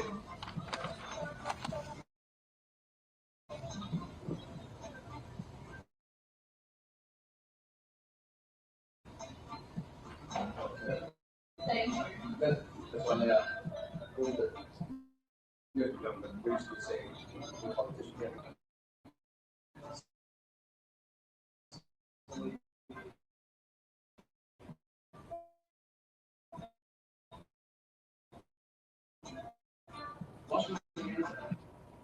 That clip shows us. Correct. That's what's the time that this picks up to the second detective? 1,800 hours, 47 seconds, which 6 p.m.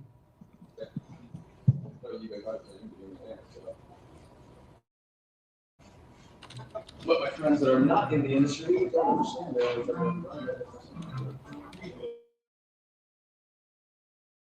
Beer to Mr. Anderson? That is correct, yes.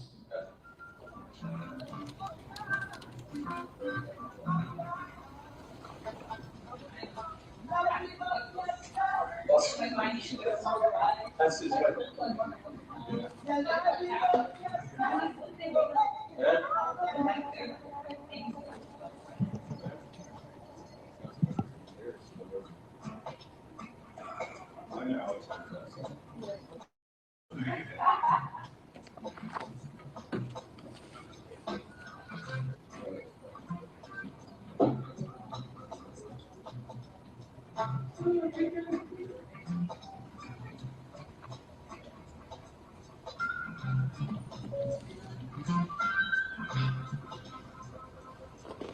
There we go.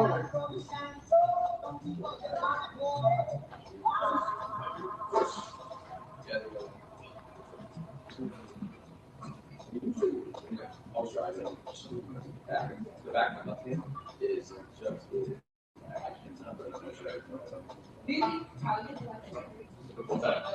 I think it's what it is because I have so as I go like this, when I put socks, I have to wrap up my hand and I put socks on. But when I do work, maybe I go, oh, and I'm like, I still don't walk up. All right, that clip ended. I was trying to stop it right at the end here, but.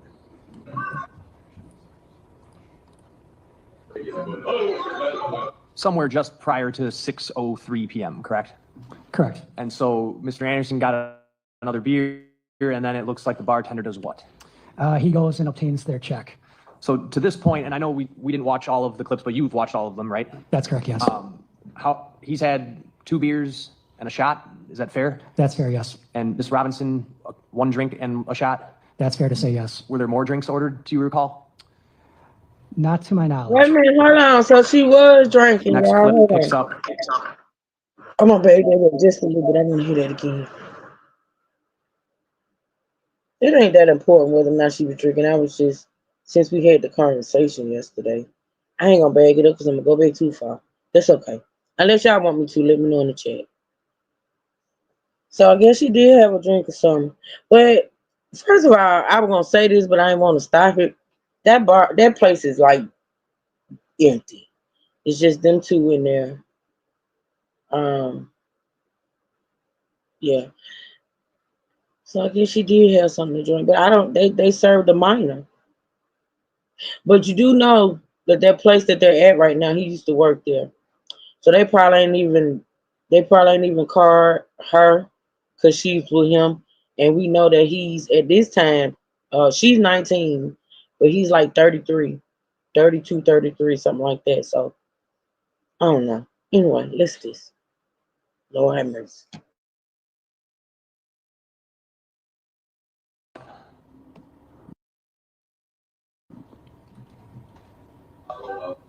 At what time? That's 18:02 hours with 50 seconds, which is 6:02 p.m. It's right where the last one left off. That is correct.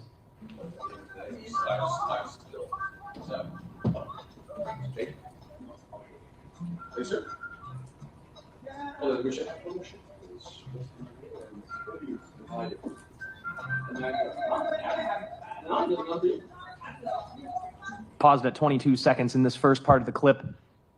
It looks like Mr. Calvert and Mr. Anderson do like a fist bump, right?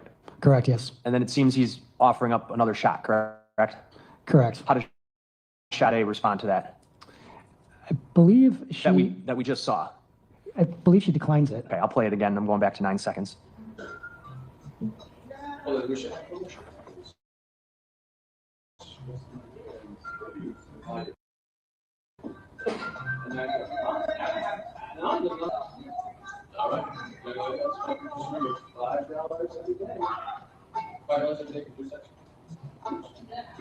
Pause at 32 seconds. Were you able to tell there?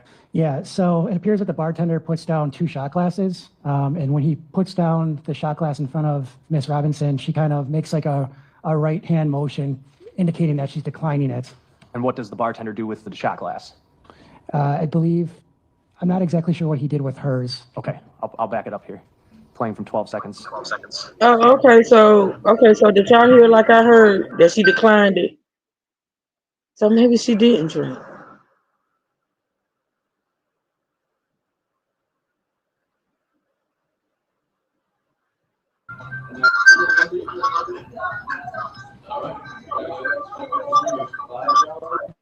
Did you see it there?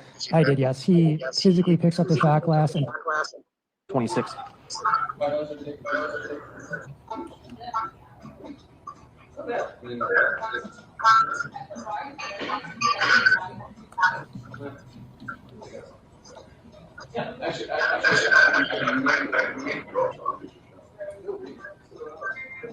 Okay, thank you, wife and mommy.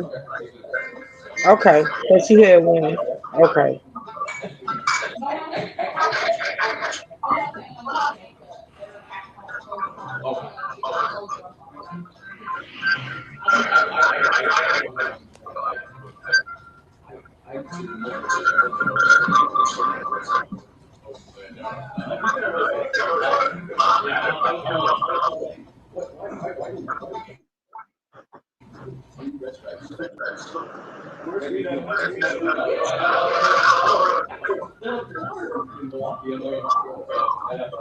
Yeah, it is.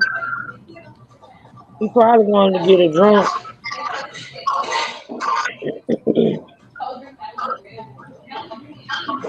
He probably wanted to get her intoxicated.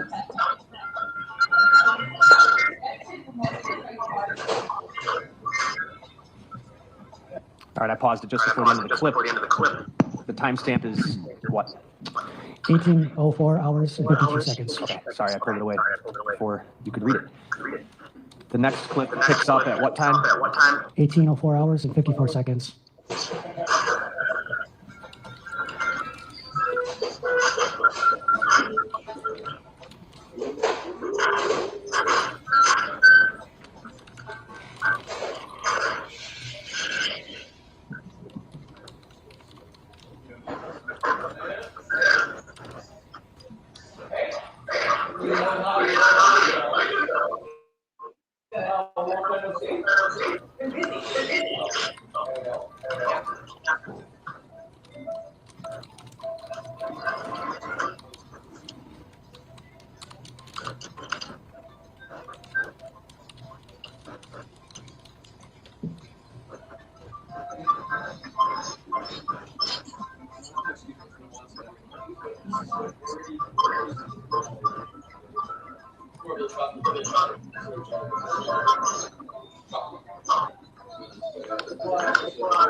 All right, and in that clip that just ended, that was about a 2-minute clip, give or take. What did we observe? Observed the bartender make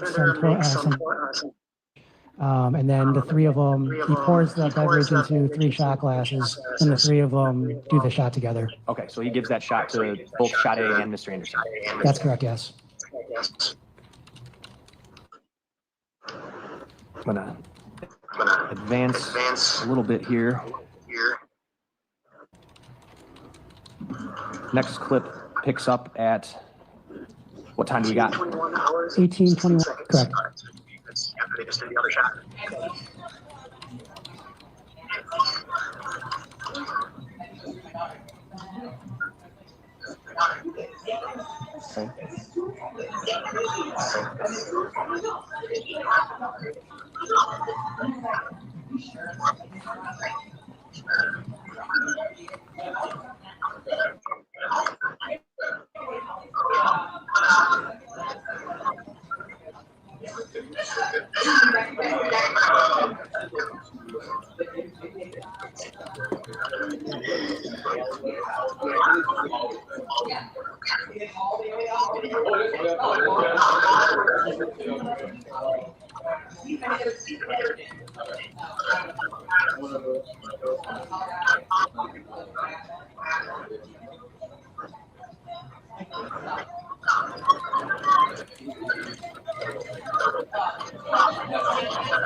It's good.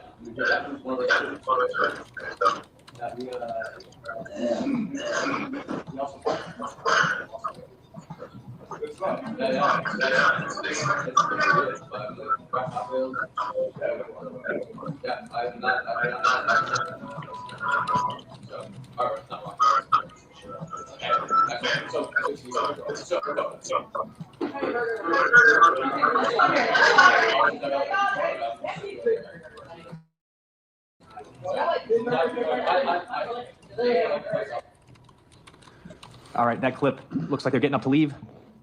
That's correct, yes. I'm gonna go to the next clip. Does this one pick up right where the other one just left off, or at least appear to? That's correct, yes, at 18:23 hours and 21 seconds.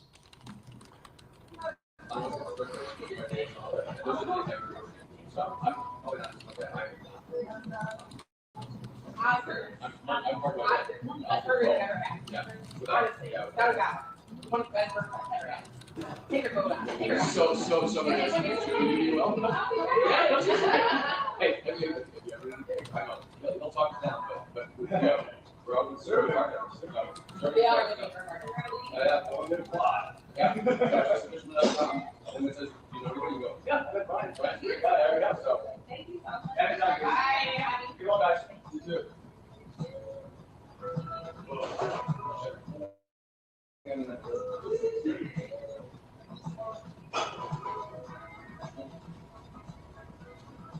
Oh, baby had no idea what was Pause going to this clip happen. at 1 Oh minute my and 3 God. seconds in. The timestamp is 18:24:25. They've just headed for the exit, right? That's correct. They say bye to the bartender, and they both exit the establishment together. Okay. This video's titled Leading Twisted Fisherman. What camera are we looking at here? We're looking at the exit / entrance camera to the east, which shows out towards the parking lot.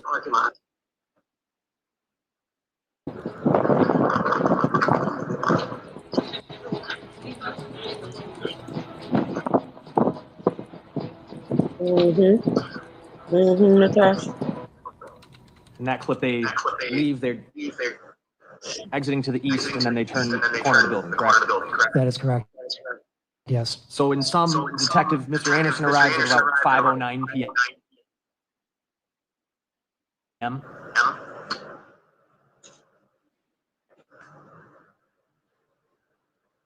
Correct. And 2 shots total? Correct, yes. And at 6:24, they get up and leave together. That is correct, yeah. Another detective check and see if there was other video of them leaving near the We Energies facilities near that location. That is correct. That was Detective Joe Blanchard. Okay. And then I have exhibit 240, which has already been entered into evidence. This is a screenshot in that same camera. What is Sade wearing? Sade is wearing a black puffer jacket. Underneath appears to be a white knitted sweatshirt, blue/white wash jeans with cuts towards the knees and the thigh of her body, and then white I would say tennis shoes. She also appears to be carrying a black bag in her left hand. Okay, and when she's inside, she has her jacket off, you can see that she's wearing the long sleeve sweater? That is correct, yes. And it kind of goes midway down her her torso? That is correct, yes.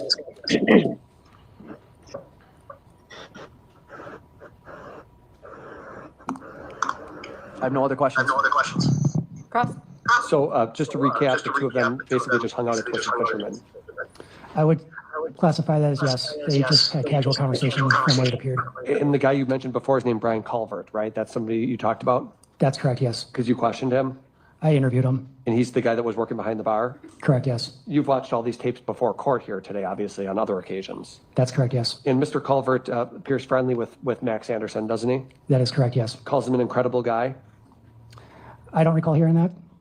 Well, at the end, he says, Max, so good to see you, as he's shaking his hand and leaning across the bar. You saw that? I saw that. I didn't hear that. Oh, you didn't hear either of those things? I heard the name Max. I didn't hear the incredible guy portion. Okay. Who carded Sade?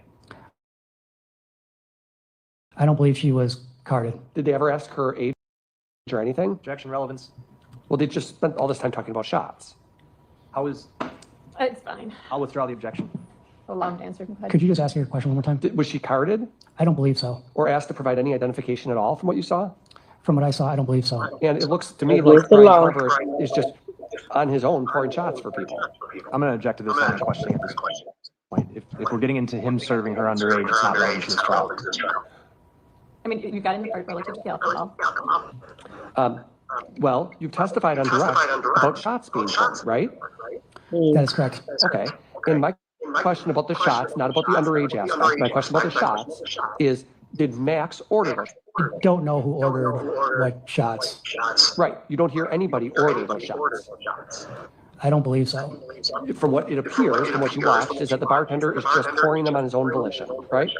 That's correct. But again, I can hear some of the audio in the video. I can't hear all the audio in the video. Right.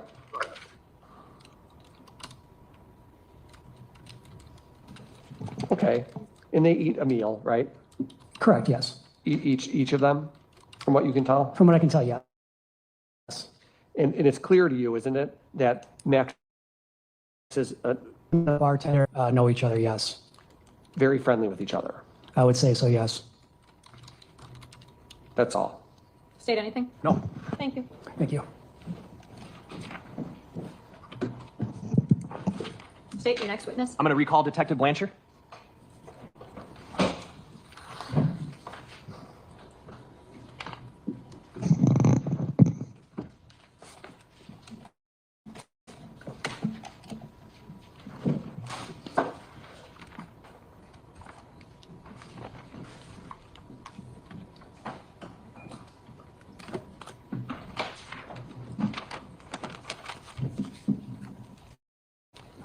Do you solemnly swear that the testimony you give in this matter will be the truth, the whole truth, and nothing but the truth, so help you God? I do. You can please be seated, restate, and respell your name for the record, please. Joseph Blanchard, J-O-S-E-P-H. Blanchard, B-L-A-N-C-H-A-R. Detective Blanchard, you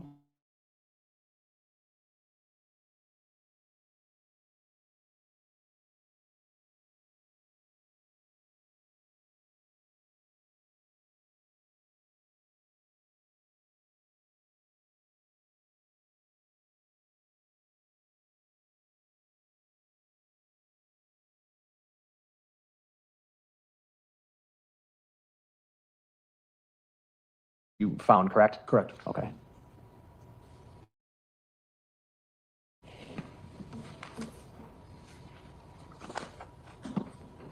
Exhibit 6, the first clip I have up is titled uberdrop.mov. What are we looking at here? It is western view of the camera on, I believe, St. Paul. I'm not sure what 100 block that would be, exactly where the camera is, but it's right from the Twisted Fisherman, which the structure is right. Looks like it's beige. Yes, that's correct. We got Potawatomi over here on the left that I'm circling now? Yes. Okay, and this video clip is going to show what in sum? A vehicle arriving and pulling just into the front of the driveway of Twisted Fisherman, which is that first access access point, stops there, and then slowly rolls forward straight to the west entrance. That's the area of the west entrance of Twisted Fisherman. Do you recall what time this clip is from? Yes, it's from the 1st of April, 5:09 hours, and I believe there is a timestamp embedded in the video if you need help finding it. Okay, and that vehicle that we just watched pull in, that's the Uber you're talking about? Yes, looks like an SUV of some sort. Right here that I'm circling? Correct. Okay. And I would move the entirety of 236 into evidence. Any objection? No. It's received. I played that clip to 19 seconds. I'm going to go to the next clip.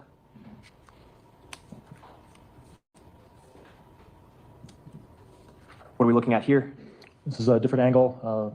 Right on top of the screen is the east side exit and entrance area of Twisted Fisherman with a parking lot that is adjacent to it. This clip is from what time on April 1st? Around 5:09 on the other side. I believe it's 6:24. Okay. About, I believe, when this is the exit. You were aware of what time they were on video coming and going, right? Yes. Okay. So where do we want to be looking? Right where I'm circling here? Yes, at the top of the screen, right in the center. Behind that vehicle is a chain link fence.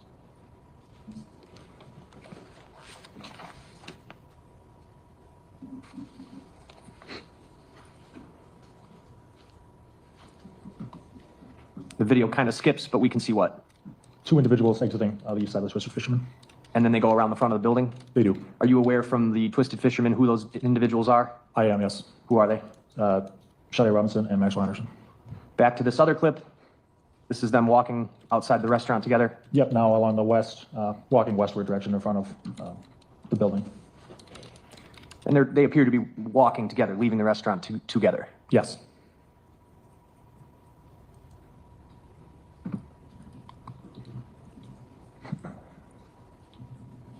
Where are they walking to? The west side parking lot. Just a little side note, y'all. Y'all know, because we talk all the time about Milwaukee and how the view of Milwaukee that we get from Adrian is just not appealing. We don't want to go. This don't make it no better. I mean, like, not only the fact that this crime happened now, but it's just the look of it. Don't it look dreary, y'all? It just look. First of all, it looks very industrial right here. And I know this don't represent the whole like city, but it's just the eyesore. And then on top of what's going on right now, it just looks totally industrial. Like, I don't know. What y'all think? I could be you wife and mommy. You know I be paying attention to everything. I'm looking like, my God, it just looks so okay. We're gonna lease it because we got about 30. Yeah, depressing. Yeah. Yeah. We got about 30 more minutes, y'all. But we catching up. We catching up. And last clip, I'm sorry, I didn't announce the time that I stopped that one.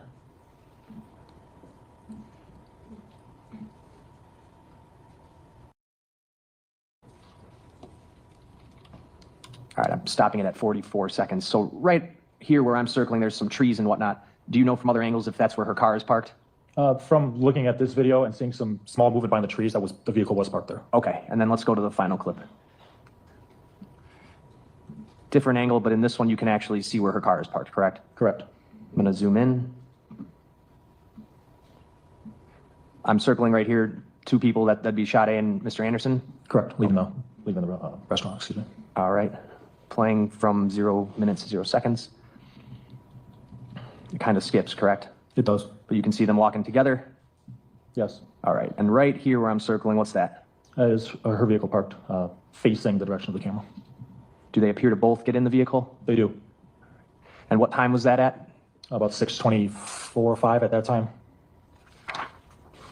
So the Uber drop-off was at 5:09. They were in the restaurant. They left at 6:24, both going towards Sade Robinson's car. That is correct.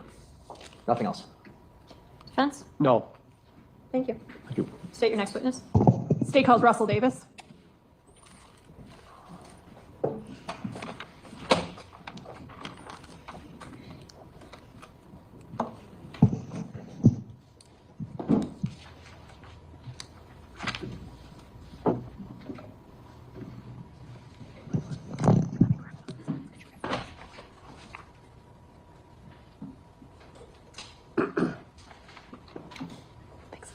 Sir, if you could just remain standing and raise your right hand.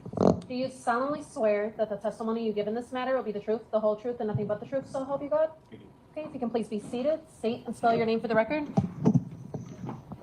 Russell Davis, spelled RUSSELLDAVIS. Mr. Davis, are you associated with the restaurant Twisted Fisherman? I am. Yeah. How? I am the sole member, owner of the LLC, Twisted Fisherman, Where is that located? at 1200 West Canal Street, Milwaukee, Wisconsin.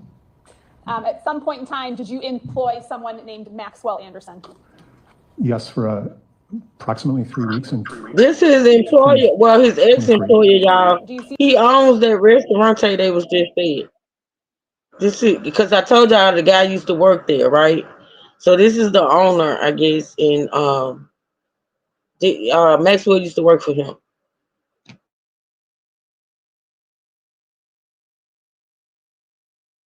See that person in the courtroom today? I do. Can you describe where they're sitting and what they're wearing, please? They're sitting on my left side in the courtroom, wearing a green shirt and white t-shirt. I'd ask the record to reflect the identification of the defendant. Any objection? No. The record will so reflect. You employed him just for 3 weeks. Approximately, yes. How would you describe the level of your knowledge of him? Very brief. Y'all see her family? I'm thinking that's her mom right there, y'all. Wait a minute, is it okay? So y'all see behind the prosecutor, you see the lady right there in the denim jacket. That's her mom. I don't know who the other people are, but you can tell, baby, they is not happy. But that's her mom, poor thing. I think that's her mom. Yeah, I think I remember seeing her in the video. I don't know who the other people are. That could be maybe her little sister or something. I think it is. Because I think I remember seeing a video where her hair is different. I don't know. She looks kind of young to be listening to this stuff, but I don't know. In fact, let me do this for y'all. I hadn't done this in a while. Let me do that. But I know for sure that's her.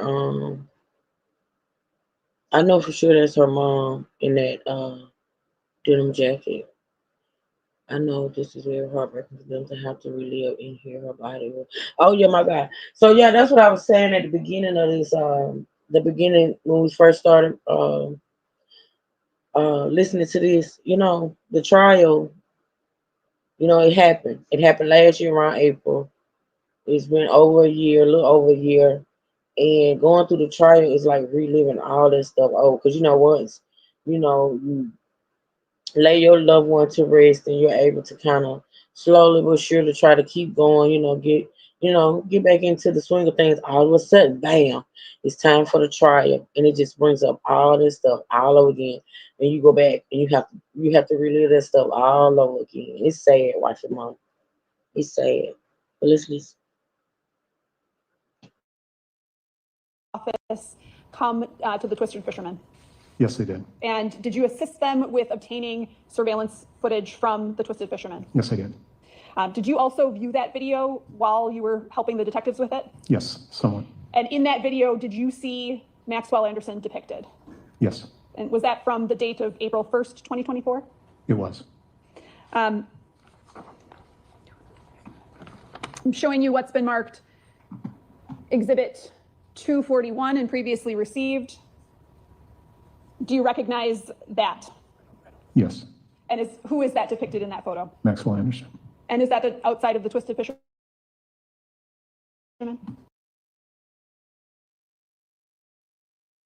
Yes, it is. Were you asked to view any other photographs by members of the Sheriff's Department? Yes, there was a picture on a bus as well. Showing you what's been marked Exhibit 204. Does that look familiar? Yes, Who is that? Maxwell Anderson. Nothing further. Defense? No. Thank you. Mr. Davis, you may step down. State your next witness. Judge, would it be possible to take a 5-minute recess? Sure. Please leave your notebooks on your chair. We'll be back with you very quickly. Thank you, everybody.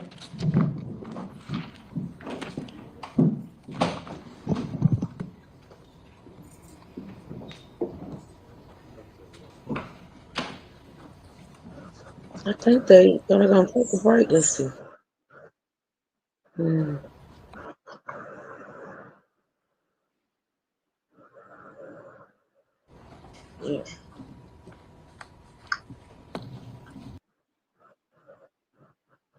Okay. SCHNIG.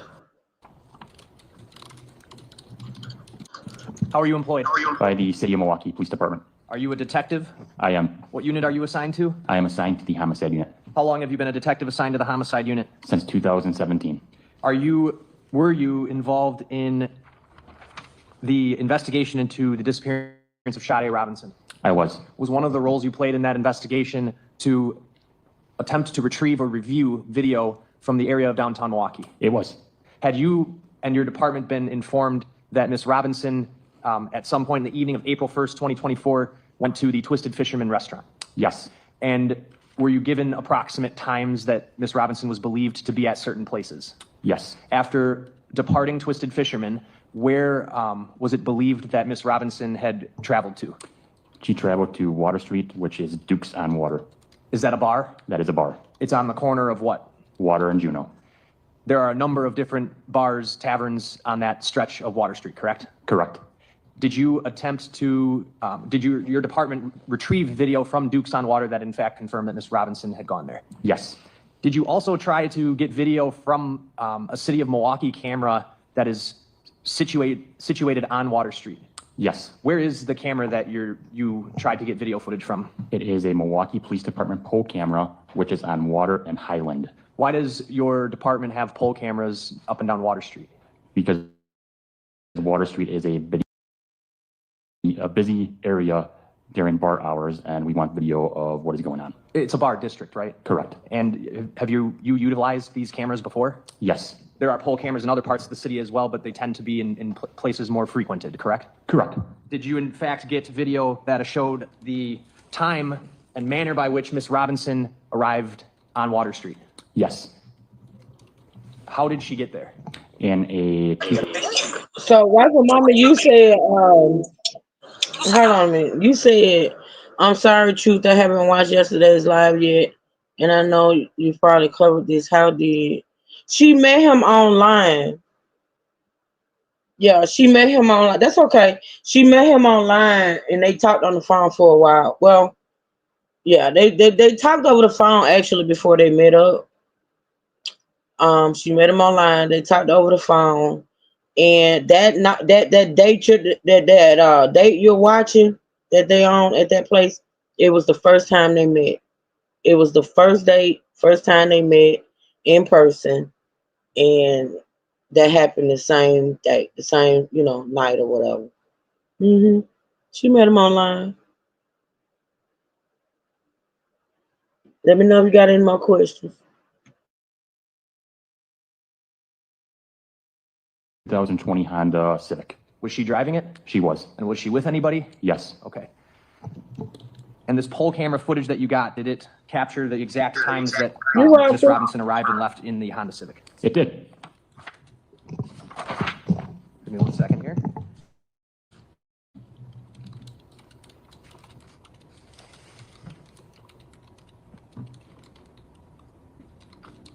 All right, I'm going to pull up on a disc marked Exhibit 237. There are 3 video clips.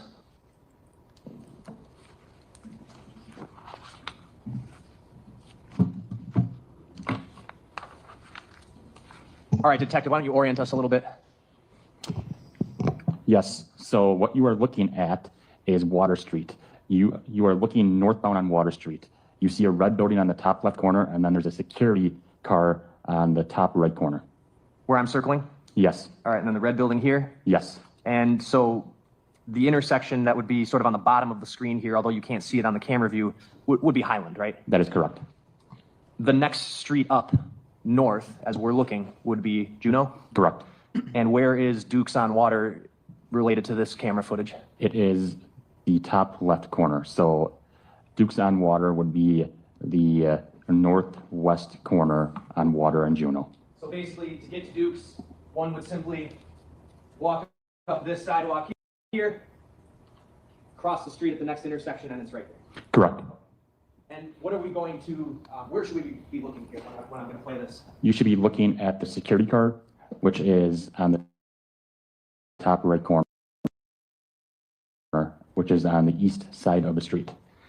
There's no date and time stamp on the video frame, right? Correct. But what time stamp are we looking at? Or what time is this video from? This video is from April 1st, 2024 at 6:31 p.m. and 59 seconds. Okay. I'm going to advance this video clip and I would move 237 into evidence. Any objection? No. Received. I'm going to advance this video clip to 1 minute and 10 seconds. So if we go 1 minute and 10 seconds into the video, we would be taken up to approximately what? You'd be taken up to approximately 6:33 p.m. And were you aware of the approximate time that Ms. Robinson departed from from Twisted Fisherman in her Honda Civic? I do not. Okay. I'm going to play this video from 1 minute, 10 seconds.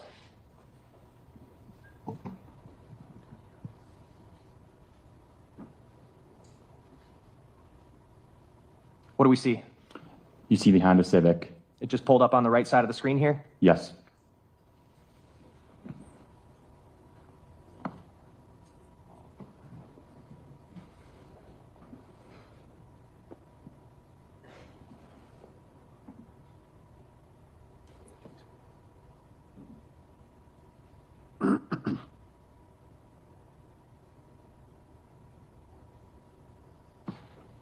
The security car did what? Security card took off. It went northbound on Water Street.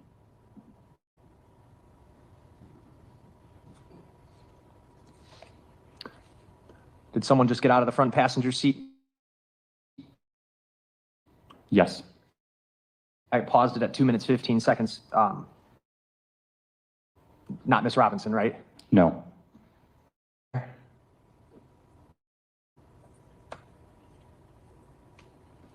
Mr. Robinson is getting out of the driver's seat. And where are they walking to? They are walking westbound on Water Street.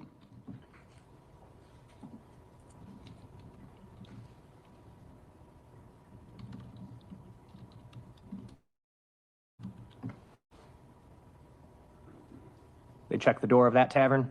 Correct. Not open, right? Yes. Okay. And then where do they go? They go northbound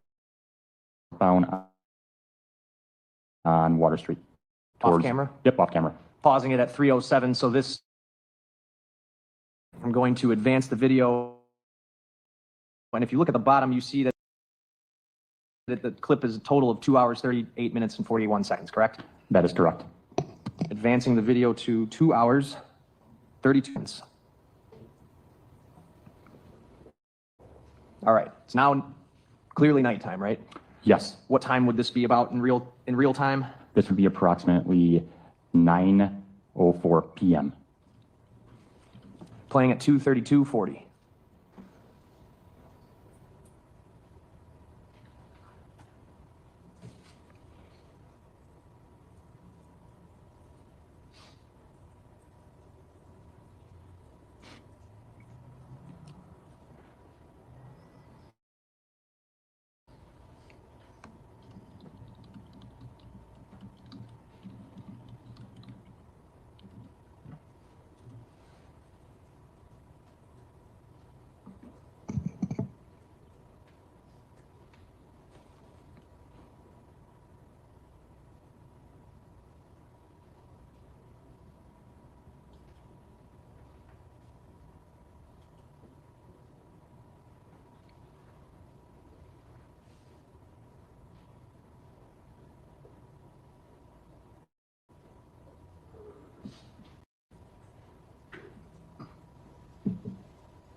All right, paused at 2:34:05. Summarize what we just saw. You've seen the two individuals that walked that way. They came back to the vehicle. They got inside the vehicle, and then the vehicle then drove northbound on Water Street. I have it picking back up at 2:32:40 at the beginning of that clip I just played. At this point, we see the two individuals walking, Miss Robinson, right? Correct. Okay. Now, when she approaches the car, I paused it at 2:32:56. Does it appear she hits a key fob of some kind? Yes. And how are you making that determination? Because the rear taillights, there's a 2 blinks on the rear tail lights. 2 blinks? Yes. Okay. I'm going to play it at 2:32:56. Right there? Yes. Okay.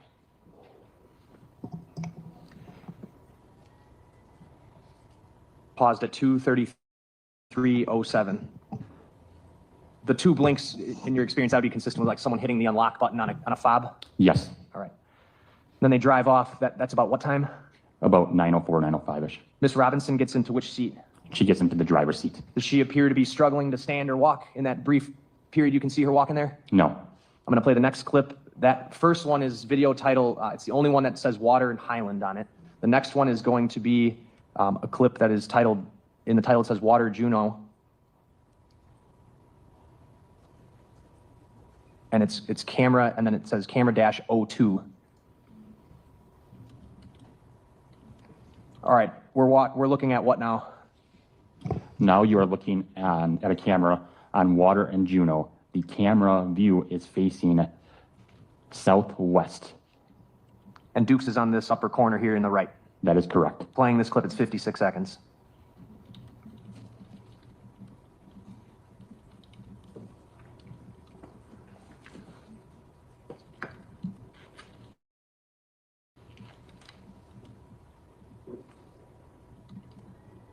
What are we seeing?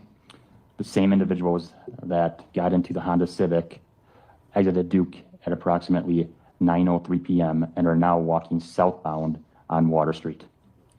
And he puts his arm around her there, correct? That is correct. And they continue walking? Yes. She's not stumbling or anything, is she? No, she is not.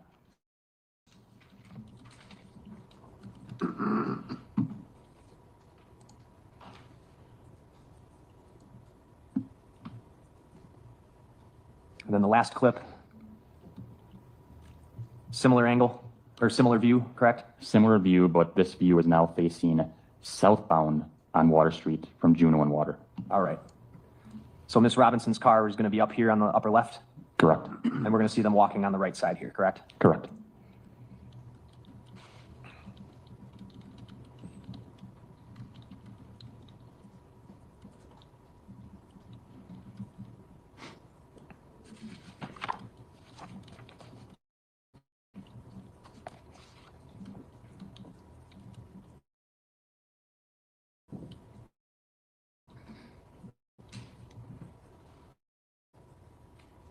At this point, they're on the west sidewalk, Yes, they are. up where my mouse is? Yes. Okay.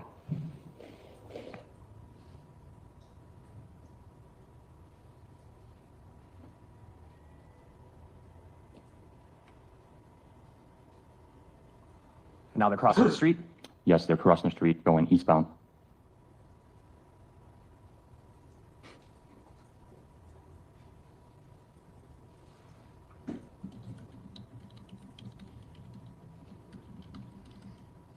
And paused at 135. I'm going to back it up from there. Did you see the 2 blinks again? I did. Okay, I'm going to play it again from 125.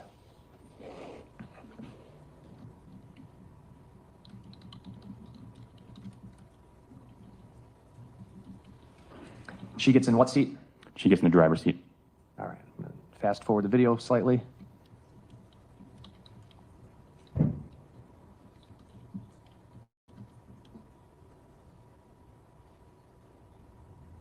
All right, and then she pulls off northbound on Water Street? Correct.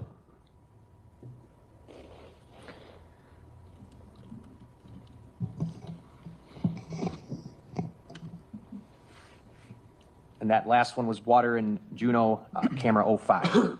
I'm going to switch gears, Detective, bringing up Exhibit 238, which is on a flash drive.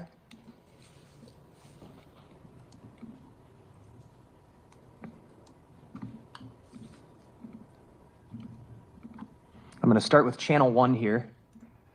I've got this, the video is queued up to April 1, 2024, 6:36:08 p.m. is the clip I'm on right now. What are we looking at, Detective? Where's this video from? This video is from Dukes on Water. I'd move Exhibit 238 in. Any objection? No. It's received. Is the date and timestamp on the Dukes on Water video accurate or off at all? I believe it's accurate. Okay. So I'm going to play this clip from 6:36:08 p.m. And for the record, when I'm pulling up the clips, I'm going to go by the timestamp on the video screen. And the reason I'm doing that, Detective, when you went through these, as I'm showing you on my screen, there's hundreds of video clips, correct? Correct. Some of them, and this is just channel 1, but some of them are only merely seconds long, fair? Yes. And some are hours long? Yes. Okay. And I think this, for camera 1, down in the corner, there's 214 clips, right? Correct. All right. You watched these clips. Were you able to determine some of the cameras just had absolutely no relevance, like they showed the basement or something like that? Yes, the basement and storage. Okay. All right. I have camera 1 up. This is 6:36:08 p.m. It's a 1-minute clip.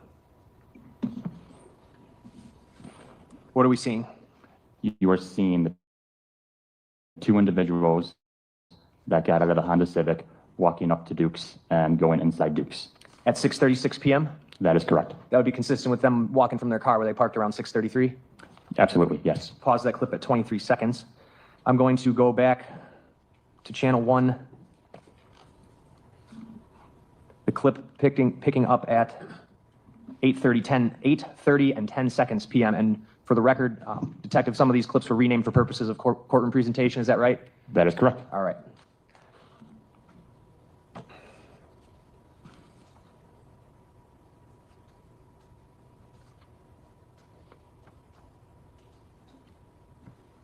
What's happening at 8:30 and 10 seconds? The subject who got out of the car with Shade Robinson is now outside smoking a cigarette. You see that subject in court? I do. Can you identify him? I'll stipulate. The record will so reflect. I'll speed this up slightly.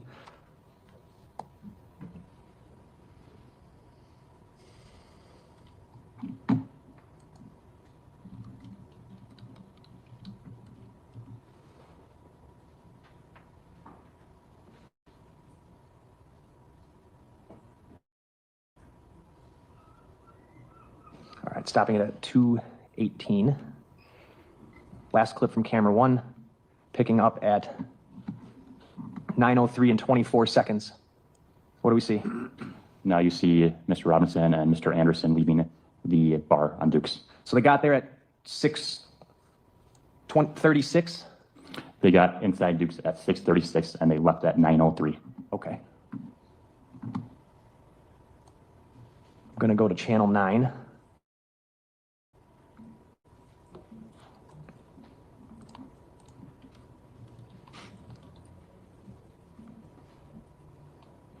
This is just a different camera of that same door, correct? Correct. And he's outside smoking at 8:30? Yes. Okay. And then if I go, this is at 8:31 and 7 seconds.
The bus photo is the one that's on the screen, marked 204 here, correct?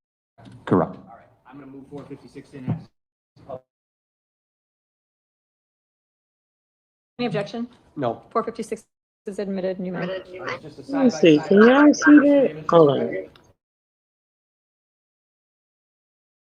That is correct. Booking photo on the left. Smoking a cigarette at Duke's on Water on the right, correct?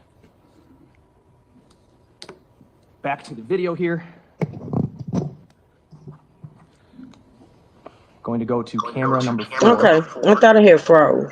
Okay. I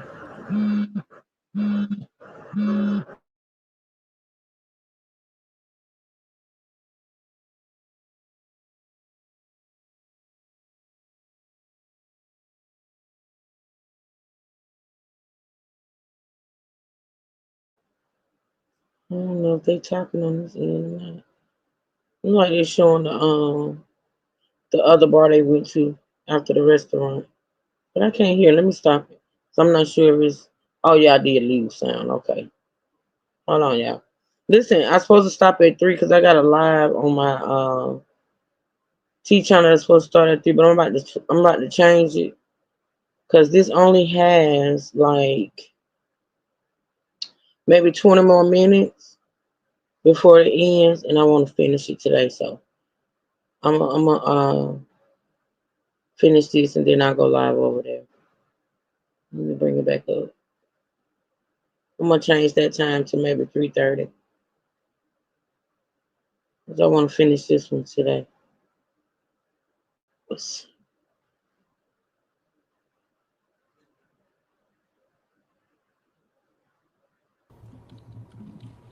Playing that clip Okay, from 6 there it is. 36 and 30 seconds.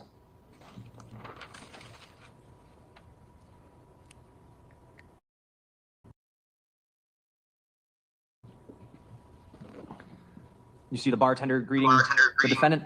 I do. Okay, so look, so this is And a bouncer that first walks over place with they you. went to was a now listen, that first place they went to was a restaurant, the Fisherman's whatever. That was a restaurant, and he used to work at that restaurant.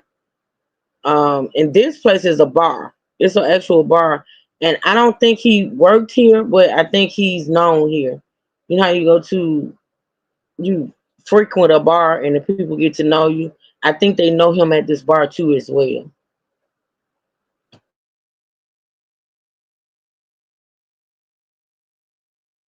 Sade? Yes.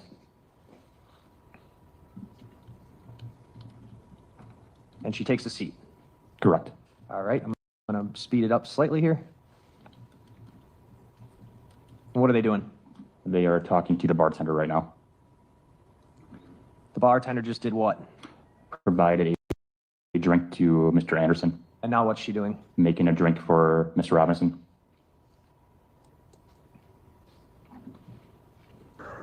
Welcome to the chat, Keita Twin. Thank you. I appreciate it. Make sure you hit that subscribe button. We're almost done for the day, but you can always catch the replay. Thank you.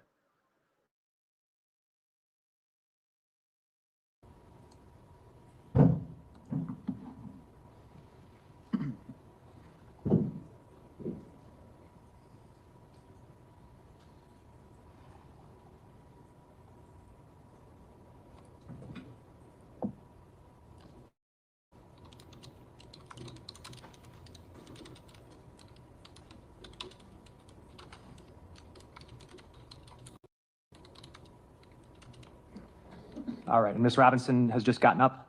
Yes. Where does she go? To the bathroom.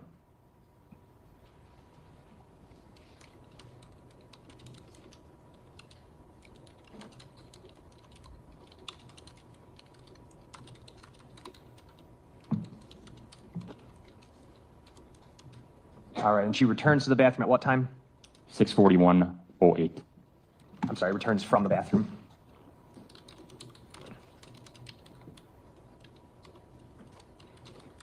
And then they just essentially sit there for a while, correct? Correct. All right, I've got that clip paused at 6:42:08 p.m. I'm going to go to the next clip.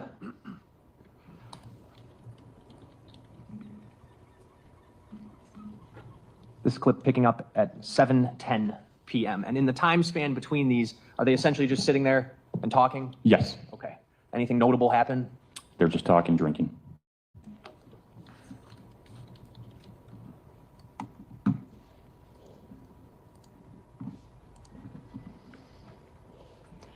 All right, we're about 7:10 and 47 seconds. The defendant's showing her his phone. Yes.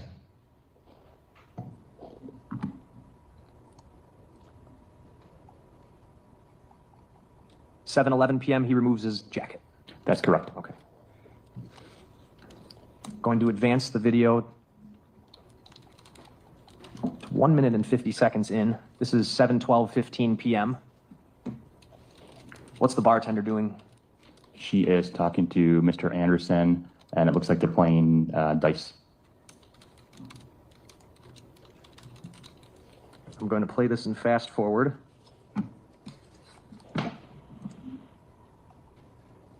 Mr. Anderson is playing a dice game with another patron to his left, not Sade? That is correct. All right. And the bartender's there too, correct? Yes. And she's doing what? The bartender was... Not the bartender, Sade. Sade is just sitting there.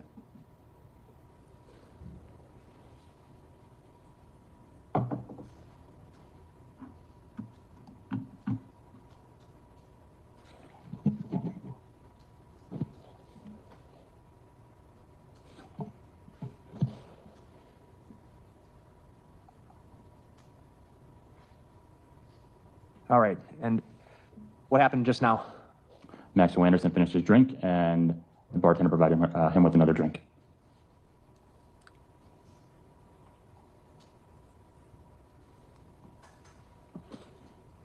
What's the bartender doing now? She is getting shots. And the dice game is over? Correct.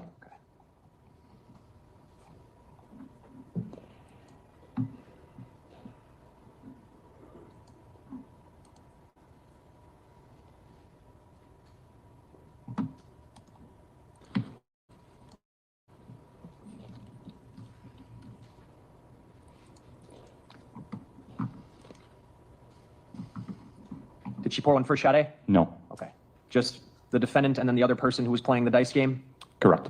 And at 7:17 and 42 seconds p.m., the shots are taken? Correct. Okay.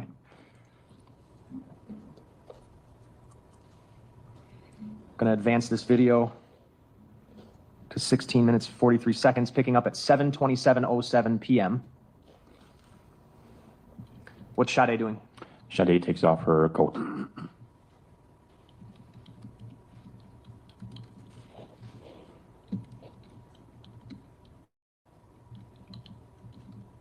Now what's happening? Sade stands up, and two other individuals walked past them by the table, and Sade then goes in the bathroom. She brings her drink with her? Yes.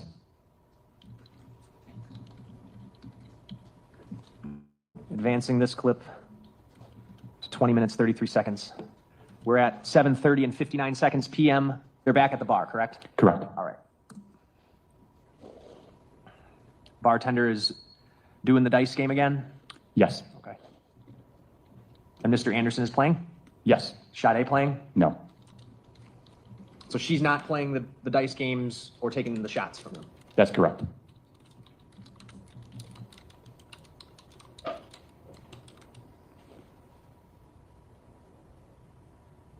All right, I'm going to fast forward this.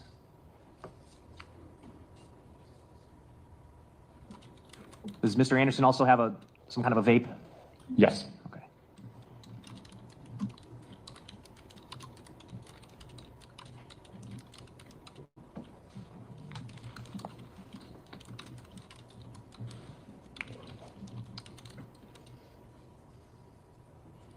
Appears by 7:33:52 the dice game is over?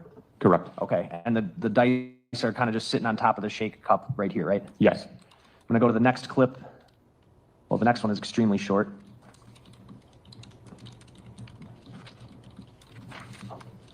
Just 3 seconds long. And then the following clip picks up at 7:33:59 p.m., correct? Correct. All right. I'm going to go to 49 seconds into the clip. What is the bartender doing? She is pouring another shot. Looks like it probably is another shot from that second dice game. Correct. Okay.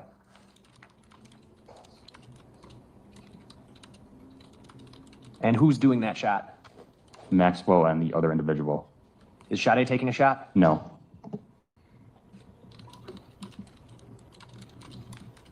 I'm going to advance this video. I paused at 7:39:34 p.m. Advancing to 17 minutes, 48 seconds into the clip.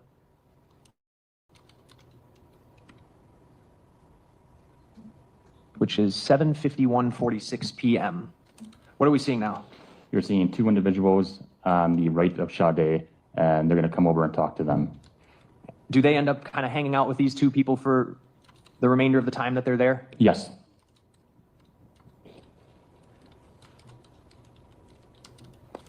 Paused at 7:52:38 p.m. I'm going to advance the video to 7:54:17 p.m. Mr. Anderson stepped away for a moment, correct? Correct.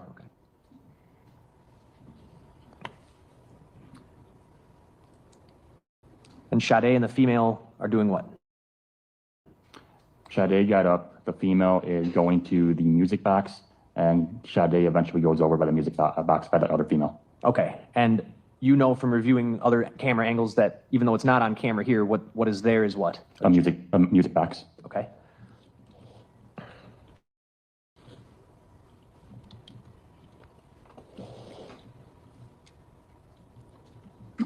At 7:55 p.m., Mr. Anderson returns from the bathroom? Correct.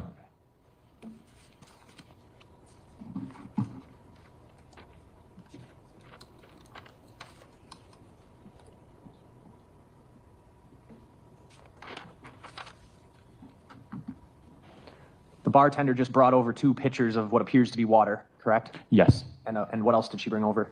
She brought over cups. Plastic cups. What's going to happen next? They are going to play beer pong. On this red table here? Yes, the red table that says Dukes. Were you made aware of whether anybody had provided information to the police about Sade playing beer pong at Duke's? Yes, there was an individual that provided that information. Going to advance. I paused at 7:57:20 p.m.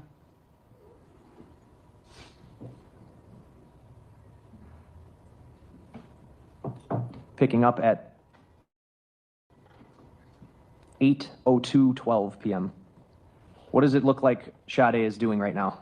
It looks like she is taking a picture because you can see her phone and then you can see the red on the back of her phone. All right, I'll back it up and zoom just briefly.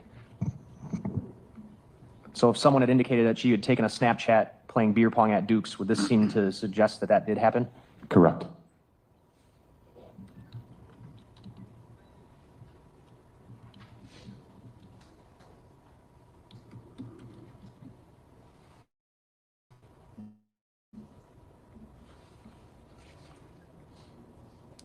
I'm going to speed the video up here. She's standing there on her phone? Yes. Okay. Where's Mr. Anderson? He is at the bar getting drinks.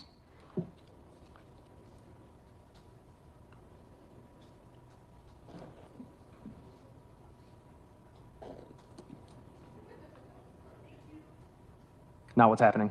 Mr. Anderson takes the drinks over to Sade. Okay. He brought 2 drinks over? He did. And one of them Sade takes and begins drinking, correct? Correct. Paused it at 8:04:04 p.m. Yeah, he got her intoxicated. Yeah, he got her real intoxicated. 8:20 p.m. The beer pong game finishes, right? Correct.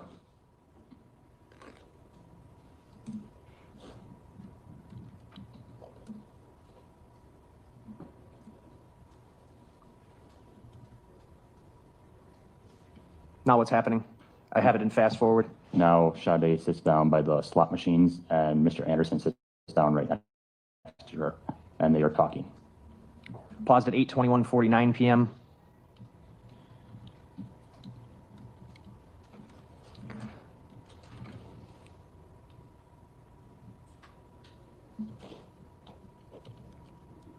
Sorry, 8:21:55 p.m.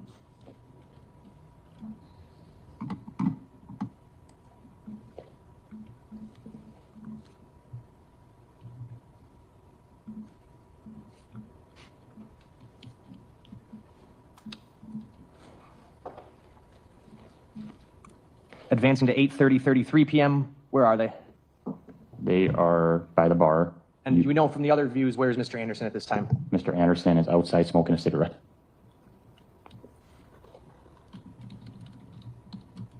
Putting it into fast forward.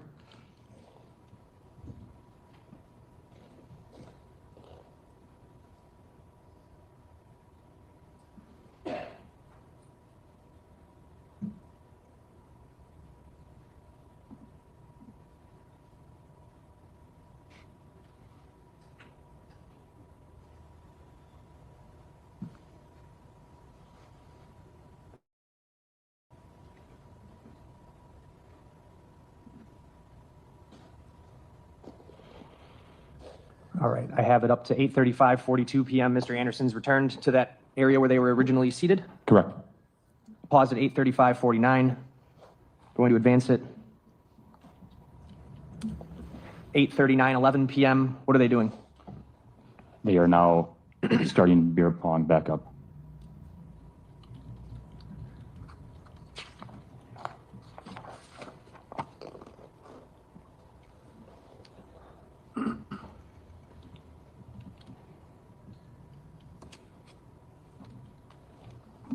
Playing it in fast forward.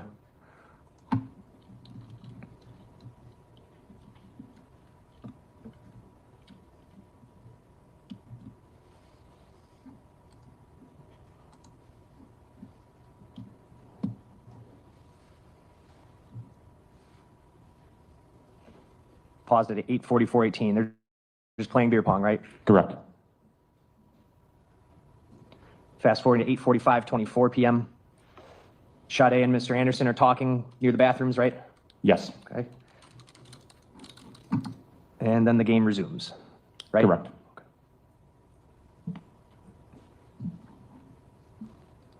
Pause at 8:46:01 p.m. Advancing to 8:49:18 p.m. Actually, I should have gone back a little bit. 8:49:11 p.m. What's Sade doing? Sade then goes to the bathroom. And she doesn't appear to have a drink anymore, right? No, she doesn't.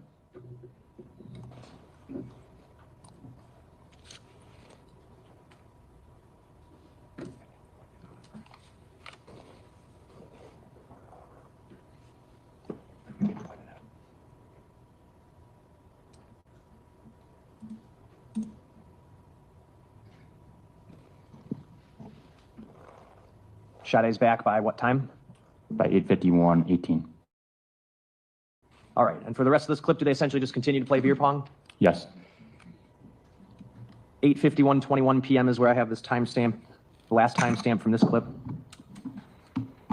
I'm going to go on to the next clip from channel 4, camera 4. This clip picks up at 9 o'clock and 3 seconds. I'm going to advance it to 52 seconds, 9 o'clock and 53 seconds on the timestamp. What's happening now? The game is over or about to be over, and eventually you're going to see them shaking hands. They're eventually going to hug, and Sade and Mr. Anderson are going to leave. So Sade hugs the young woman she's been talking to? Correct. And now what's happening at 9:02 and 5 seconds p.m.? They are putting on their coats. Okay, that's a perfect point to stop then. Okay, so tomorrow morning, we're going to kick back up at 8:45. Feel free to bring coffee, water, or soda. Leave your notebooks on your chairs. Remember. All right, y'all, we made it to the end. That's the end. Day 4. That's the end of day 4. So tomorrow we're gonna get into day 5. Okay. And yeah, I appreciate everybody that stayed throughout the live. I appreciate everybody that came through. Thank y'all so much. Y'all know I love y'all for that.